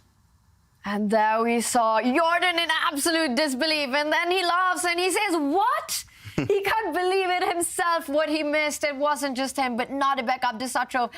A bishop hanging. A one-move win. And that's all that it would have taken for Nodirbek after a perfectly played game. Wow, what a round that was. And after all that madness, James, what are we expecting from Game 3? Yeah, he's going to have to tighten up, him and Jordan. You're going to have to tighten up a little bit there, okay? Because if you do not tighten up, Abdusattorov is coming for you. He's being very, very good. The only thing that messed up was the time, okay? He got low on time, and when he got low, he made a mistake, which happens. We see it all the time. But if that keeps happening, you know, we're going to see Nodirbek definitely take a run away with this one, so got to be careful. The one thing that we have seen in this matchup is that Nodirbek, he is struggling a little bit with the clock. He's always the one who is down on the clock. He's got to make sure that doesn't happen so that in those critical moments, you don't end up missing the kind of moves that happened in Game 2. White for Jordan in this one. No King's Indian we're going to see. He's going to start with E4. It's hard to say. He started the first game with D4. He's obviously an E4 player at heart. So these matches, they fall into 2 categories. There are players who insist on repeating whatever they prepared before the match. And then there are those players who are willing to be flexible. Let's see if Nodirbek repeats the Queen's Gambit decline. And he... Accept the gambit. Accepted. Wow, and for all of us, all of you out there who might be new to chess, when black does take that pawn on the second move, it is a Queen's Gambit accepted, just accepting that pawn. If not, we call it the Queen's Gambit decline. And this is mainline theory, David. Still mainline theory. It's always kind of bugged me, the name Queen's Gambit, because you normally win the pawn back within a move or two, as has happened in this game. So you haven't really gambited anything. It was just a temporary deficit there. And meanwhile, this is the key position for White. White has 7 or 8 very logical moves. He plays one of the most trendy, pushing a pawn forward. I'm really glad he didn't capture that black pawn on the centre. On c5, we would have seen the queens depart from the board and things fizzle out slightly. So Jordan, very ambitious, and Abdusattorov reacting by pushing a pawn, getting ready to fianchetto his bishop. David Howell there, not happy with that name because the pawn is picked up, and the question begs to be asked, what is your favorite gambit? I'm going to start with James. Oh, well, let me go. Actually, Scotch Gambino, a.k.a. the Scotch Gambit. We actually have a chessable course in the works with that one. So it's going to be after my Joe Bava London course, but definitely a Scotch Gambino fan for life. What about you, Daniel? I'm going to have to go with the Nodirbek Gambit. No, just kidding. I like the Smith Mora. I recommend it to a lot of newer players. Super fun line, and I avoid it with black. So definitely enjoy some of the games arising out of the Smith Mora. I think Mark Esserman really enjoyed that answer. The Smith Mora comes after the Sicilian. David, going to throw that to you. The Botez Gambit is my favourite. Okay, that's nice right If you there. can win with the Botez Gambit, you're a truly great player. That's classy. Wow. What I'll say. That's a tough one to win from, but we have seen that happen. The Botez Gambit involves a queen sacrifice. Yeah, sacrifice is a generous word for it, Tanya. Well, in this one, it is a Queen's Gambit accepted, but as you mentioned, the pawn has been recaptured, and we see a lot of play on the center of the board. Black hasn't castled yet. Is it time to go for kingside castling? That looks like the safe option. You do have a choice here, and a lot of players at home might be wondering, why not capture this white knight in the center? It's intruded into the black half. It does double the white pawns in the middle, but you do lose control over some key squares, or at least you give your opponent time as well. So in this position, as Tanya mentions, the safe move, the logical move, complete your development. When in doubt, castle your king. It can nearly never be a bad thing unless the opponent has a direct attack. The option here, knight takes knight, I think could potentially backfire, because once the black knight moves, I'm not sure which square, white has access at some point into these key dark squares. And actually, the front pawn, the e5 pawn, acts as a thorn in the black side. It supports a later jump. So, for example, here, if the knight is kicked away, I think you can jump in immediately because there will be some tactics. You've unleashed the bishop, and any queen takes pawn move will be walking straight into a pin. So don't get tempted. I would recommend, as Tanya says, just castling. Whoops. Me and my arrows there. Sorry, castling kingside looks like black's safest option. What do we think? Well, Nodirbek answers it. He's the brave one. He does go for the dynamic line that you were pointing out. Knight e5, d5. This is going to be another firefight. Another firefight. Yeah, so brave from Nodirbek. Brave or bad? There's a fine line between the two. Brave and bad. Maybe he just wants to castle here. I don't think you need to give white time by kicking away the white knight yet. Keep that one up your sleeve for later. I'm not sure why Jordan delaying the jump of the knight. I feel like there's a little bit of trusting going on these last couple of games. Yeah, strange decision. The bishop doesn't necessarily want to be on this square. And after black castles, now you most likely want to jump into the center anyway. So strange to delay it. But I'm sure Jordan has something up his sleeve. Do you think these decisions also come from the fact that this time control, this time format, it's rapid play? You want to make things interesting. Objectively, it might not be the most accurate move, but the one that makes it more difficult to combat. Maybe in a classical game, Nodirbek would have chosen a different option. Yeah, he's trying to unbalance the game. And I think his decision is aging very nicely because he's going to put a rook on d8. And at that point, the knight c4, d6 maneuver is going to lose a lot of its luster. Yeah, I don't like it either. Just feels really slow play by white. He's delaying again, jumping in with the white knight. And once black gets fully organized, structurally, black is doing great. Long term, look at that 3 versus 2 pawn majority on the queen side. If pieces fly off the board, it's only going to be one-way traffic. I actually like plans here. I think queen c2 was nice. I also was looking at, I'm very creative, like aggressive chess. So like rook c1 to c4 to g4. It's crazy, but you can also do it with the queen now too as well. And the idea here is rook c1, rook c4, rook g4. Obviously, he might attack it. You move the rook to g3. We go knight e4 and you go knight f6. This is the whole idea. So you can probably do the same thing with the queen now. Queen e4, queen g4, knight e4, knight f6. Just to attack, right? Bring pieces to that side of the board and attack him. This is very slow play, which can be played, but for the aggressive crowd here, this is definitely a route. Queen e4 over to g4. The knight looks like it can jump around. Well, now it can because the rook's on d8, but b7 was loose there. Now it's not because of rook d7. That's a really fun idea. Do you not care at all about stuff like knight e3? Are you really going for the kill with queen c4, or can that be something that you have to take into account? Yeah, now you do. The knight on d2 is loose, so it's a problem. Queen c4 will be hit probably with knight e3. Takes. Is there a rook f7 there? Rook f1, bishop f6. I'm looking at all kinds of stuff. Danya know what I'm looking at. Crazy tactics. Oh yeah. Danya knows exactly what I'm looking at, but.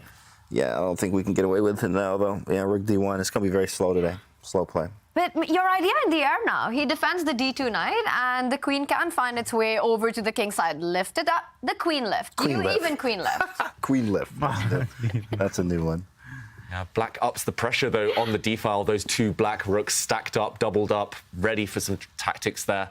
And white decides to jump into the center with his knight. So unfortunately, that does block the path over for the white queen or rook. But at least the white knight is nicely posted up.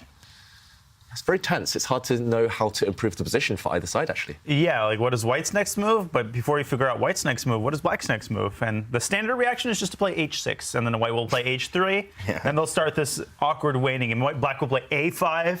And eventually someone will have to do something, but both sides delay it as long as possible. Maybe knight d6 is possible. There is a pin with the dark squared bishop on e5 should black recapture it with the rook. So knight d6 actually might be white's next move, given the opportunity. Yeah, just to put that on the board, Danya, pawn to h6, maybe knight d6 now. Maybe it's a threat, as you mentioned, because here you cannot touch this pawn in either direction. He does drop back the queen. The whole point here was that queen takes, walks into this pin. Obviously, the knight falls because the queen is standing behind it. And maybe the less obvious pin is this one. You pin and you win, as Dmitry Kolas has shown today. And here you win material with white. So really, really clever kind of strategic play here. He spots that that's a threat. He drops back with the black queen instead of h6 there. And now, of course, you cannot jump in because the rook can simply capture. Or if you jump in, then at least you're sacrificing material for real. Bishop to e5 can simply be met by a retreat. Really tense position here. I'm not sure who I would pick, to be honest, in the game position. Feels like black is doing really well long term, but white has some kind of nasty tactics like that one we just showed. I always like to pawn on e5. I mean, if you have a pawn on e5, it does signify a kingside attack, but your pieces need to actually be in position to attack correctly. It's very difficult because everything, like the pieces are all queenside, in fact. Yeah, queen b1. Okay, it's not going to be an attack anytime soon here, and black is fine. I mean, everything's developed. Double rooks on the d file. Black's doing quite well, in fact. Queen a8 comes to mind. Black does have ways. He can tighten the screws. a5, a4 is a queenside idea, so Nodirbek is just so alert. I mean, doesn't miss knight d6, and I think he's kind of over the hump here. Yeah. I love your move, Dania. Just, I hate getting stared down by the opposition rook when I have a queen. So the white rook on the c-file opened up against the black queen. Just shift her. And actually, standing in the corner, she's just as active as any other square on the board. Really nice, and it supports any pawn pushes on that flank as well. Looks like it's going to happen. Nodirbek just checking there are no tactics. That's the one downside for black. You always have to check there are no knight jumps. You mentioned, James, some knight f6 jumps at some point. You just have to be aware of that a bit later on. But there we go. Queen a8 into the corner, backing up her bishop, her light squared bishop there, the queen. Looking good for black. I think I'd take black here every time. Just better structure long term if there's no immediate tactics. Maybe white can double on the d file in order to, because knight d6 is really the only idea that I see. Now, maybe rook d2 fails tactically. You already have to start calculating knight takes e3, but for the time being, the knight on e4 is well enough protected. So if I'm Jordan, I'm choosing between a waiting move like h3, healthy waiting move, and a move like rook d2, which is a little bit more ambitious. I think after all the kind of back rank problems he had in the last game, well, both players had in the last game, h3 and h6 would be a healthy inclusion for both of them. Okay, so you know how aggressive we are. What about rook c4 anyway? Can he just play knight e3? No. Is knight e3 possible? Rook c4 anyway, though. Is that good? Too late in the day for these kinds of tactics, or too early in the day, depending on where you are. I think rook c4, is it just bad? It's okay, it's not terrible. But rook c4, exactly. The idea is just like I'm trying to get knight f6 in. Obviously, or like sometimes there might be like rook d5, knight f6, rook over. Like there are some nasty ideas here, but rook c4 has to be played correctly, and then you have to figure out how do I get to knight. Maybe knight d6. Rook c4 is a move. Yeah, very interesting ideas to build an attack. But first, the players start with h3, h6, making sure that there is no back rank stuff. But we might be seeing rook c4 at some point, and the rook transferring over to the king side. Yeah, I think they just needed to do that. Give the king some lift, give the king some air. At least there will be no repeat of the previous game where both sides were on the brink of getting checkmated on the back ranks. And, okay, odd bishop retreat from Jordan. That must be lining something up. And black gaining space on the queen side. Does black want to go a4 in these positions and try to create a weakness on the queen side? Yeah, very good. Looks likely. At least he's forcing his opponent to deal with that potential threat. Strategic threat. Black wants to create a passed pawn on the side. He's stronger. When in doubt, push on the side. You have more pawns, more pieces. Very logical stuff. Oh, queen b2 does prepare knight d6, but it runs into knight takes e3, right? It relinquishes the defense of the knight. Maybe Jordan overlooked that. A lot of things that white has to keep tabs on. And if you play a4, then you weaken the b4 square, and then the pressure on the e4 knight grows even more critical. Maybe that is what white should do, but Jordan suddenly has a host of problems he has to solve. Nodirbek is in control of the game again. Yeah, again. Wow. Beautiful knight, and as you pointed out there, Dania, queen b2, you want to line up just in case this diagonal opens, but knight takes pawn, a killer blow, just because, I'm trying to do some counting here. You can simply take back, and bishop takes knight at the end. The queen no longer defends. Yikes. Position's fallen apart, and Jordan in a bit of trouble maybe on the board and clock. tactics everywhere, and I'm just wondering, with white here, you want to try to create your own chances. Maybe it's time to start thinking about sacrificing that e5 pawn. Notice how that central pawn on e5 is a pawn in white's position. You want to open up knight takes e3. Yep. Knight e3 Oh my gosh. on the board. Look at Jordan's face. He realizes immediately he put He ran right into it because eventually a piece is going to have to take d1. It's either the queen or the bishop. Both of them defend the knight. Nodirbek is not going to miss this. He solves these for breakfast. He solved these for breakfast 7 years ago. Yeah, he spotted it instantly, Nodirbek. Yeah. But Not this time. Wow. he's spending a minute or so. And it's on the board. Goodbye. It's resignable. It's not just a pawn. It's the health of the position collapses completely. That bishop on a1 is pathetic, and Jordan's like, I missed one again. That's elementary stuff. You always look for forcing moves, checks, captures, and threats first in any position, and this is just the most forcing, and it was appearing in all sorts of positions. This was on his radar. He just forgot to check it. He forgot to do a quick scan of the tactics before he made his last move, and I think we might see resignation. Wow. You mentioned, Tanya, what you said, like what it would take, after these games here, or after the last game here, especially for Jordan. It was like he has to tighten up. You can't allow these type of tactics at all. One-move tactics here. In the last game, it was the same thing, but Nodirbek missed it. But this one, he didn't miss, and he has time on the clock. So he used his time well. He found the right tactic. This is GG. Yeah, and the point I was just going to make was that maybe just sacrifice the e5 pawn, go knight d6, give up that pawn, open up your bishop, and try to get some compensation with a bishop pair. But queen c, yes, in this position, David, and I see that if Albar says black has an advantage, but at least here you've got a bishop pair, you can continue fighting for the initiative. But queen c2, another big miss, and we have been seeing that throughout the match. The last game in game 2, there was an entire piece hanging, missed by both these players, but Nodirbek with 10 minutes on the clock will not miss these tactics. Kids, chess kid moment, lose pieces, drop off. Always look for these moments where your piece has got too much responsibility. That queen, that bishop, defending e4, and also the rook on d1. And some really cool motives there, David. Yeah, let's just put it on the board. This is the current position, and it's so lost for white now because you have to take this knight back. Your queen is attacked, but after a couple of trades on the d1 square, now, as Tanya mentions, the queen and bishop are overloaded. They both need to defend their knight, but unfortunately, one of them needs to go and take this black rook as well. The piece is overworked, and at the end, you're left with a ruinous position such as this one. A pawn down. Black's going to create a majority here. You're left with terrible weak pawns. You're left with a stuck bishop in the corner as well. And yeah, at this high level, this is totally over.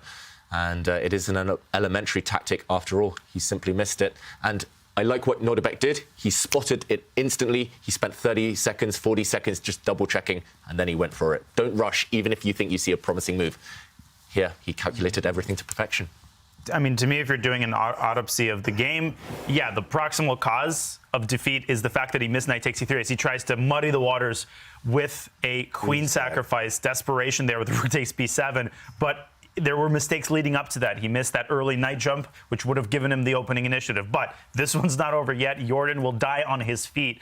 What's going on here? Which piece does Nodirbek take? What is this, actually? He may... I think just queen takes b7, maybe.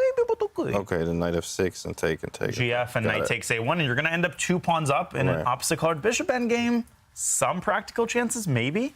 Okay, fair play to Jordan. He's complicated things slightly. He's at least making Nodirbek pause. And as you say, maybe you have to be slightly careful here with black. And just before we show that variation, maybe we can get Stockfish's help. How many moves give black the advantage? Are there more than 1 or 2? It might just be 1, honestly, but let's see. 2 moves give a winning position. 1 move throws away the bulk of the advantage. And luckily here for Nodirbek, those are the 2 most obvious moves. So he will play one of these 2 for sure. I think the safest, as you mentioned there, is queen takes b7. Also the best move, giving away the queen, returning the sacrifice, because this check, jumping out the way with the white knight, will win the queen. Here, you can maybe even take with either piece. Take it with the pawn the safest after the queen is recaptured. Knight takes bishop, and yeah, 2 pawns up. Should be more than enough. Majority on this side of the board, and majority in the center as well. And it's happening, David. As you're mentioning, this is the best option for Nodirbek. He finds it, the queen will be given back, but it has a big potential for black in this position. Up on the clock, up on the position. Is this close to a Nodirbek win? Yes. Very close. he's gone with the bishop, and I think this is even better. Yeah. Surgical precision again from Nodirbek. That's what he did against Caruana. Doesn't give these guys a single chance. He always pauses at the right moment. He never does anything automatically. How many pawns is that? A lot. Enough. 2 extra pawns, 1 passer on the king side, 1 on the queen side, and weaknesses on the queen side. A3, B3 we see for Jordan van Foreest. Once that rook slides up the board to the 3rd rank, you are targeting all the white pawns. Yeah, you mentioned that term surgical precision there, Dania, and I think this last move really key. If the bishop had just moved to a kind of random safe square, white would have had the time to push the A pawn up 1 and maybe at least create a blockade of black's queenside majority there. But now white's rook is forced to decide where to go. Black, I don't think, will give white that luxury of setting up a blockade on the light squares. I think the weaknesses are going to count. Maybe there's something even more kind of immediate than just slowly advancing those black pawns. Really just clinical play here by Nodirbek. Opposite color bishop, so maybe there's still work to be done here. Good technique to be shown, or not. The 3rd pawn drops. There's another one. Maybe bishop c8, rook takes b3, rook takes e6 can be tried as a last-ditch attempt. But bishop c8 is pathetic. You can play king f8. I would try it, though. I would go bishop c8. Yeah. My dirty bullet mind, supplying the one-move tricks. But a classical game that just wouldn't work. We do have a result. Jordan van Foreest does resign after that last move, as the 3rd pawn will fall, which means that Nodirbek takes the lead in their match. Jordan has to win the final rapid game to take it to the Armageddon. What a game with the black pieces by Nodirbek. David, what was the key moment? I think the key moment was a moment of blindness, tactical blunder here by Jordan van Foreest. Actually, any random move, any kind of neutral move here would have kept the balance. Even if white just waits, even if white passes with a move such as bishop b2, the onus is on black to actually create something. White has everything protected, and there's no immediate knockout. Unfortunately, however, he put his queen on a vulnerable square, and the lesson to everyone at home is look for those tactics, look for those forcing moves, checks, captures, and threats in that order. And here, a capture was the one that did the business. As we saw, the white queen was overloaded in this variation if the rooks had come off, and it was actually Jordan in the end deciding to go down fighting, sacrificing his queen, and he was punished with some nice play by Nodirbek. Tactics everywhere, and you always have to be on the lookout for them, especially when you're playing against a player like Nodirbek. And that means that he does take the lead in this game 3, a big win with the black pieces. He starts game 4 with white. Jordan van Foreest has to find a way to create his chances with the black pieces, but if there's anyone who can do that with the kind of crazy chess that we've seen, it is Jordan van Foreest, and we will be back with more ChessKid action in just a few.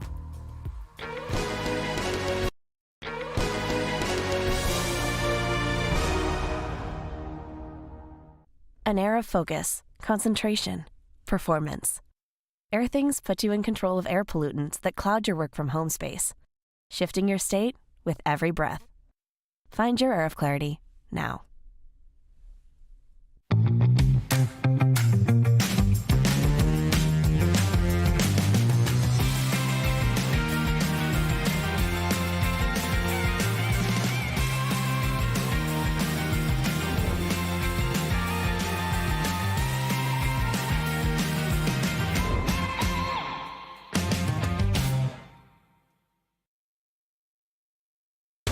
For over 75 years, we've witnessed moments that will last forever.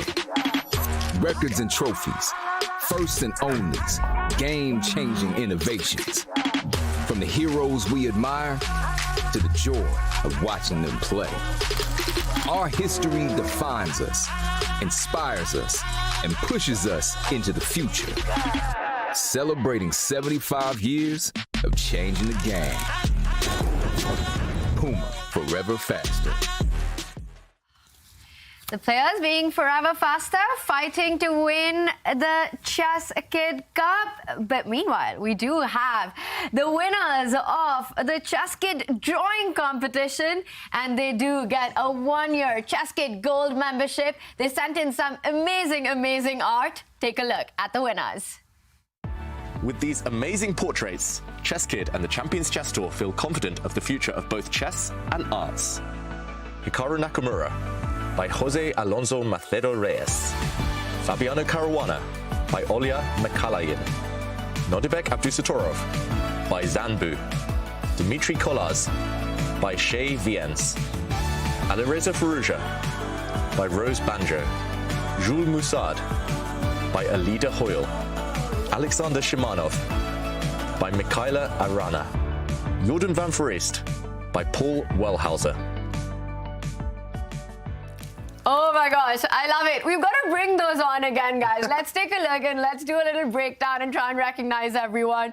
This one's, James, this one's so cool. Hikaru, I love chess. Yeah, that's really, I mean, it's the detail there. These are very talented kids here. I mean, you've got all the pieces right. Look at the board. They didn't mess anything up. That is a very nice picture right there. 1e4, best by test. Wow. Let's take a look at some of the other amazing art. Wow. Daniel, this one, who do you think this is? Fabiano Caruana. Yeah, I'm wondering. I like the little speech bubble. That's a nice touch with the proper move notation. Ooh. Very well done. Attention to detail. That's The what curly impresses hair, me the most. the curly hair, glasses. of course. Love it. Okay. Oh, wow. Oh, I thought this was me for a second. This is Nodirbek, and really nice drawing. Really accurate, actually. Nice attention to detail. And you know the detail I love the most about this one is the medal, if you see around his neck. Oh. And that reminds me of the Chennai Olympiad, where the Uzbek team did win the gold medal. So that is fantastic stuff. Wow, well done, guys. Nice. This has got to be the cutest drawing. I love it. This one gets my vote. Yeah, Dmitry Kolas. You wouldn't think that he's such mistake him for anybody else in the world. Anyone. You wouldn't think he's such a warrior on the chessboard with a cute face like that one. Look at that, Gutierreza. It's looking very fashionable and very stylish there. Definitely stylish. I can see it. Okay, Oh, nice. wow. There's a lot going on. All right. That's what his face looks like after a blunder. He gets all red. That's probably what they. Oh, I get it now. That's what they were going for. I got it. Oh. JVF himself, Jordan. In about 75 years. Oh Well my done. gosh, yeah. Love the colors. Jordan Van right out of the Foreest would look like that. And there we go. Jules Moussard, he did win his game today. And wow, and these are the winners of our ChessKid drawing competition. And we really thank you for all your submissions from the chess club in Peru. Just amazing, amazing stuff. And we are seeing amazing action all around in all the divisions. And once again, we've got with us Ginger GM. But before that, these are the kids who submitted their drawings with their artwork, combining making chess. Chess is art, science, sport, all of it. Yeah, that was Anatoly Karpov. I think chess is art, science, sport, drawing, apparently. Art in the most direct form, but great to see involvement from all sides. And just the level of engagement really elevates this tournament to a different level.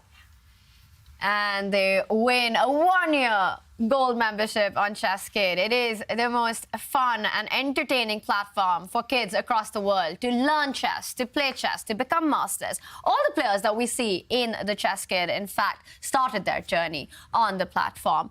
And speaking of all the fun that we're having, there's been a lot of fun in the other divisions as well. And we've got Simon with us in the studio for some more fun. Yeah, hi there. I've just got to go over that picture of Jordan, though. That might give me some nightmares there. just got to blank that out of my brain for a little bit. Great picture, though. Yeah, loved it. And yeah, I'm going to bring you all the action from Division 2 and 3. And there's been a lot of action and the winners' semi-finals. And let's remember, whoever wins Division 2 goes into Division 1. So it's a biggie. And you can see that Trong went through there against Oparin. And we have Fedosev going through against Sadwani there. So that was the first results. And then in the losers section, who's going home, where everyone who's been grayed out is packing. They're all going back, and still in the competition, some big names, Adrian King and Lee, Mamajarov and Liam Lee as well. So there's lots of good games going on there. And then more results here, and we see that Adriaking and Mamajarov still in with a shout there. So even bigger names. This is how many games have been played during the whole season of Division 2. And yeah, that's going to be Division 3 even. So, well, let's have a look at Division 3 now. And yes, this one was a bit of a shock. We saw that Picho managed to beat Hari Krishna, and Hari Krishna is still in with a chance because he's got his second roll of the dice there in the losers bracket, but that was a great result for Picho. And then going to the losers section of that, so again, the players in grey have been knocked out, but through Gatakamsky, Sam Sevion, Donichenko and David Navarra, and they went on to the next round. Of course, a lot of pages, aren't there? And the next round, Gatakamsky took down Sam Sevion in the Battle of the Veteran, and then David Navarra beat Donichenko. So I think we're getting there now. Lots to catch up on. There's been so much action going on there. It's just, you know, a lot to take in. But I want to pick out one moment which was quite beautiful from one of those games. Let's see if you can spot the tactic at home. And this is from the Division 2 losers bracket. And it was Dmitry Adriaking, a very good player with the white pieces. And he got this very dominating position. So get the brain whirling. What would you do as white here? There's some nice little tactics. The black king is looking rather dodgy there. It's a bit naked, a bit exposed to the elements. Needs to put some clothes on. And you'd like to go queen takes pawn, but that doesn't quite work here, because after our rook swings over, trying to do the lawnmower checkmate, black can block with the queen. So you've got to try to think of a way to distract that queen. So let's go back. And can you see a nice little idea? There's a couple of ideas, but I love this move. The knight just switches back to attack the queen. And they say retreating knight moves are the hardest moves to find. Now, the black queen has to move. Now, it only has really one square to go to. It moves that square. And the same idea. It can come across to block the rook. So again, if you take the pawn and the king takes, the rook checks, the queen comes across. So you've got to think of another way to make sure the queen can't come over there. And these guys are good, aren't they? I mean, I know everyone on the desk here will see it in a heartbeat. I've been very impressed by your tactics today. It's been good stuff. Great to watch. And now the bishop just slides in very elegantly in way of the queen. And that is such a beautiful move. And the point here is, let's say the bishop is taken. There's nothing else you can do. Now we can give up the queen. Oh, yeah, that is a beautiful, beautiful way to finish the game. And look at that. That's what we call the lawnmower checkmate, or the guillotine checkmate, or the blue line checkmate, or the, I'm not sure what I'm talking about, checkmate. And we call it the lawnmower because it's like, you know, you're doing that, I think. Is that right? I guess so, yeah. I'm just making sure I'm not making that up. So very nice game there. And that means that Dmitry Adriaking is in a very good position after winning that one. And remember, Division 2, whoever wins Division 2 gets in Division 1 and gets $10,000. Not bad. So all pretty good going there. And yeah, so lots of action there that we've caught up on. And I'm sure we're going to get more fantastic moves coming through in the next day or so. Simon, those are some incredible tactics that you just showed us. So instructive, and I'm also thinking about the one that you showed with Fedoseev, the knight jumping around. Big fish. Oh my God, he's on absolute fire. Arena Royale, Gotham Knights, MVP of Pro Chess League, ruling Division 2 currently. Just amazing stuff we're seeing all around. And thank you so much, Simon, for all that. We've got some amazing news for chat, by the way. Ginger GM has got a surprise. Simon, what's going on here? Well, you got 40% off on all your courses. I do, and apparently I've only got one set of clothes as well, which I always wear, my grey jacket and my black T-shirt. But, you know, I might have to diverse. If someone buys a course, I will buy another outfit. How about that? But, yeah, I've got many chess ball courses out. It's a great way to improve your chess, to get better at chess, to get better at your openings, and they're all on sale at the moment, at least 40% off. So Go and check them out and get yourself a bargain. You want to play like Ginger GM, strong and attacking with all those tactics and some really cool openings. Definitely check out his courses on Chessable with a very cool 40% off. And right now, we will be back with the very cool matchup between Nodirbek, Abdusattorov, and Jordan van Foreest. The players are ready to go. Nodirbek needs just a draw to win the match. How and where does Jordan create his chances? Is it time for ChessKid, King's Indian defense? That's the most dynamic opening of all against on 1d4. the board. Ooh, a switch up though. White goes for the fianchetto variation. Solid one, Daniel. That's a buzzsaw. That's one of the least favorite responses that most King's Indian players face. The same-ish is annoying, but the fianchetto is as solid as it gets. But it's not just solid, it's also principled. It's a great way to fight for the advantage. Now, Black could transpose this into a Grunfeld type setup. The recommendation of some recent King's Indian specialists is again to play this Benoni style with an early c5. Let's see how Jordan handles this. I've mostly played d6, knight bd7, and e5, which is the sort of old school traditional method, and it does produce a guaranteed imbalance. Yeah. James, what do you make of the body language of Jordan right now? Looks like he's hating life. Yeah, he's, you have to, especially when he saw the fianchetto variation, he wasn't too happy to see that either, but definitely in the zone. I have to be focused here. I have to play just whatever the position gives me. He's going with the knight c6 version. This one's actually pretty topical as well. You usually can do things like a6, just have e5 here. He plays bishop d7, more of a waiting move too as well. I mean, you can get chances here, but it's really difficult because it's extremely solid for White playing the fianchetto variation here. Jordan van Foreest with the King's Indian defense, trying to create chaos on the board, but a really good match approach there by Nodirbek Abdusattorov, going for the most solid response against the King's Indian defense. And that's because players with the black pieces who want to go in for this opening are looking forward to all the fireworks, to all the attack and play on either side, but the G3 fianchetto system just kills all of that out. And this is a no-fun King's Indian defense. No, this is actually the least fun King's Indian defense. That's why I don't like playing knight c6. The knight is now stuck on the rim, and the traditional way to play this is to push the pawn to c5 and prepare b7, b5. We saw this in the previous King's Indian game, so Jordan hasn't had enough of the pawn breakthroughs. There are some tactics down the long diagonal, but they usually don't work because White can garner 2 minor pieces for a rook. Yeah, and maybe we can show one of those variations, Dania, just on the last turn. It did look like White had weakened himself along this diagonal, but if, for example, you jump into the center with your knight, then this will backfire. The knight is simply captured. Black does win material temporarily, but 2 loose pieces, 2 undefended pieces, you can attack them both in one fell swoop. You attack the knight, attack the bishop, and as you mentioned, White wins material. So he has kept the tension here, Jordan, and he's aiming for that break that you mentioned. How do we think White is going to deal with this one? Ignore it or deal with it instantly? If there is a way. Resign. Resign. Time to resign, that's it. Yeah. I guess I would be tempted to just kind of put the bishop on this square just to hint at some attack against this knight. If Black now goes for this pawn push, at least there are some weaknesses.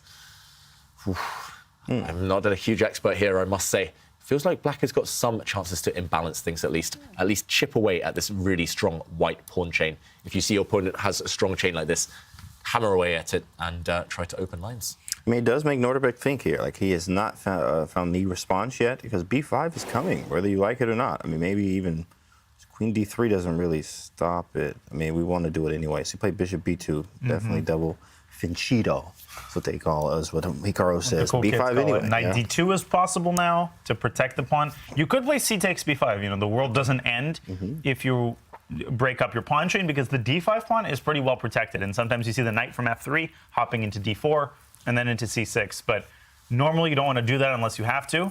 He goes knight d4 straight away, and his idea is d takes c4, b4, and then once he sticks a knight on c6, it can't be captured because the pawn will trap Black's knight on b7. Incredible tactical vision already. Beautiful stuff. b4 here if the knight retreats. Knight c6, hitting the queen. Beautiful attack here. Actually, only one I was going to say legal move here, but only one move to keep the game going. You can't sidestep because of a nasty knight fork. You have to sidestep the other way, but to show Dania's idea. Wow, this is the most dominated knight you will ever see. Trapped.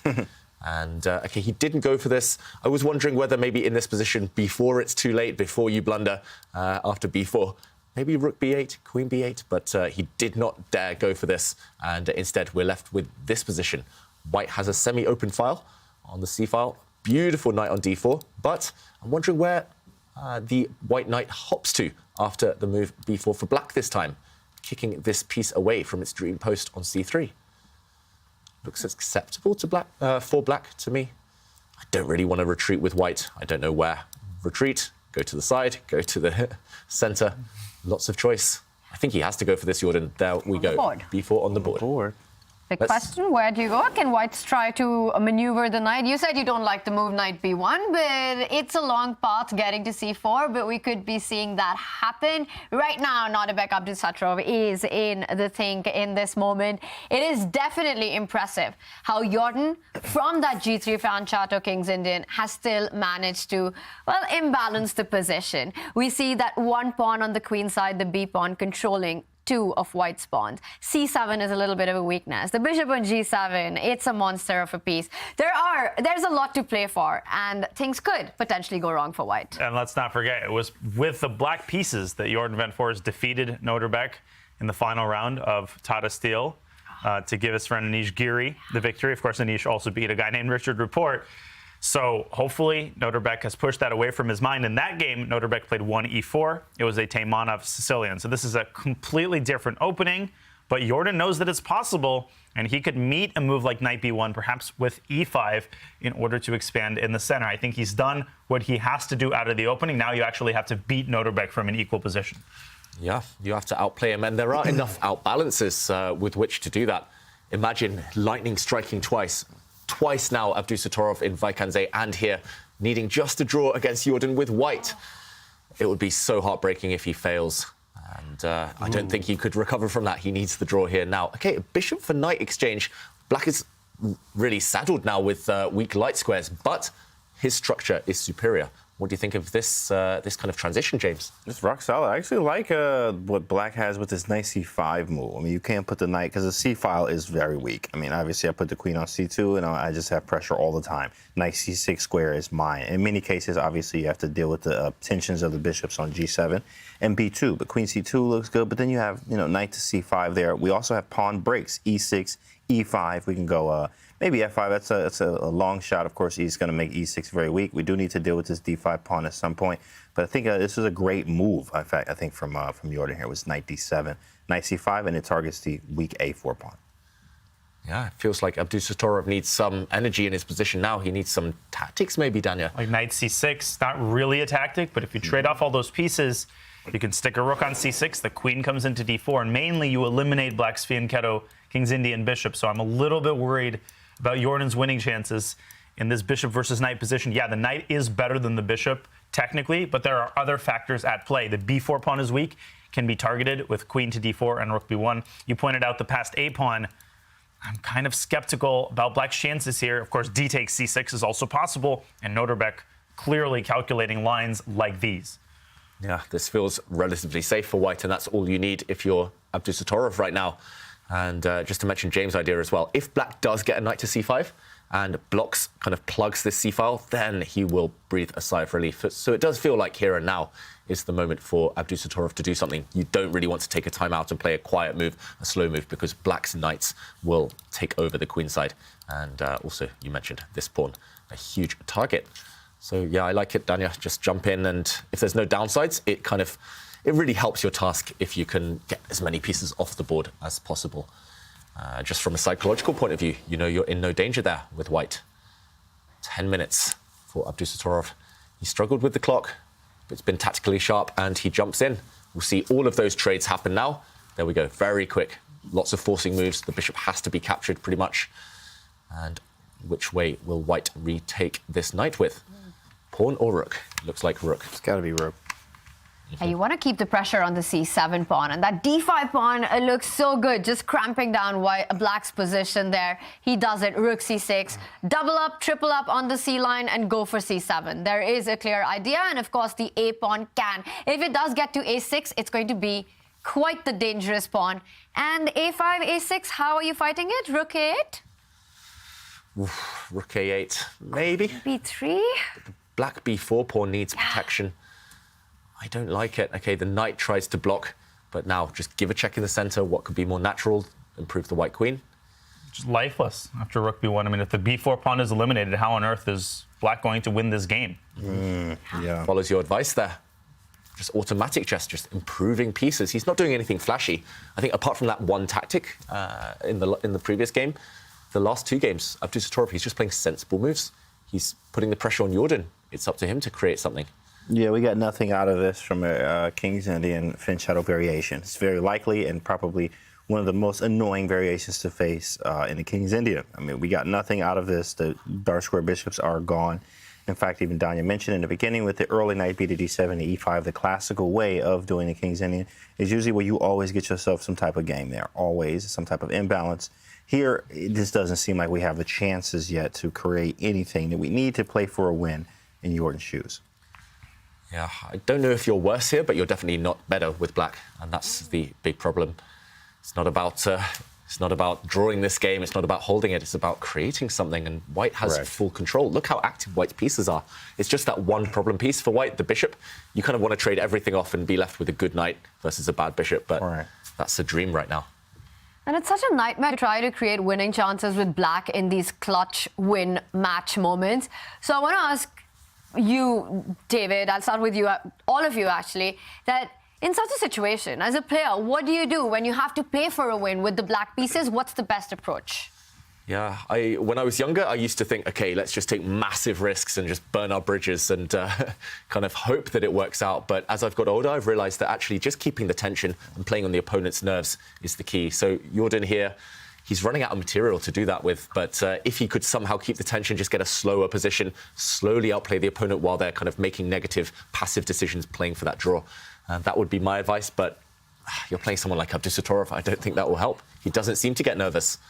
And Harry the H-pawn making an appearance. That Black king, defenseless as well, if that pawn pushes even further down the board. Yeah. We were talking about the A-pawn, now H5, H6, H4, and we live James. James, do you think that is also the approach, just trying to create tension rather than forcing matters, keep more pieces on the board? Absolutely. Of course, I mean, well, first things first, I'm trying to play for a win and playing King's Indian. Like, that's the number one. And the number two, yes, you do want to keep pieces on the board and go for challenging lines. Like, of course, you do have to take some risk. Play the board, play obviously what you like, and then try to attack. Of course, I mean, attacking is fun and play what you know best. So Jordan is an attacking player, things like that. But this was not an attacking King's Indian at all. This was more positional, which, of course, yeah, we got a nice position. It's okay. It's playable, but it's when playing for a win. It looks like White is the one playing for the win right now, in fact. It looks like White's the one who's going for the attack. How are you stopping H5, H6? Do you want to commit with H5 yourself? I have no idea, because if you play H5, you run the risk of meeting with G4, and then the game could end in like 3 moves. And when I say the game could end, you could get checkmated, or all the pieces could get traded, and the match ends either way. So I just don't. The problem is Black is so tied down to the C7 pawn. Like, anytime you move the queen away from D8, White gobbles up that pawn. It's really as easy as ABC. I think Jordan is just completely running out of ideas. He's doing everything he can, but I just don't see it. I don't see any avenues of complicating this game at all in Nodirbek with 10 minutes on his clock to figure out whatever Jordan throws at him. Yeah, and that's the problem. Here, I would love to play moves such as queen to b8, trying to somehow get the queens off, force a draw, but a draw isn't good enough. And here, for example, I think you might be okay, just because the Black rook will get so active. For example, you could take a timeout. I don't know if White can save this pawn long term. The Black rook will come down, or maybe even just step across. But even at the best kind of case scenario, even if you win this pawn back, best you can hope for there should be a draw. Okay, he's forced to keep the queens on the board, Jordan, but this has come at the cost, potentially, of this pawn. Does White take it now? That's the key question. Or does White just take a timeout to defend this little guy on A2? Jordan does look pretty disgusted with the position that he has, playing the King's Indian defense, expecting fireworks, but really nicely handled there by Nodirbek. And right now in a think about whether to allow this activity with Black's rook coming to B8, the queen coming on, picking up that pawn on A2. Questions to be answered, but the lines that we're looking at, it looks as if it's all ending well for White here. Rook C7, does Black start with rook? Oh, knight A6? Yeah, I just realized there's a blunder that's here. a fork. Oh my gosh. I didn't see that until 2 seconds ago. That's such a devious little idea, the retreating knight moves. Maybe rook takes C5 should be considered by Nodirbek. I know it sounds drastic, but that exchange set could give him some good chance. Of course, he sees it. Yeah, it's just like Simon said, retreating knight moves, backward knight moves, they're the hardest. I think that would have caught me out in a blitz game for sure. Tricky. But okay, he just sidesteps with the queen, getting out of that fork, defends this pawn, and now threatening the black c7 pawn for real. And ooh, Jordan, I like what he's doing, I've got to say. Defending this pawn, but also threatening to slide in a bit of a scary move to have to face. Now the rook comes in next. Nice. Some chances here. Coming in behind.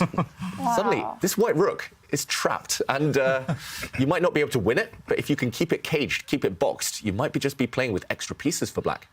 Is there an idea like 97, 95 as well? I'm just thinking about all the folks in the position. And look at that. Nodirbek is going for an attack on the king's side. H5, H6, queen, D4. But this does allow a check on E1. By rook B8, rook B1. Ooh. Suddenly we're talking about checkmate. Right. King's Indian again. Somehow King's Indian just working here. I mean, that's how it is. The magic of the King's Indian. We did not get in a position that we would like for an aggressive King's Indian or to play for a win. But we now have some chances that, we didn't have before, which is really nice to see for King's Indian players here. But this is not over yet. Yeah, I eat all my words. I was being too harsh. Jordan, I think I underestimated his just resourcefulness and his creativity in even getting a playable position like this. And I think Nodirbek's going to start getting nervous. He might still have that kind of cool exterior, but inside he's going to be thinking, not again, not like Tata Steel. And suddenly counterplay, he's lost control. And he might still save it. He might still be fine here with white objectively, but panic is going to be setting in. Do you think it's an inner battle right now for Nodirbek with those nightmares from Tata Steel? Oh, definitely. Oh my gosh. Treating now. I was just thinking this move. For some reason, I was like, Queen C1 feels good, at least, right? It's a great move. Yeah, it covers all the key squares. The queen can reroute to E3 right now. Right. And it does. And I think he's going to hold it. Yeah. So you can take C7, E7, also H6 still there. You got to be careful of your own back rank, too. If you play rook B1, king H2, and then we take and we're threatening almost mate on the back rank, right? Very resourceful. Queen C1 was a nice move. Yeah, white's bishop is terrible. It's blocked in by its own pawn. But the good thing about bishops is, especially fianchetted bishops, they are great defenders. So even if the black queen and rook slide behind, that white king will be safe. It'll be protected by its good friend there on G2. And meanwhile, the pawn is going to be recaptured. Black a pawn up, but you can't defend everything. Queen C1. Oof. Just, I was saying panic. What panic? Just so calm. Retreating, giving up a pawn. Who cares? Just centralize the queen. Again, good classical chess wisdom. He's so good in queen endgames, Abdusattorov, and he's centralized perfectly there. And maybe black wants to centralize the queen, gives a check first and fall back to F5, hitting the pawn on H5 as well, and taking control of the king's side. So really nice play by both these players. Just keeping the game alive. Queen F5. Yeah, F5 and we live. Queen is sitting there now. If I were white, I would really want to just kind of slide the bishop up to F3 just to protect that white h-pawn. I would be really reluctant to open up the h-file, that line that the white king sits on, just in case. But yeah, is there another way for him to keep control? There we go. Just defend everything. Black really doesn't want to open up his own king, taking that white h-pawn, and meanwhile, still in a dual attack against two other black pawns. White's rook threatening to break out of that cage by taking on c7.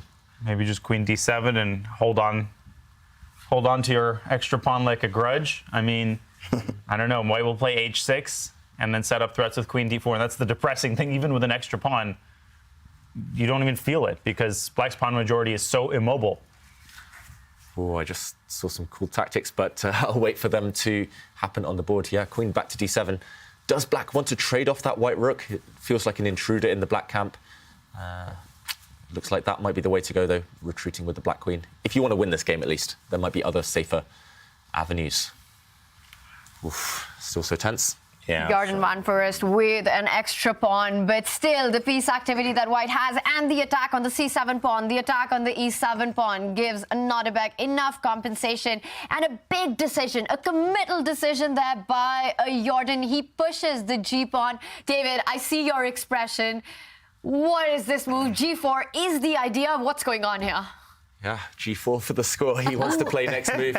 What if white plays it first? Great question. And it's played. And queen f6. Answered. Yeah, if black had had time to go one square further to kick away that white bishop, there would have been a mating attack potentially against the white king. But for now, white's king is safe and white has won the pawn back. The downside is now any endgames might favor black. White's bishop is terrible, locked in by its own pawns. The black knight, much more flexible. And also note how most of the pawns are just on one flank of the board.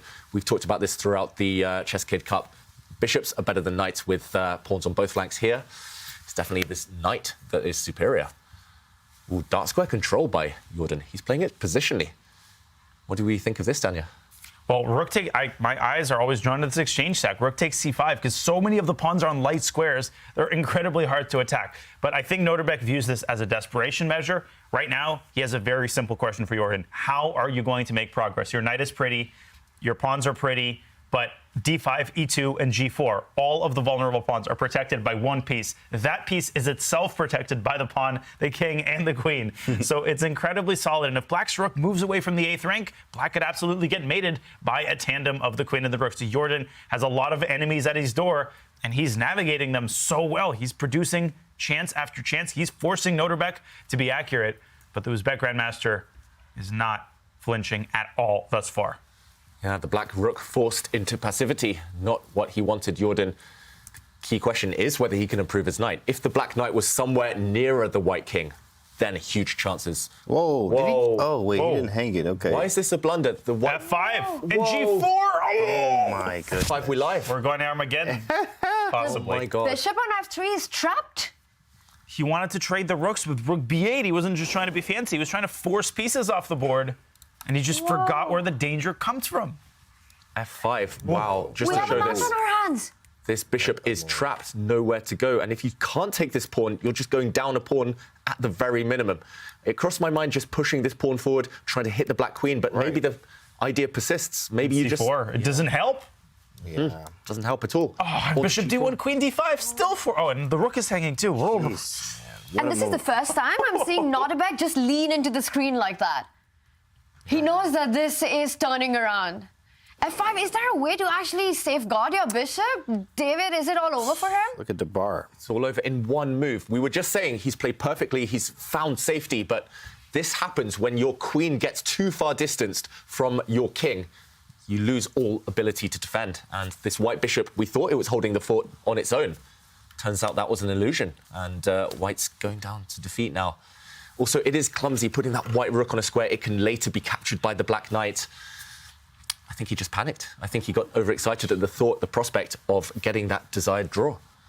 Relax, one move too soon. Jordan needs to do at this moment, James, is play the move queen to c4. Get out of that pin, hit that rook, threaten the pawn on g4. And that's it. And we have ourselves an Armageddon. I mean, it's a reminiscent of what happened before, right? All I need is a draw, playing this guy, and, like, same thing happens. It's crazy how it just repeats itself like that in the same situation. Hopefully, he's able to try to salvage this, but it doesn't look like it. The rook's hanging, and we're going to take g4. Whoa, what the heck? Yeah, but Jordan wasn't born yesterday. He's not going to allow queen h8. Come on. He played that so quick, too, king g8. Yeah, like, no way. Nodirbek.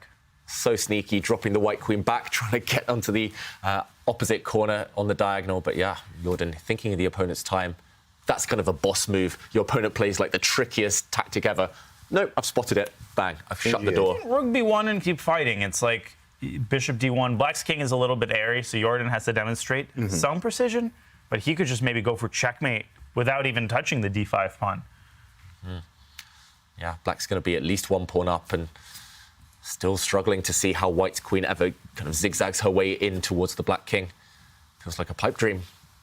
Another turnaround in this match, and now for Nodirbek, he's got all these difficult questions to answer with just 4 minutes on the clock. And in the studio, we keep talking about that big moment from earlier in the year at the Tata Steel Masters 2023. A fantastic performance by Nodirbek saw him leading the tournament from the start, and it was in round 13, the very last round, where Jordan van Foreest, with the black pieces, took away all those dreams, beat him.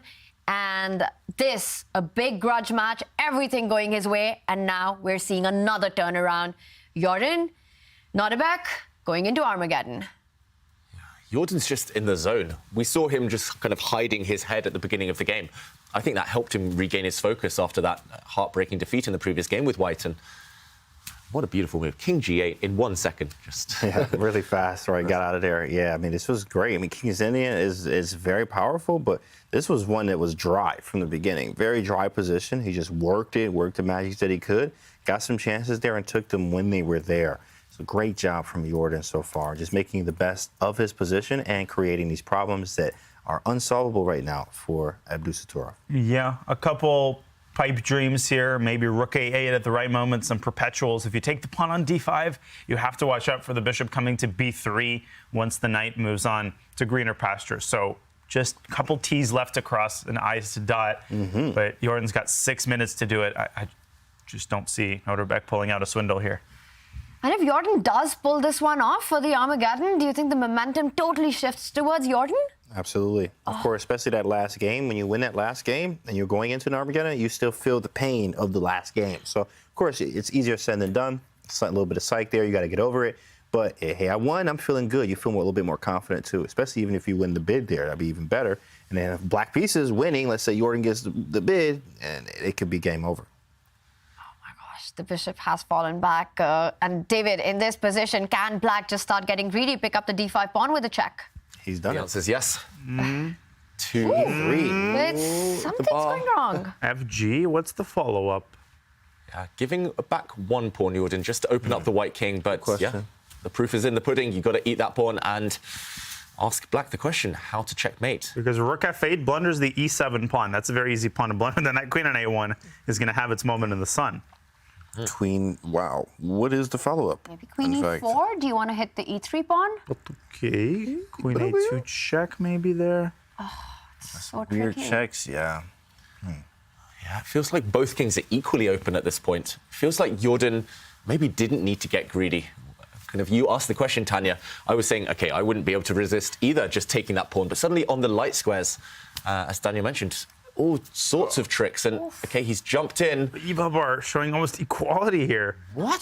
Queen d4. Jumping in as well. Is it queen d4? And then forcing that queen trade, the knight is nowhere good to go.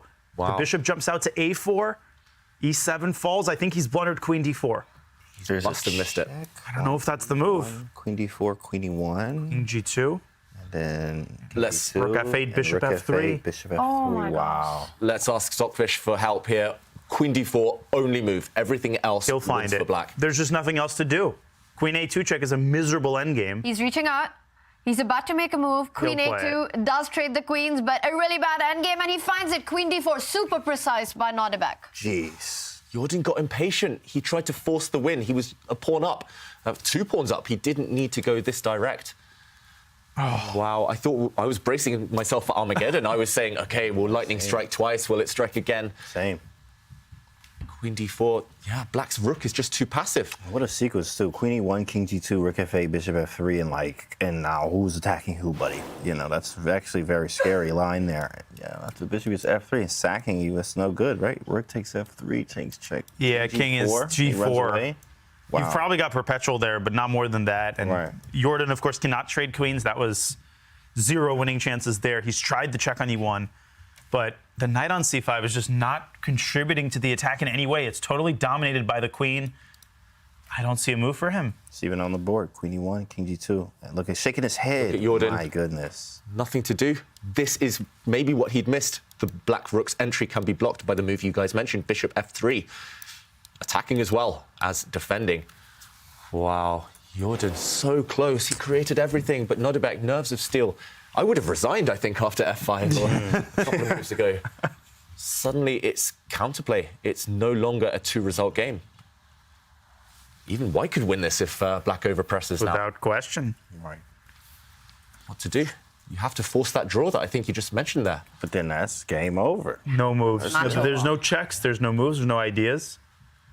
This is cake. This is heartbreaking after the way things turned around and how Jordan Van Foreest did manage to create his chances in a clutch win position and then just rushing with that pawn move, g3, and then it's all over. But Nodirbek, queen d4, keeping it precise, keeping it sharp. And now the players are down on the clock. The clock is almost level. Nodirbek can feel it. He's so close to taking this one. That's why I need to retire, guys. These youngsters, they're so sharp, so resourceful. You don't just outplay them and beat them. You need to beat them like 10 times in one game. And how do you finish them off? And Greg Shade saying, man, I really wanted the Armageddon. I think that's all of us here in the studio. Yes. It would have been a lot of fun to see these two incredible fighters take it down to the Armageddon. But so far, Nodirbek looks like he is about to level this game and with that, win the match. Jordan's realised what he's done. There's simply no hope now. No checks, no tricks. White is the one with threats. Okay, he plays this rook move, trying to enter, threatening queen f1, threatening to bring the black I think rook you in. have to take on f3 or you literally lose on the spot. Actually, it's that bad. You have no other moves. And of course, you lose the match on the spot if you make a draw. Yeah. No, that's it. It's a no-win situation for Jordan. Rook f3, if that's the best option to try to get a perpetual check in, this is indeed match over. And Jordan really trying to find a way to keep things going. And the problem here, Daniel, is it that White is simply threatening to take on e7 and a mate on g7? And Black just has no mating constructions. Maybe knight e6 can be tried. That's what I would play in Jordan's situation. Okay, he takes on f3.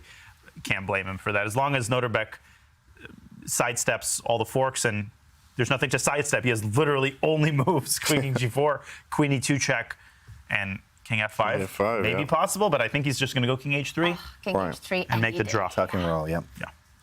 I think king f5 loses there by force after a series of checks, but... oh, yeah, there's knight e6 at the end. David's calculated it all. Don't need to be a genius to see that line. And, don't need to be a genius to know White will retreat the king to safety and make the draw and win the match. Whoa, king f7. Was there a knight d3 there? Okay, queen d5, king f6, and queen d4, king e6. And you dodge the check, so wait a second. Ooh. But queen h8 might be the way to like force Black into giving a bunch of checks. I don't know. Also looking at queen takes d6, and does Black have more than just a perpetual check there? Dang, nope. Queen d6. Ooh. Yeah. It's all because that knight, Black's knight on c5, it's far away from White's king. And just put that on the king's side and you're talking a different tune there. But knight on c5, unable to give a single check. The queen is just not enough to deliver anything more than a perpetual. Yeah, I think this check is maybe the safest, the simplest. I was just wondering about queen takes, trying to use the pin, but yeah, this one would have been fine too. Wow, okay, he finds a safer one. He gave a series of checks. The queens are coming off the board. No winning chances for Black.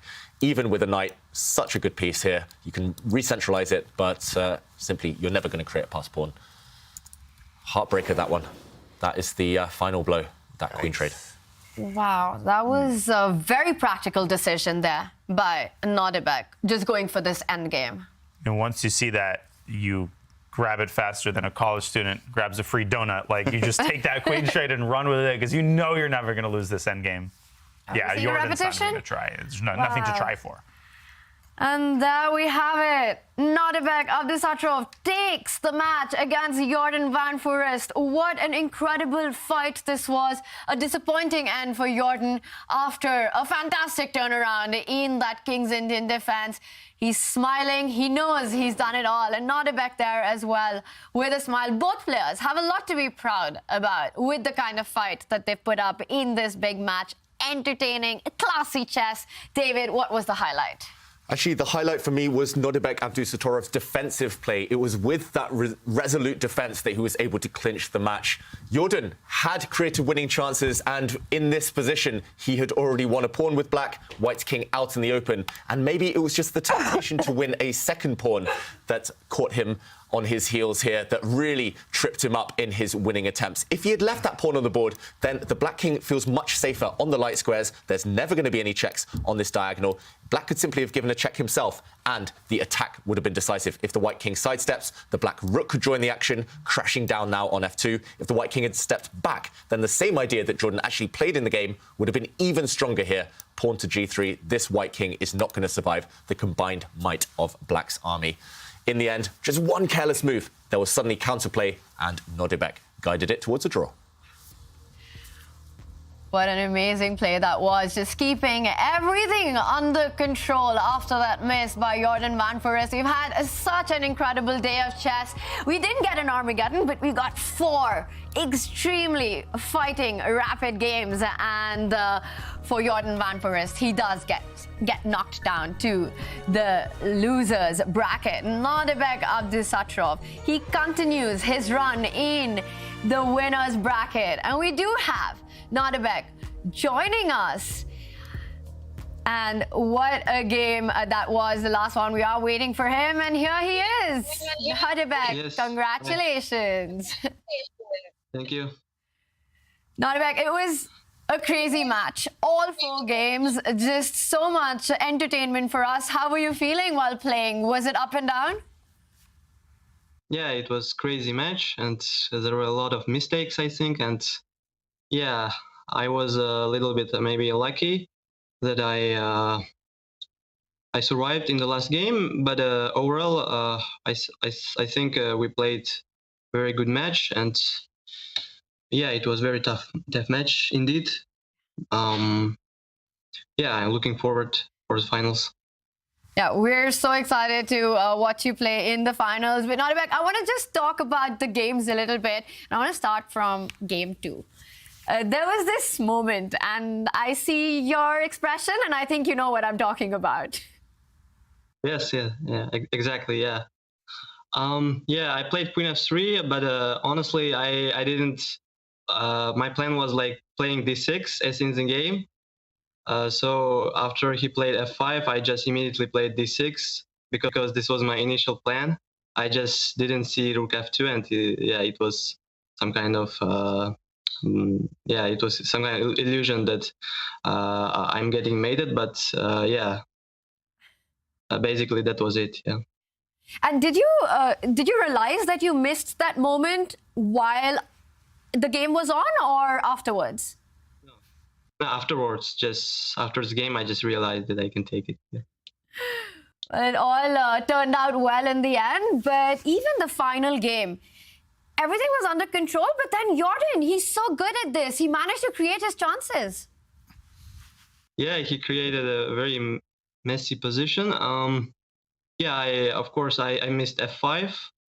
I totally missed this idea of trapping my bishop on f3. And yeah, I was very lucky to play e3, and I have this queen a1 trick to coordinate my pieces. Otherwise, it would have been just I was just getting crushed there. If not queen a1, then okay. He could have played queen e4 check instead of queen takes d5, I guess, with idea of rook f8 or g3, which is I think stronger. But yeah, I mean it's very tough in kind of tense situation.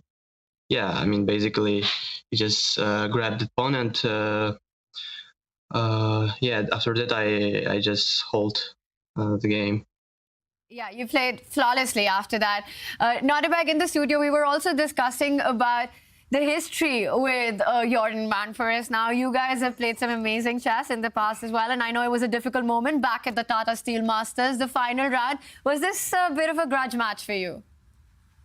No, I don't consider it like as something dramatic. I just lost that game because he played better than me, and yeah, he just outplayed me there, and I wasn't. Of course, I was very upset not winning the tournament, but I wasn't very upset about the game. Yeah, today I managed to beat him, but yeah, I think we can. I think he has still chance to play in the finals. So yeah, we'll see. Yeah, you might have a rematch, but tomorrow you've got a day off while the players fight it out in the elimination bracket. What's the plan for the rest day? Yeah, I mean, I'm enjoying time here, and yeah, also preparing, and yeah, just have a walk, and to go sightseeing. Maybe there is a beautiful place here, I think, nearby. So yeah, I will go there and have a rest. Will you follow the other bracket, the action on, to see who you will be playing in the grand final? Yeah, of course. But until then, maybe I will have I will rest. We wish you a really good rest. And before you go, we've got a little surprise for you. We had a drawing competition for Chess Kids, and we want to show you one of the young artists. They actually drew you. And Nodirbek, this is the drawing. Yeah, very nice. Very nice. It was one of the winning paintings. You know what I thought was really amazing was was the medal around. It reminded me of the Chennai Olympiad. Yes. Yes. So we've been having these, quite nice memories. Yeah, we've been just having these amazing drawings of all of you being sent. And thank you so much, Nodirbek. You're such a sport, and we're so excited to see you in the grand final. Enjoy your rest day. Thank you. Bye-bye. Thanks. All the best. Wow. Nodirbek there reacting at the arts that we received earlier. It's just so wholesome and so cute, the kind of drawings that we've been seeing come in. And these are the brackets. While Nodirbek Abdusattorov gets a day off in the winner's bracket, we will be seeing action in the loser semi-final as Fabiano Caruana takes on Jules Moussard, and the winner will play against Jordan. As Nodirbek said, Jordan van Foreest might actually come back to face him in the grand final, David. Yeah, we've actually seen that twice already this season. The player losing the winner's final is able to retrace their steps, fight their way back, and get a second shot at the prize. So don't be surprised if we see a rematch of today's final. Just amazing, incredible stuff there, and more action coming up. Daniel, what did you make of what we witnessed in the final game 4? Just amazing action all the way. I mean, Jordan is in such good form this tournament, and again, he's got another chance. He's just got to rest. I know who he would more rather face between Caruana and Jules Moussard. Pretty complicated question. I think it is Jules Moussard, so he's got some time to rest. Nodirbek, though, he is the future. He is incredible. He's universal. And just the way that he handled that after he committed the mistake, after he allowed F5, that was the most impressive bit to me. The way he just calmed himself down and then found 15 perfect moves to pull out the draw and make his way into the grand final. A very well-deserved break there after all the action that we saw from Nodirbek Abdusattorov. We've had so much fun today. The chess was fantastic, starting from the elimination bracket up to the winner's bracket. We had the drawing competition, saw some amazing, fun artwork there. And not just that, it doesn't stop here. We've got a really, really fun segment coming up tomorrow. We're going to reveal that tomorrow, but here's a little teaser. David Howell went to London and the chess kids did challenge him to a school test. David, it was a lot of fun. What's the capital of Guyana?